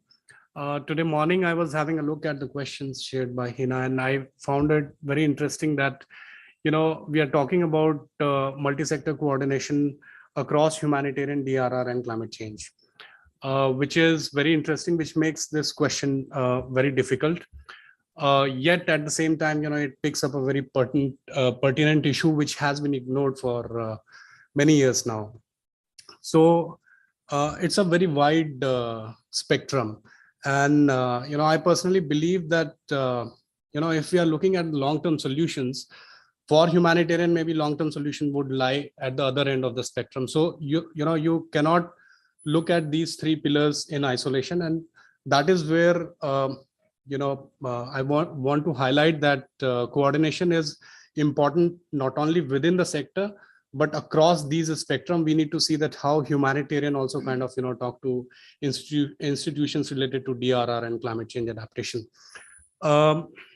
We are responding in Assam, and we are working in kind of Moregaon with a community which were settled outside embankment. Embankment was constructed, and there were some houses, some villages which were left outside these embankments and sort of sandwiched between river and the embankment. Now I see that these kind of contexts present a scenario which gives us a learning for DRR, climate change, humanitarian response, everything. And I strongly believe that solution for a long-term solution, you will have to look, in a more comprehensive manner that how you can address these things. So these population, naturally they are currently living on embankments and for 3 months now, and they are also anticipating that for another 2 months they will still have to live on embankments. So there are critical, wash situation which is there, which we have to provide, which are life-saving solutions. But as we move forward, we also need to look at how, because it is going to be recurring problem for population like these, and more innovatively you can look at solutions which not only help in their resilience building but also help us to kind of see that we are addressing the underlying risk factor for that matter. So now as we are moving to early recovery solutions for these communities, we are looking at how flood waters can actually be utilized as an asset for them, where short-term aquaculture and things like that can become a solution for their livelihood recovery and things like that. Yet at the same time, I would like to focus that 15th Finance Commission has come with priority action on rehabilitation and resettlement policy, which would necessarily provide opportunity for us to look at these settlements, look at their kind of risk, and see that how we can make these policies more inclusive so that these population are sort of benefited in a manner that their risk factors are kind of solved permanently in a manner that and if we succeed in doing that, we are sort of addressing both climate change impacts. We are also kind of addressing their resilience, and maybe we'll be able to negate humanitarian needs which might impact those communities in future. So that is my response on the first question, a straight jacket response is very difficult, giving three simple solutions on what needs to be done in the sector. But I would like to emphasize that maybe, we as a country and humanitarian agencies, we need to look, across these sectors. We need to kind of, identify ways in which we can connect humanitarian solutions with, resilient measures which help them to kind of, reduce their risk factors. Now, coming to the second question, which talks about sector-specific coordination. Again, coming to this point of humanitarian, DRR, and climate change, I would say that coordination in humanitarian domain is working quite well in the country. Of course, there are opportunities to improve, but we have systems in place where agencies share information, different sectors, they come together to kind of, Justin was telling about area development program, and we have many such examples where, we have joint rapid assessments and many agencies working in consortium approaches and all. So from that perspective, humanitarian coordination, we are quite good. But I see that, there would be a lot of opportunities to kind of strengthen coordination between institutions which are specifically there for humanitarian, DRR, and climate change. Just to cite example, taking example from early warning area. So we have, like, if we are talking about climate change adaptation and all, we have, systems for climate information services, which are managed by MOA, FCC, IMD, and, climate advisories are kind of, generated. Yet at the same time, early warning information, we have, different department, DRR institutions, emergency operations centers, and, those are structures which are very well in place, who are also mandated to kind of, ensure that timely early warning information reaches out to all the people. So if we look at the overall kind of, phases of end-to-end early warning system, we have efficient forecasting system. We have systems for generating advisories and all. But if, these climate institutions and institutions related to DRR, they come together, maybe without much of an investment, we will be able to kind of, establish a multi-hazard impact-based end-to-end early warning system. So that is what I want to kind of, emphasize, that this is just one example. And these examples, you pick up any sector for that matter, shelter, wash, and, health, you will see that there are opportunities to kind of, tap on these potential opportunities. Third question, basically on sectoral coordination. Again, I would say that, looking at the problem from a perspective that there are very strong interlinkages between different sectors. If we are talking about food, we cannot kind of, ignore wash, public health, and, other sectors for that matter. So can we, systematically look at addressing these problems within a nexus approach, where we bring in different sectors like, land, water, energy, food security, and then see that, how we are sort of, addressing those problems collectively. That could be, one of the areas to kind of, work on. From my personal experience, since last 12 to 15 years of working in this sector, I've seen that, the frequency and severity of disaster have increased so much in India that many of the humanitarian agencies, they end up hopping from one, humanitarian relief to another humanitarian relief program. So, you're working in Cyclone Philane, after that there is a flood, then you start responding to that. There is another flood in Kashmir, you go and start providing relief there. And, then there was a Nepal earthquake. So frequency and severity has increased so much that there are resource constraints. Relief needs are sort of, very pertinent for life-saving requirements and all. Naturally, agencies, they go and respond on relief aspect. But then there is again, another disaster standing in front of us. So this is one area where we can bring in ideas related to adaptive social protection, where we capture on those resources which are already out there in the development domain and all, to see that how these resources can be utilized in a funding constraint environment to ensure that long-term support is provided to people who are affected in disaster. Say, after providing immediate relief and all, if you need to look into recovery, how we can tap on programs like MGNREGS or livelihood missions and other programs. And as you move forward to rehabilitation, you can look into various supports which are being provided by different agencies under housing and water and other schemes. So this is going to be the scenario that we will definitely face more and more disasters.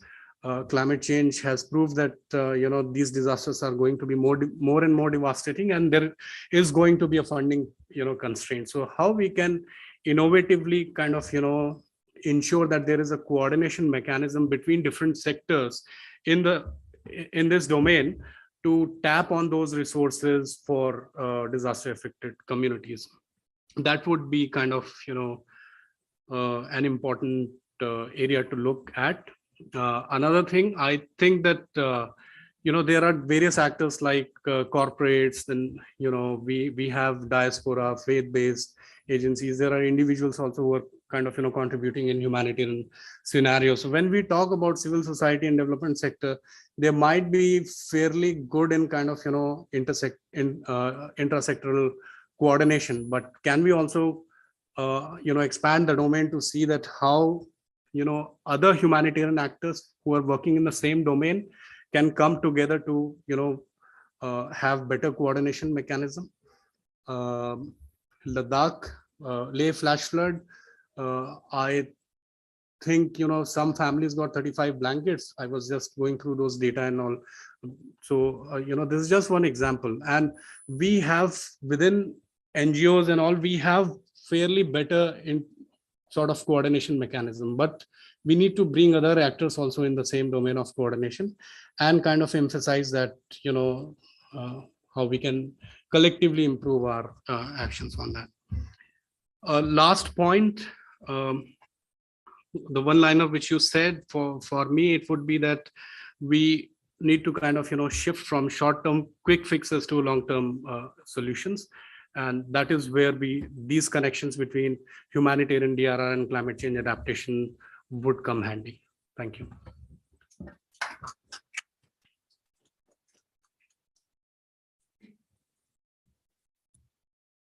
Thank you so much, Animesh. Thank you. Indeed, all the points that you've raised are very pertinent, especially on some of the innovative solutions. And you've also mentioned about climate info services, early warning systems. You've touched based on emergency operation systems and how important it is to establish institutional partnerships and come out with your own, interpretations, which are, well taken note of. We have with us Dr. Rajat. Now, Dr. Rajat is our health sector lead and has shown exemplary contributions during the COVID, era. I am sure all the people in the country know Doctors for You by now, so they don't need any introductions, but we were recently there in their celebration and saw a lot of stakeholders. So Vikrant, me, Ilya were there and saw almost 100 partners there, and they were telling stories of how they, worked with them. And this is how we are also envisaging that proper coordination. This is just a health sector coordination that we are talking about, which Dr. Rajat, of course, will take us through of how it happened in just 5 or 7 minutes. And then we will also hear from Urvashi, who is here with us, who is primarily from the health, perspective. She'll also share her perspective on health precisely after your perspective. Thank you so much, Rajat.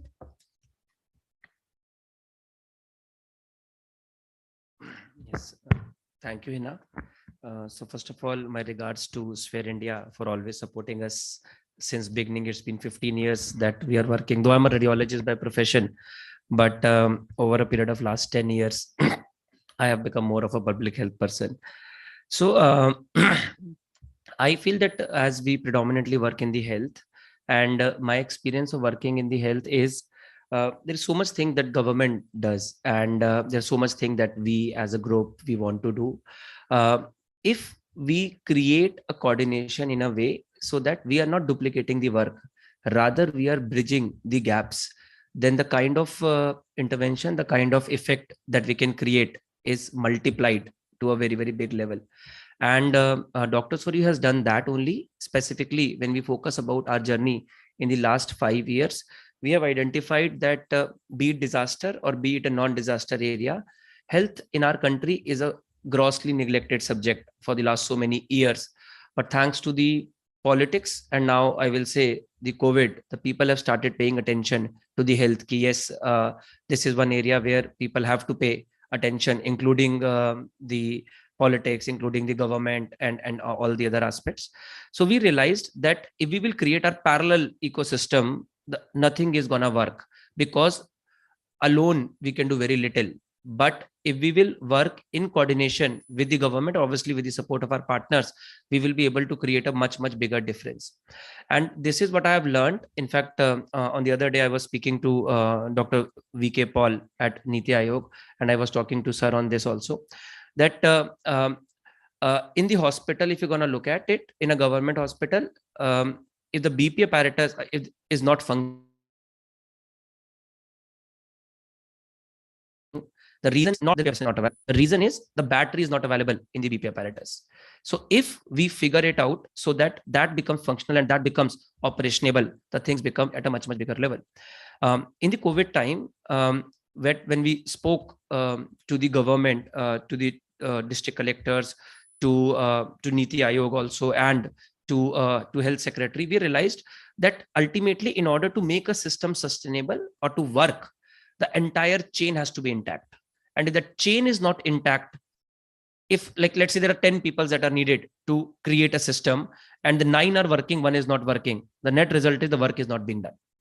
So if you bridge that particular gap, that entire chain becomes functional. The motivation level of the rest of the 9 people also improved, because they want to work, but because they did not have a support of the 10th person, they are unable to do the work. So in my experience, I have realized that if we work on that sector, because this is what Doctors for You has done in the health sector.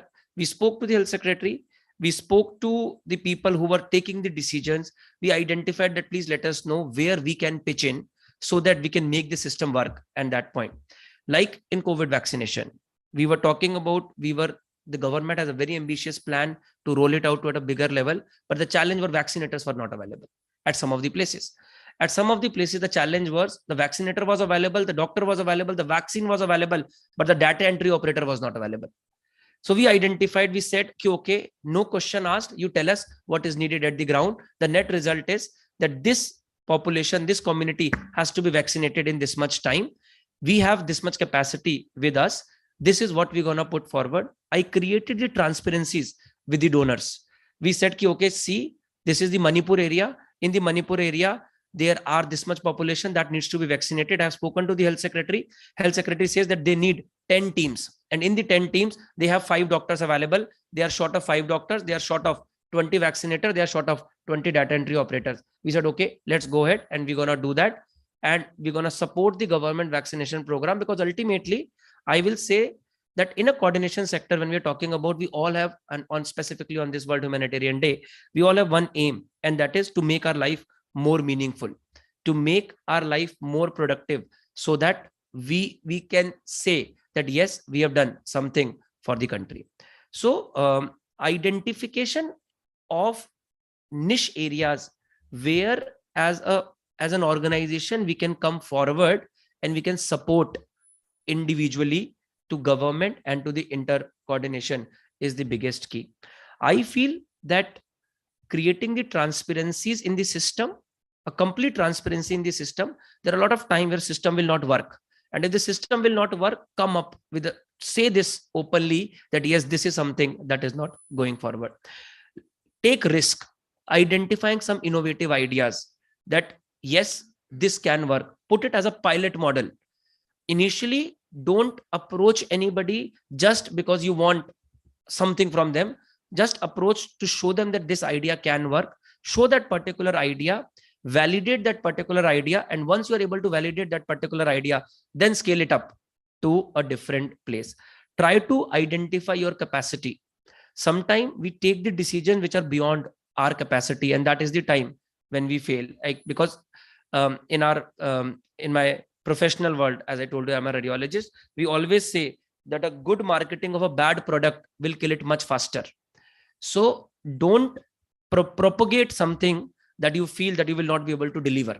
First deliver and then propagate that particular part, because if you propagate something and you are unable to deliver on that particular front, you are bound to fail.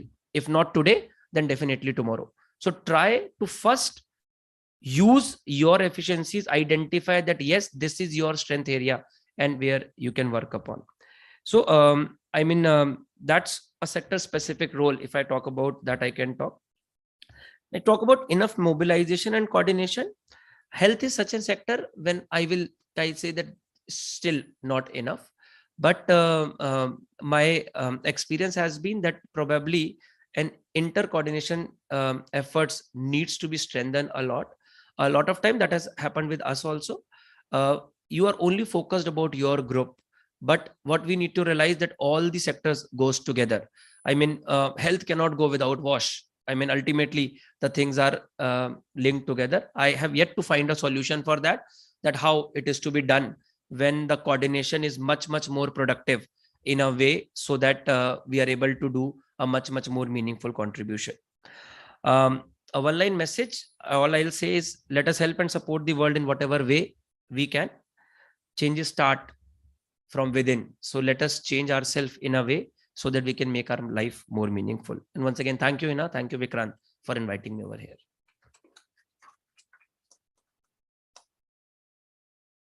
Thank you, Dr. Rajat. And we are almost coming to a close of the session.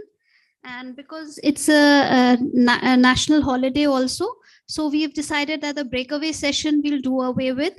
And since there were spillovers in the first inaugural session, so we would be better prepared maybe in the coming days to have a more consultative process for that, and maybe today's recommendations will feed into that those breakaway sessions, which we'll try to have a more structured approach on.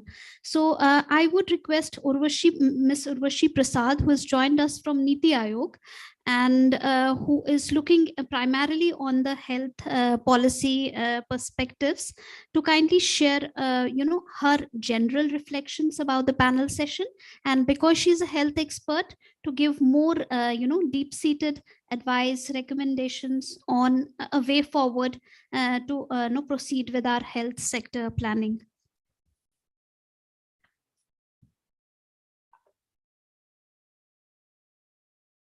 Thank you very much. I think first of all, I would just say, just listening to all the speakers here, I think there's some themes which, very clearly emerge in all the discussions that we've had. And that is, that we require multi-sectoral, multi-stakeholder, as well as multi-level partnerships and collaborations. And I'll speak a little bit to each of those, perhaps using the health sector as an example. If we look at the health sector, I myself have a public health background. It is almost impossible to think of health without thinking about nutrition, sanitation, water, hygiene, education, and gender. Gender is something which is so critical. And yet we often try to implement these programs, and this is as much as a problem within the government as it might be anywhere outside, where we have a siloed approach, where there's a particular ministry or a particular department which is tasked with implementing programs in health, and we're not really able to bring about that collaboration from all these different sectors. So that's an ongoing challenge, and part of it is our institutional structures. If you see nutrition doesn't fall within the Ministry of Health, it comes under the Ministry of Women and Child Development. So part of it is a lot of legacy, historical way the system is structured. But part of it is just general governance challenges, that how do we actually bring about this kind of partnership. But it's essential, because unless we have all these sectors coming together, we cannot achieve outcomes in public health that we seek to achieve. And whether it's the SDGs, whether it's any other broader objectives that we've set for ourselves, they make it very clear that a multi-sectoral approach is critical. So that is one. I think the second, what has emerged, is the multi-stakeholder. And I think COVID really emphasized this in a very big way. We were faced with this big crisis. There's some things we were able to do well. There were some areas where we faced many, many challenges. But I think what we were able to do well was only because we had the multi-stakeholder partnerships. If we did not have the government coming together with the private sector, with the startups, with the civil society, with the individual, citizens, volunteers, if we didn't have that sort of multi-stakeholder collaboration and partnership, we wouldn't have been able to do even what we managed to do well. We were producing no masks in this country. We were producing no PPE kits. We had hardly any practice of, wearing masks when we talk of behavior change. There were so many groups that were, had to be served, whether it was women, whether it was senior citizens, whether it was people with disabilities. And all of this was possible because all these different groups came together and worked with the government, and the government created a very focused, government coordination mechanism and governance mechanism to channel all these contributions through the COVID response. So I think that's something we need to do on an ongoing basis, not just during a crisis, but something that we need to do on an ongoing basis from the government's perspective as well, that we need to put in place the mechanisms which can actually bring about these partnerships and which can channel all these different contributions and inputs into whatever sector that we are actually talking about. So I think multi-stakeholder is the second major theme that emerges for me, and multi-level is the third one, which, to say, in a large federal structure like India, you can't run India from Delhi. You have all the states, which are almost as big as countries. So many of them are, in fact, as big as countries. Then you go down to the district level, you have the blocks, you have the panchayats, you have the ward levels. So we need to look at coordination across all these different levels. And that is something that the government particularly, faces as a challenge. But I would say even outside the government, that's something we need to look at, that while we're engaging, at the highest levels of policy making here in Delhi, how do we make sure that those messages go right down to the implementation levels and they resonate right across that implementation chain? So that, I think, would really be the third big theme that's, come out for me. And I think we need to have all these three fall in place: multi-sectoral, multi-stakeholder, and multi-level. If we are not only to become more resilient after a crisis, but in general, if we want to achieve our SDGs, we want to achieve our broader development goals, then these three themes are of the essence. So I'll stop here. Thank you very much.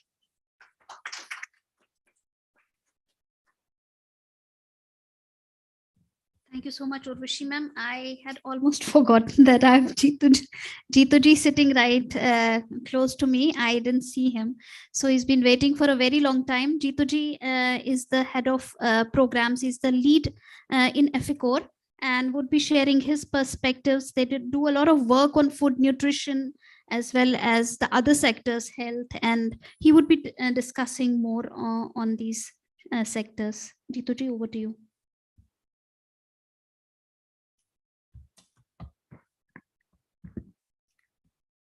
Thank you, everyone. I am the last speaker, and I was hearing all the panelists, eminent panelists. They have given very valuable insight to our response.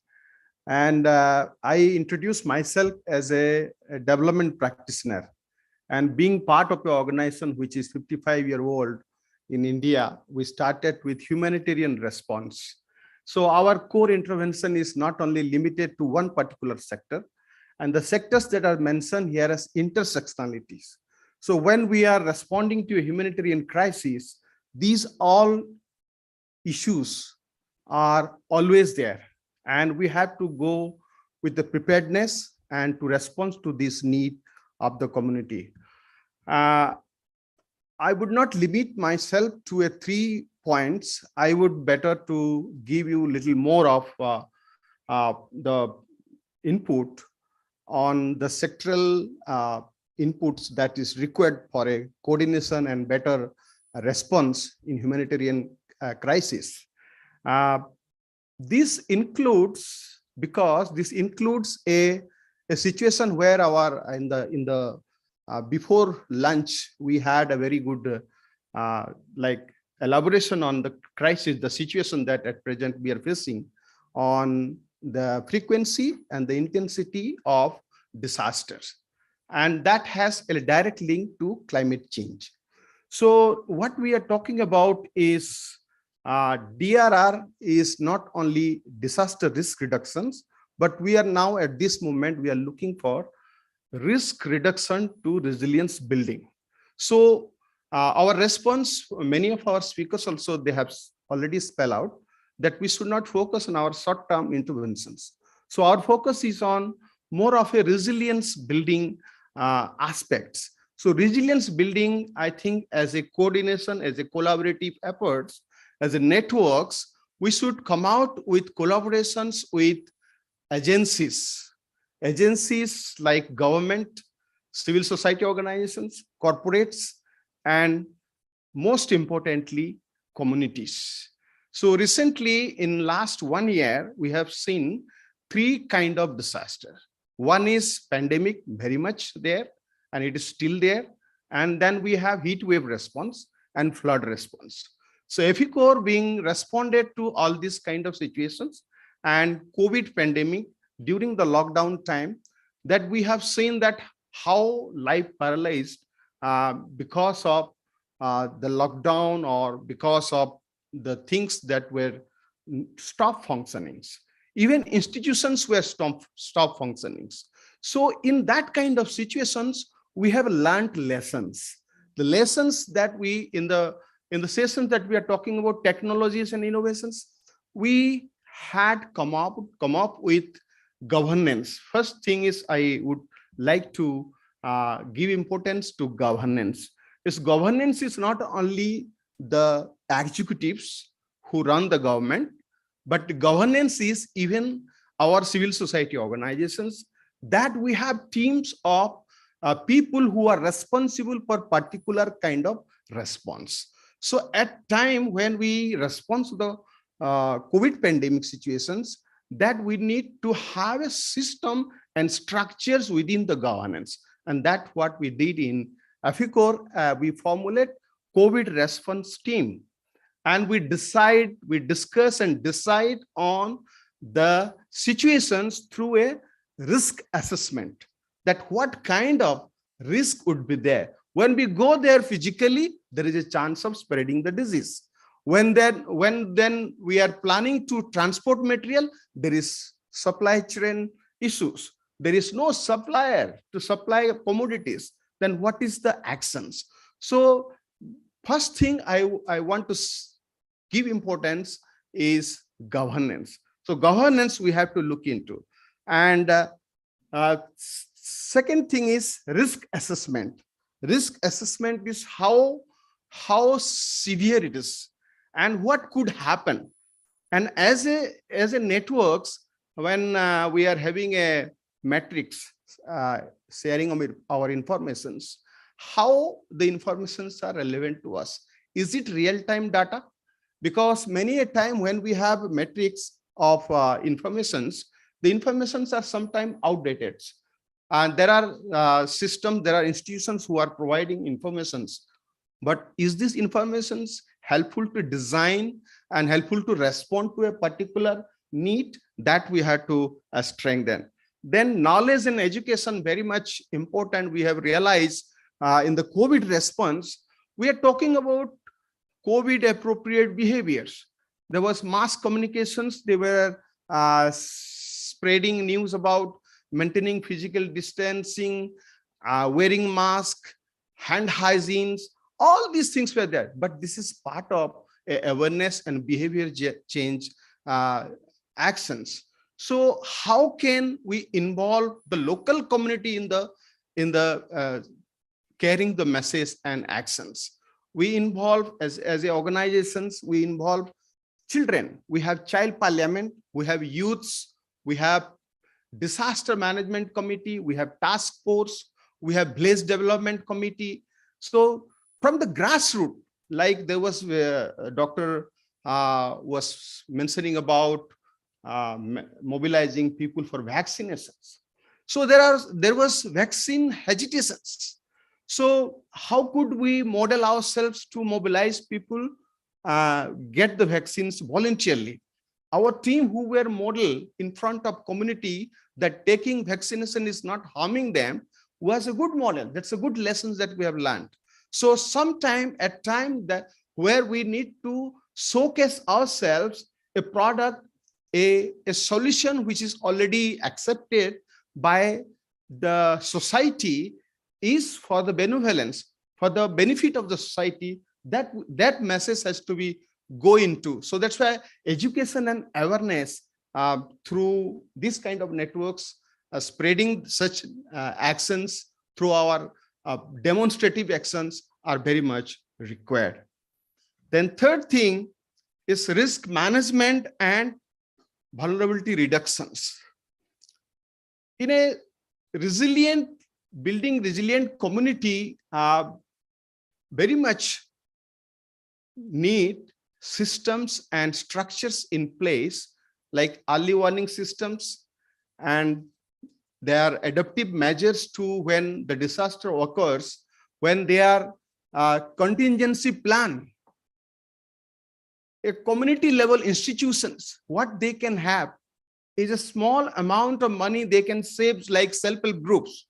And that money, that fund can be used as a contingency fund for their crisis response. Because when disaster hit there, we reach there after maybe 15 days or 1 month.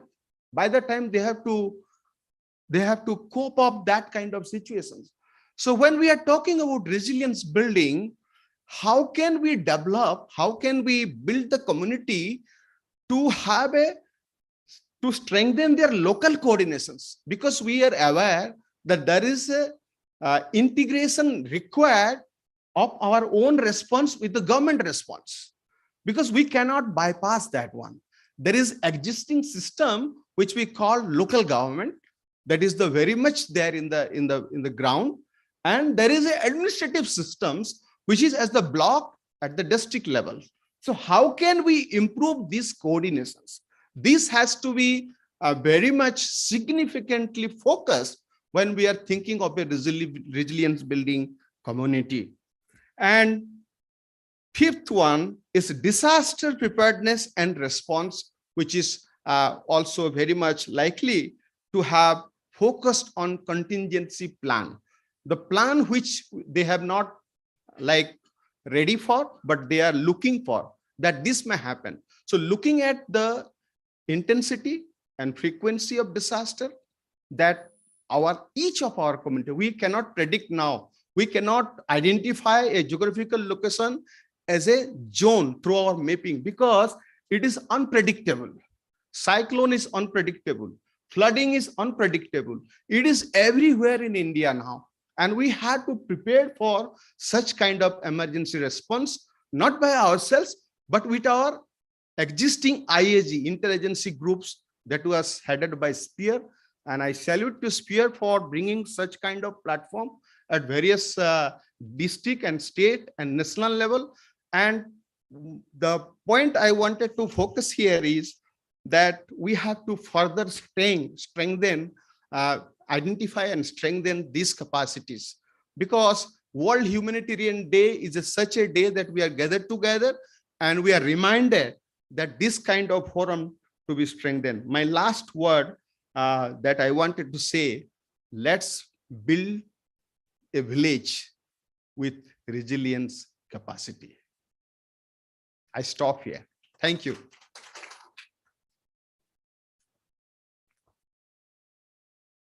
Thank you so much, Jituji. Plethora of knowledge, experience, all the demonstrations. Thank you so much. I'm sure all the participants have really benefited and taken note of all the suggestions that you've made. We've come to the close of this panel session. So it's been a very elaborate, a very comprehensive exercise again. And we thank all the panelists who've been a part of this.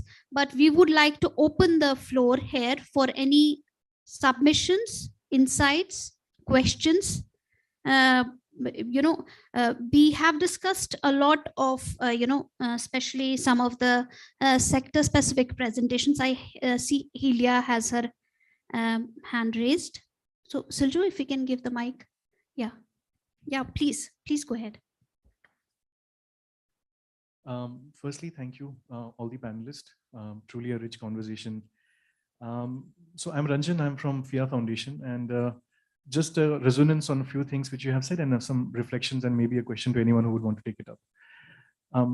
As Animesh pointed out, I think disasters don't happen in isolation. I mean, it is something which is already happening in an ecosystem which exists, and it has an impact which we all are aware of. It has been decades and the system has progressed in a manner. If we take example of gender, it was needed to be segregated out of the mainstream so that there is specific focus so that it could be then mainstream into the manner in which things are designed. And now when we look at the board here, we see so many different core sectors which we have identified. So it has now come to a point of segregation, and this might even further continue down the line. But at the same time, as Marie was mentioning, that there is a very important need to now integrate it back at some level, because the more we divide it, it's a good thing, but at the same time, the fear is that there will never be enough means of coordinating and coming to a point where there is effective coordination happening. So how do we even reach a point?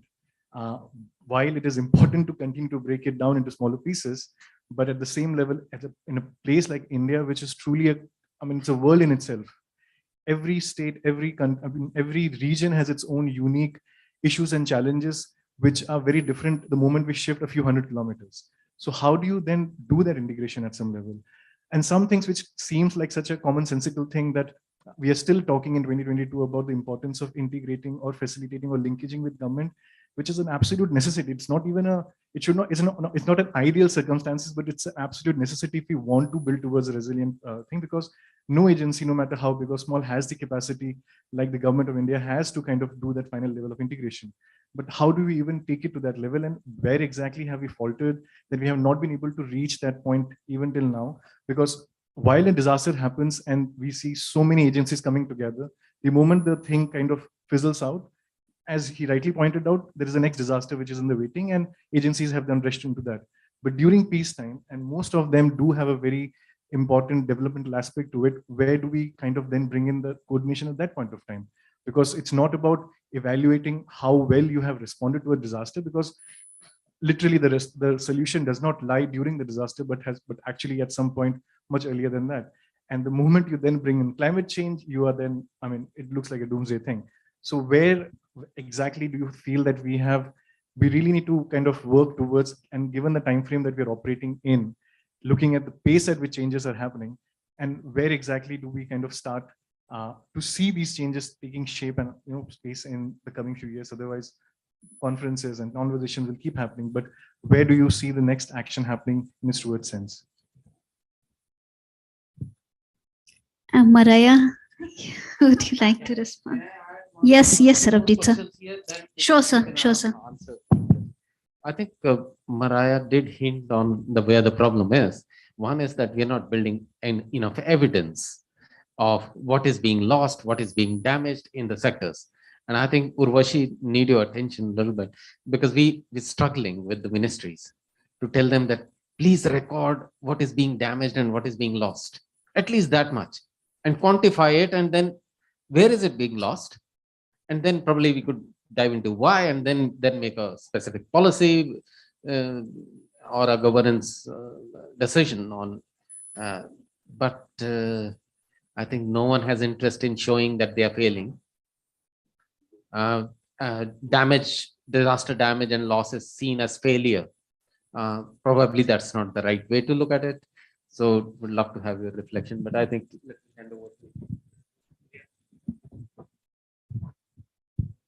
Thank you. So I'll take it forward from where Sarvjit left. Essentially, something which Mintu also hinted on, that we should be looking at the hotspots. Where are the disaster hotspots in India? How do we even define that till the time we have quantified loss and damage and real figures and statistics to say that, yes, these are the hotspots? And can we, as together as various sectors, commit to go a step beyond, not just identifying the hotspots, but also giving a proof of concept that disasters are preventable? So identifying the hotspots, selecting one or two of them, and all the sectors working together to make it a model which will be replicable, not just in India, but across the globe if we are able to do that. So I think that is something on this World Humanitarian Day we can commit to and come together towards. That's first. The second one is in terms of the sector committees that we have in the coordination, and really good examples in some.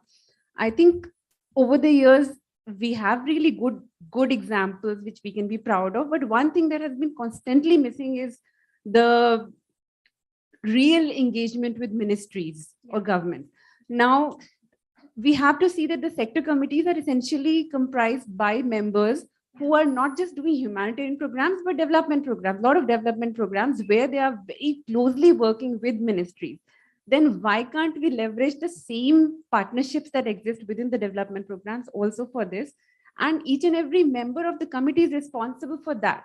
So if we can take that kind of leadership from sector committee members to ensure that we are working very closely together with the ministries also, I think that will be what we really envision. We have good examples in recently we did in animal management, how the ministry came on board really well, and in health sector during the COVID that happened, but we are not there yet. So I think that's the second point. And the third, something that Mr. Rishi talked about, that the good example during COVID, how multi-stakeholder engagement helped in kind of getting through the completely unfathomable, unforeseen situation of COVID. You are saying we should continue with that. We all know we should continue with that, but till the time we get it to the nuts and bolts on how we would continue, this would be something which will be just recorded and documented, and we'll once again perhaps wake up when there's a next disaster. So how do we quickly go to, have some consultation again with Niti Aayog, with other stakeholders to say, how do we continue this engagement to make sure that this is not lost? Yeah, thank you. Anybody from the panel members would like to, yeah. Okay, before the panelists answer, I think I just have a thought-provoking question regarding about education. Two of our men, the floor, have already raised a wonderful question and a supplement. Okay, I just want to introduce myself for the all-comers. My name is Wong Khai, Reverend Wong Khai from Manipur, working as founder directors of Indo-Myanmar Border Mission. We work for two countries, India and Myanmar. So that's how we came to connect Spare India. In every crisis, we have a necessity of food, water, or shelter, or medicines, health care, all this. But I just want to distinguish, you see, the crisis or the disaster in the two parts, short-term and the long-term crisis. You see, in the short term, you see, after a week or a month, it will be gone away. It will be vanished. But long-term crisis, a kind of war or any kind of challenges, you see, it will go on. So based on this, you see, the crisis that we are facing here in Manipur, our brother from Mizoram has already raised the situations of the Myanmar refugee coming into these two states. So there are a lot of challenges. Here in Manipur also, our NGO is helping with them since 2021. And there are more than 2,000 refugees are there in Manipur also. So we are taking care of especially two districts, Ukhrul and Gamjong. Here, see, after you see, observing all the situations, giving the necessities and the part is one thing. That's a relief for them. But now their main burden is in the context of education, since the situation is go on as it is, and nobody knows how long the war will go on, the crisis of Myanmar will go on. So the main concern is about education. So our mission is taking part. You see, you started a school, refugee school for them. And right now, 56 of them are in our center, providing their daily needs and the school material. Now, my question is, as you see, today meetings, we have many special persons from the children department, like UNICEF and the Save the Children, and many agencies are working in different areas. But in Manipur, especially in the context of Manipur, most of the international NGO can, you see, do not come in directly, especially the UNICEF. They work through Manipur government. So, but Manipur government are not responding to the refugee, you see. This is the main problems. So none of the response from international are not reaching to the ground. So that's one of the main problems. And most of the, you see, resources available from the locals are now exhausted. You see, so cannot able to help anymore. This is one of the concerns. So even the shelter home and the refugee schools is at the verge of closing down, because the local are not responding anymore because it is out of their control. So this is one of the concern, because Manipur government are not responding. My thought-provoking, what I want to say is, moreover, the NGO sponsored by the Indian government or the international agency are not there to respond, because they don't want to, you see, to defame the NGO, or so that's the concern. So what will be the best way to respond in this education system? And what will be the best way that our international NGO, the national NGO, can respond in this kind of, you see, crisis. So that's my few, you say, provoking thought. And in the meantime, I would like to say thank you, Sphere India, because I will not be standing again, you see, for inviting us on this special humanitarian day. And because of you, we all are here. So we need coordinations, even, you see, to help the people in this area.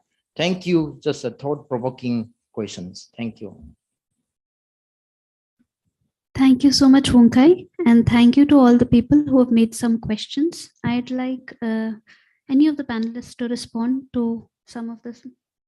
You know, I may not be directly answering some of the questions because I have another meeting to go. Just a suggestion, you know, a lot of good suggestion came up, you know, the ADP, Area Development Program, multi-sectoral and multi-stakeholder engagement, multi-level. I think these are good suggestions. I think we need to take it forward. The one, and the you know, all of us, we are practitioners, we are ready to work.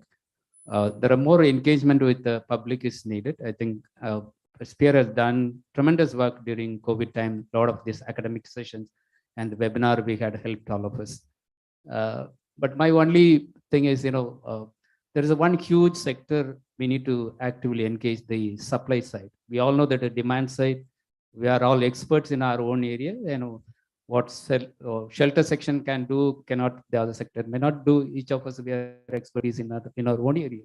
But there is a common area to work. I think that's that kind of coordination is required. Many times we don't have our suppliers or the backend supply. At the end of the day, we need resources to implement our program in the field. So how do we engage our suppliers, our back supporters to bring to the, you know, the multi-stakeholder engagement? That's the one recommendation I would like to do, because even yesterday we sent a lot of oxygen concentrators to northeastern states. I know these are some commitment done by some of our back donors. We couldn't say no, some supplies coming there. So how do we educate? How do we involve our, you know, the suppliers or the donors in the engagement process? So whenever we do, probably our next, Sphere India is a good platform.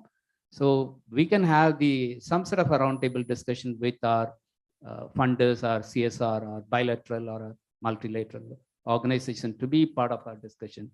I think without supply, I think I think we can do whatever it's possible. I think we need a supply to come on board.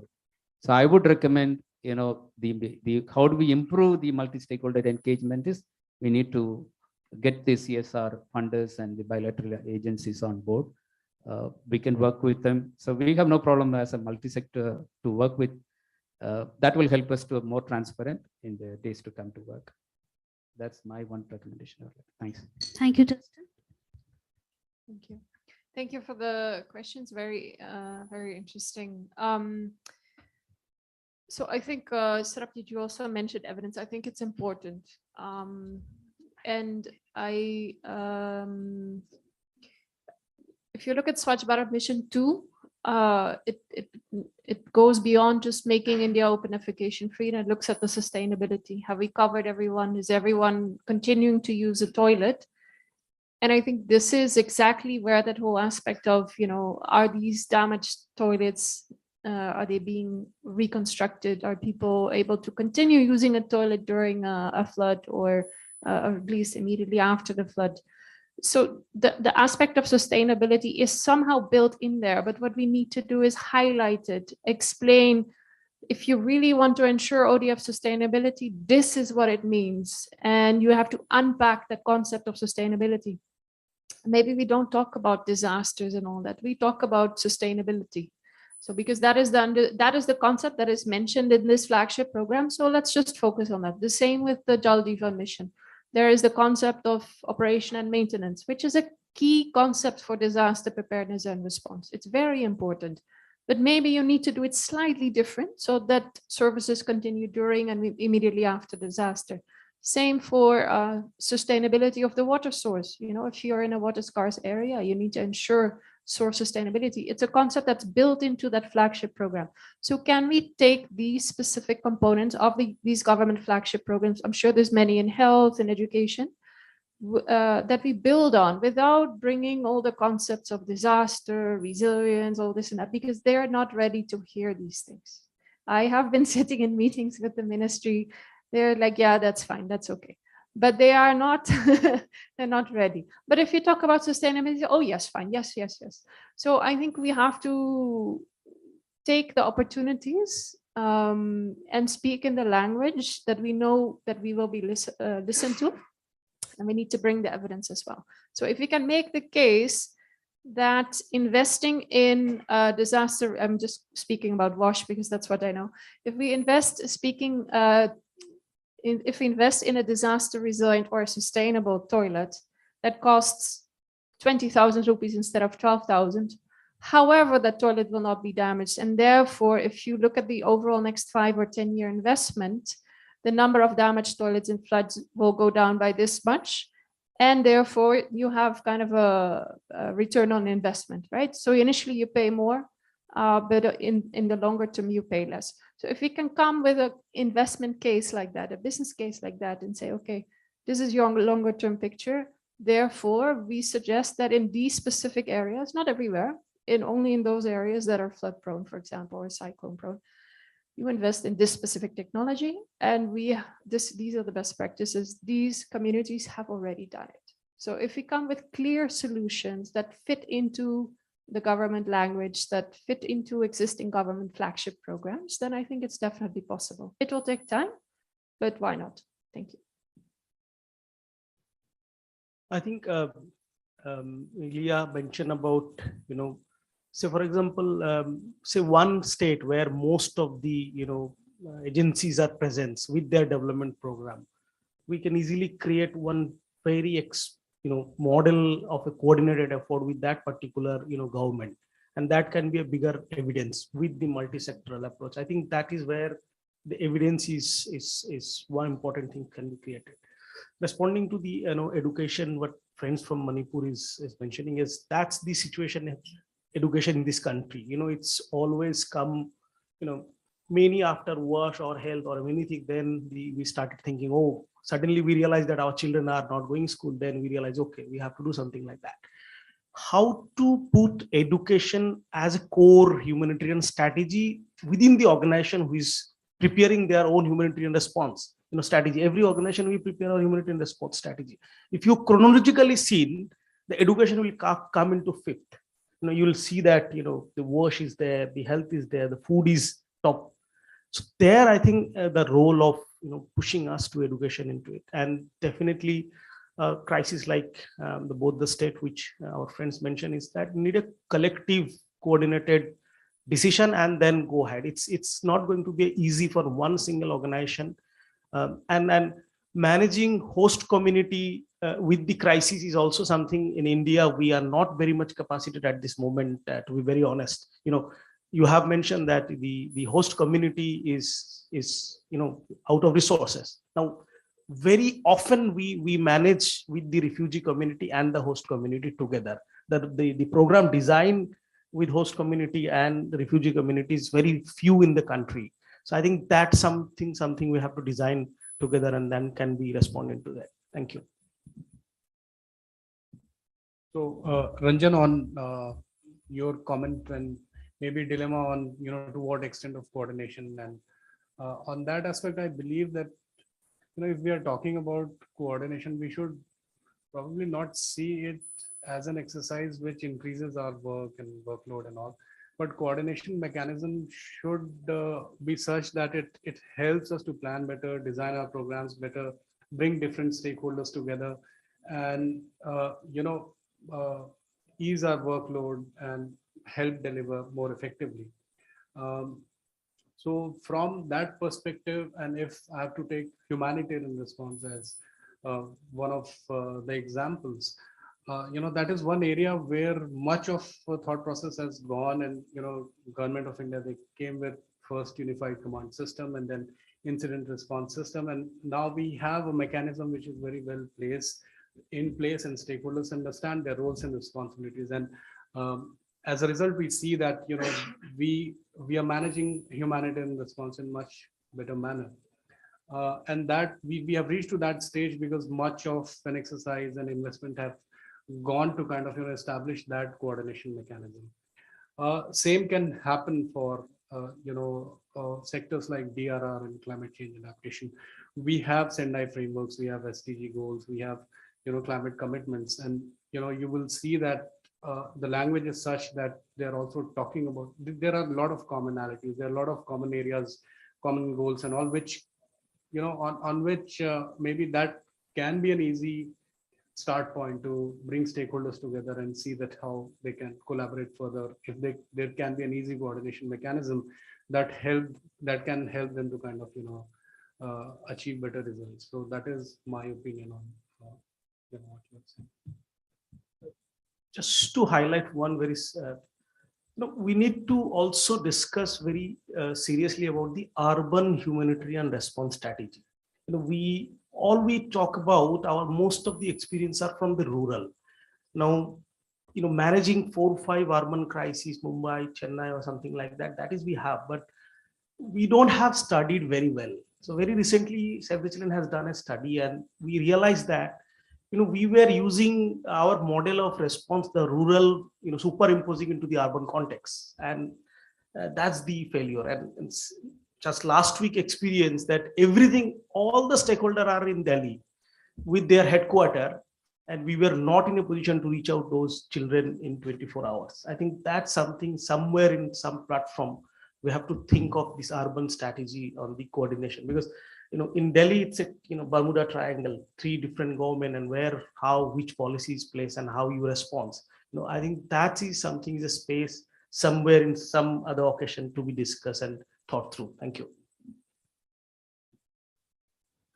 Thank you so much. The discussions have been very thought-provoking, and we've received some good, wrap up and takeaway messages as well at the end of this panel session. This is our moment to kind of, close the day. And I would request Silju to just give in a wrap the session and give in a vote of thanks to all of the participants. But on a personal note, this was a holiday, but we are very, very thankful to all our online and offline participants for being and sparing this day to us for this World Humanitarian Day. We're really, really indebted. Thank you.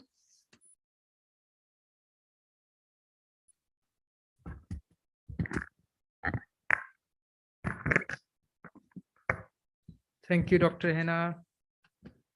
It has been a very long day. So first of all, good evening to the honorable speakers and all the participants who joined us both online and offline since morning for the significant event we are having today on the World Humanitarian Day 2022.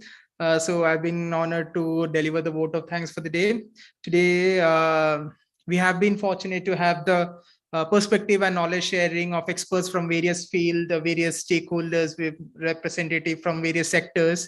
And I want to express my heartfelt gratitude to all the esteemed delegates present with us today from the bottom of my heart. So on behalf of Sphere India, firstly, I would like to thank our honorable member NDMA, Shri Rajendra Singh sir, Ms. Urvashi Prasad Niti Ayog, Professor Anil Gupta, NIDM, Mr. Sarabjit Singh UNICEF, Mr. Kiri Atri UNHCR, Mr. Sudarshan Suchi, Save the Children, and so on and on. So to all the esteemed dignitaries who have been there in different panels from since morning, from your vast knowledge and experience which you have shared, it has definitely inspired us, and it is, I would say, a much required booster dose for us for our future endeavors. Thank you very much to all the panelists. This event wouldn't have been possible without our co-supporters for this event. As you might have seen, it's UNHCR India, IGSSS, Save the Children, and EFICOR. Definitely our core supporters are there throughout with us, UNICEF and HCL Foundation as well. Thank you very much to all the supporters. Also, as a national coalition of humanitarian development and resilient actors, Sphere India's core existence is based on the member organizations. And we are really obliged to all the members for their throughout support and forever guidance, which is the main zeal basically for, which is a zeal for us to strive for better. At this time, I can't forget the active participation of all the people who have joined us today, online and offline, all the participants. Your valuable participation and suggestions have been really insightful for us, and we have duly noted. In one line, thank you so much for being with us today. Special thanks to our CEO, Mr. Vikrant Mahajan, for providing immense support and guidance for all our endeavors. Last but not the least, I'm very grateful to all those who have put in their heart and soul working on the forefront and back end for the success of this event. Thanks again to one and all. And with this, we'd like to conclude the session, and thank you very much. Have a safe evening. Stay blessed. Thank you.